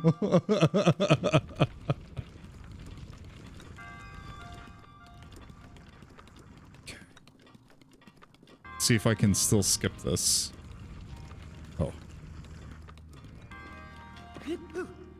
No!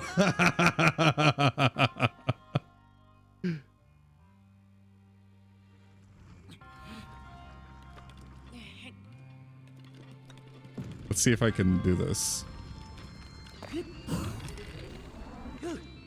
No! Almost, casi. Si hablaras veracruzano, te diría, disculpa amigo, eres un hombre pez.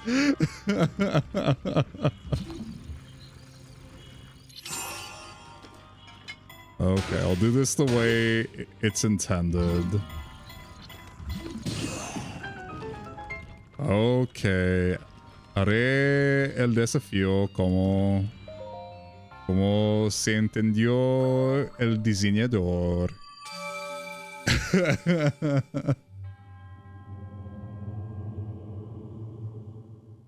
Yo no tengo el tiempo para practicar mi equipo.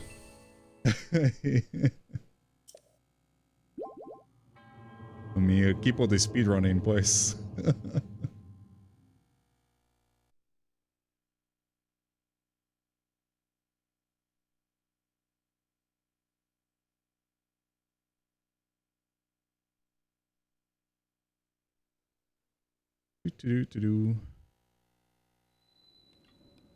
Ho! Pues aquí me tendrás un poco más seguido para hacerte que hables español. Es igual cuando en inglés, de vez en cuando hablas con una persona que habla tan rápido y como está masticando sus palabras que ni te das cuenta que estás hablando, que esa persona está hablando en inglés. Imagine an X on your map. Okay.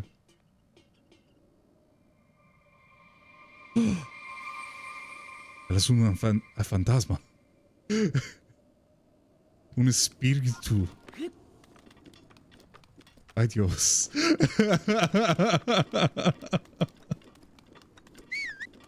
Okay.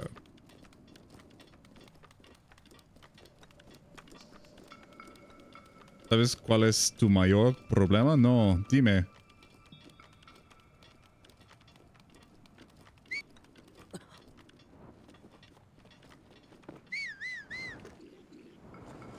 Ouch. Oh. Morí. A mí me da mejor el japonés que el inglés. Ah, ese puede ser. Ese puede ser. Sí, es algo que... Si tienes la gana de aprender, sí. Yo entiendo.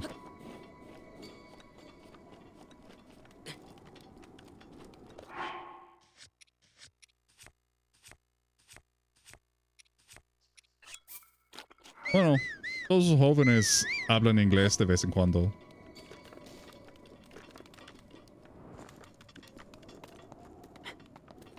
Cuando yo estaba en Perú, todas las jergas eran en inglés.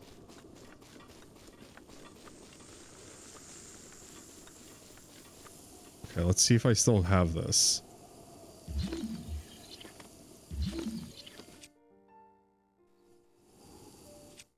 This, and then...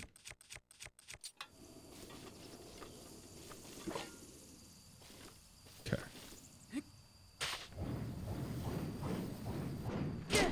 Ah, Sue.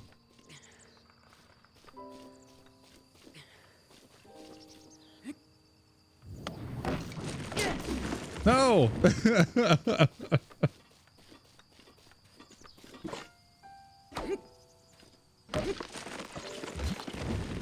Asu. Okay. Try that again. ¿En Perú comen palomas? Tal vez. Yo jamás comí palomas, pero estaban palomas por toda la ciudad. Se come mayormente el pollo, el arroz y la papa. No comemos el papa, pero comemos la papa. Es la trinidad de comida de Perú.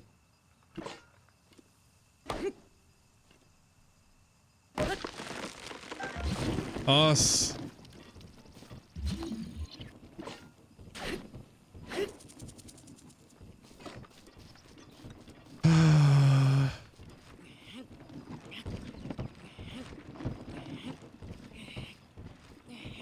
Maybe we can still make this work.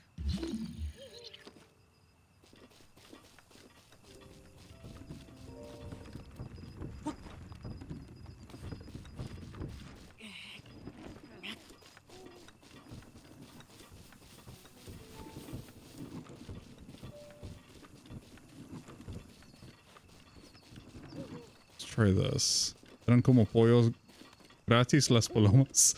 No, no. Los palomas son tan sucios en la ciudad.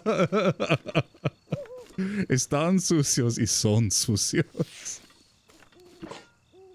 Maybe I should use the sword instead. 1, 2, 3.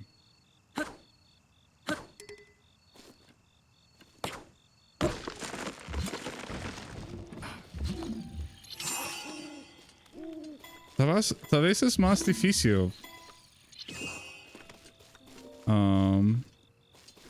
En esa versión del juego.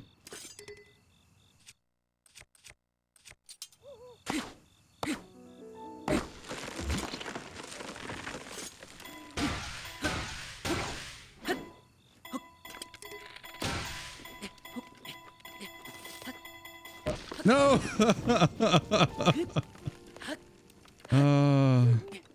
Practicaré después. ¿Qué se supone que haces? Hay una manera de volar usando esos árboles para llegar al techo sin escalar así.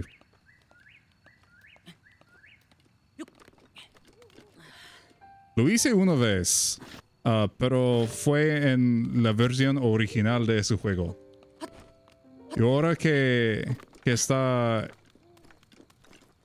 corriendo por 60 frames FPS, es más difícil hacer algunos de los ¿cómo se dice? Techniques. Well done there, young one. ¿Cómo se dice techniques en español? The time has come to show you who I truly am. I was King Rome Bosphorus Hyrule. No way. I was the last leader of Hyrule. Sí, es las técnicas. Hay una técnica en volar con el árbol. Sí, técnicas. Derroté un Ganon con el bug de palito. The great calamity was merciless. Oh, en el Ocarina of the Devastated Time. everything in its path. Lo, a century ago. It was then that my life was taken away from me. And Jamás since seré that un time, speedrunner. here I have remained in spirit form. I did not think it wise to overwhelm you while your memory was still fragile. So rather than that, I thought it best to assume a temporary form. Forgive me. Y perrotar es mucho más. I Sí, think you eso es are now cierto. ready to hear what Pero happened sería padre 100 years ago. si se hizo. To know Calamity Ganon's Ese también lo true hice. form, one must know the story from an age long past. También The Demon King was born into el this kingdom, but his transformation ganar into Ganon sobre created the horror we Ganon see con now. una botella de vidrio, Stories pues. of Ganon were passed from generation to generation in the form of legends and fairy tales. But there was also a prophecy. The signs of a resurrection of Calamity Ganon are clear, and the power to oppose it lies dormant beneath the ground. We decided to heed the prophecy and began excavating large areas of land. It wasn't long before we discovered several ancient relics made by the hands of our distant ancestors. These relics, the divine beasts, were giant machines piloted by warriors. We also found the Guardians, an army of mechanical soldiers who fought autonomously. This coincided with ancient legends, oft repeated throughout our land. ¿No tienes sueño? ¿Llevas 5 horas?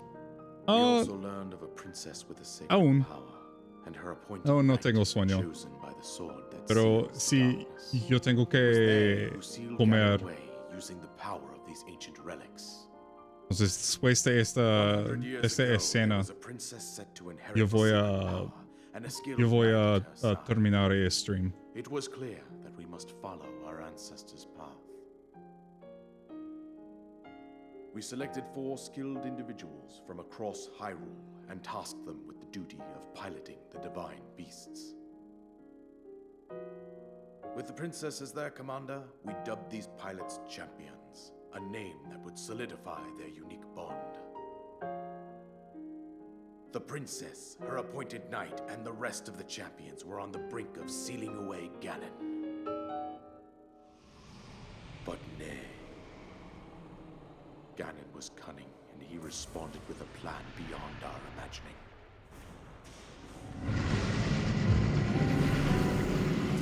No más te preocupa comer. Sí. Oh no. Los guardianos. Guardianos, pues. He appeared from deep below Hyrule Castle, seized control of the Guardians and the divine beasts. Sí, me encanta esa versión del juego. The champions lost their lives, those residing in the castle as well. The appointed knight, bravely wounded, collapsed while defending the princess. Los guardianos de la galaxia, And thus, pues. the kingdom of Hyrule was devastated absolutely by Calamity Ganon. However, the princess survived to face Ganon alone. Link, you are our final hope. The fate of Hyrule rests with you.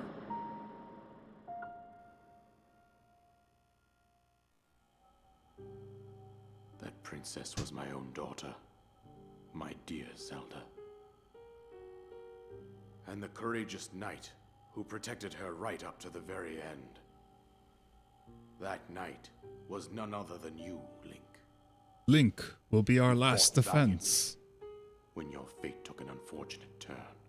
A llegar Wild Then, con los guardianes You de were la taken to the shrine of galaxia a resurrection. rescatar a Zelda, Here sí. you now stand, revitalized 100 years later. The words Link of guidance será you have been hearing nuestro since your último awakening defensa. are from Princess Zelda Oh no. herself. Now, ¿Has visto a as Link? she works to El que restrain come Ganon from todo within Hyrule castle, she calls out for your help. However, my daughter's power will soon be exhausted. Once that happens, Ganon will freely regenerate himself, and nothing will stop him from consuming our land. Considering that I could not save my own kingdom, I have no right to ask this of you, Link. But I am powerless here. You must save her, my daughter, and do whatever it takes to annihilate Ganon. Se come tarántulas y se encuentra en el bosque. Sí, es cierto. Se come de todo. All four divine beasts, as well as those guardians swarming around Hyrule Castle. Sin cocinar nada. I believe it would be quite reckless for you to head directly to the castle at this point. I'm gonna do it anyway. I suggest that you make your way east out to one of the villages in the wilderness. Follow the road out to Kakariko Village. There you will find the Elder Impa. She will tell you more about the path that lies ahead. Consult the map on your Sheikah slate for the precise location of Kakariko Village. Make your way past the twin Sheikah summits slate of the se dueling está peaks. vibrando. From there, follow the road as it proceeds north. Derrota a monstruos con su tamaño con una ramita. Sí.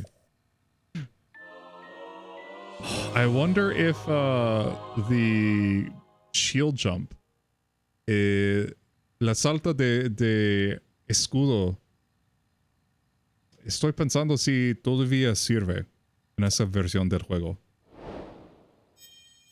Me imagino que sí, porque también sirve cuando estás jugando por un emulador también.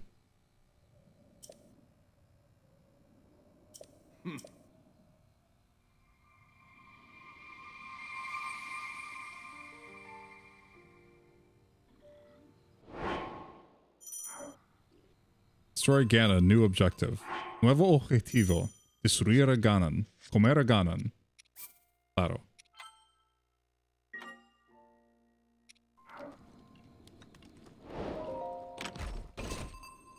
What are you? Soldier's bow.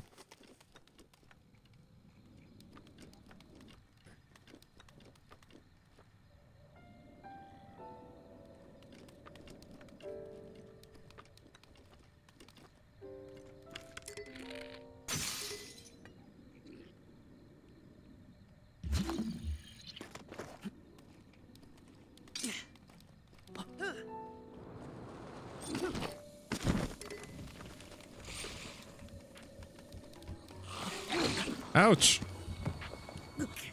Déjame saltarte.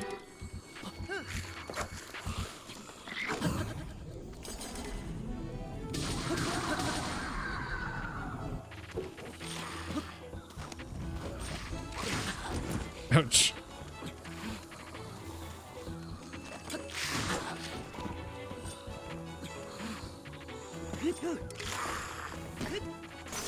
Ouch. Oh no, Link. Huye, huye, Link.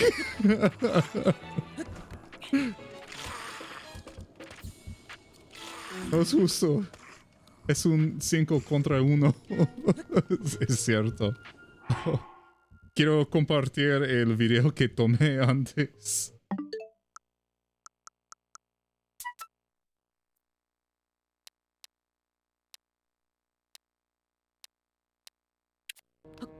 Aquí está Link, nuestra última defensa. Oh, esto no fue. Una vez más. Link, nuestra última defensa. Oh. Ay, Dios.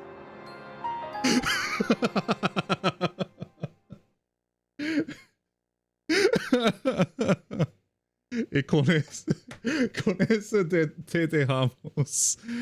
Déjame ver a quién voy a hacer un raid. Si quieres ver un streamer que hace español, hay Kemipi. Ella habla español y está haciendo un stream de Sky, Children of the Light. Es un juego de móvil, pero también tiene una versión de Switch también, si están interesados.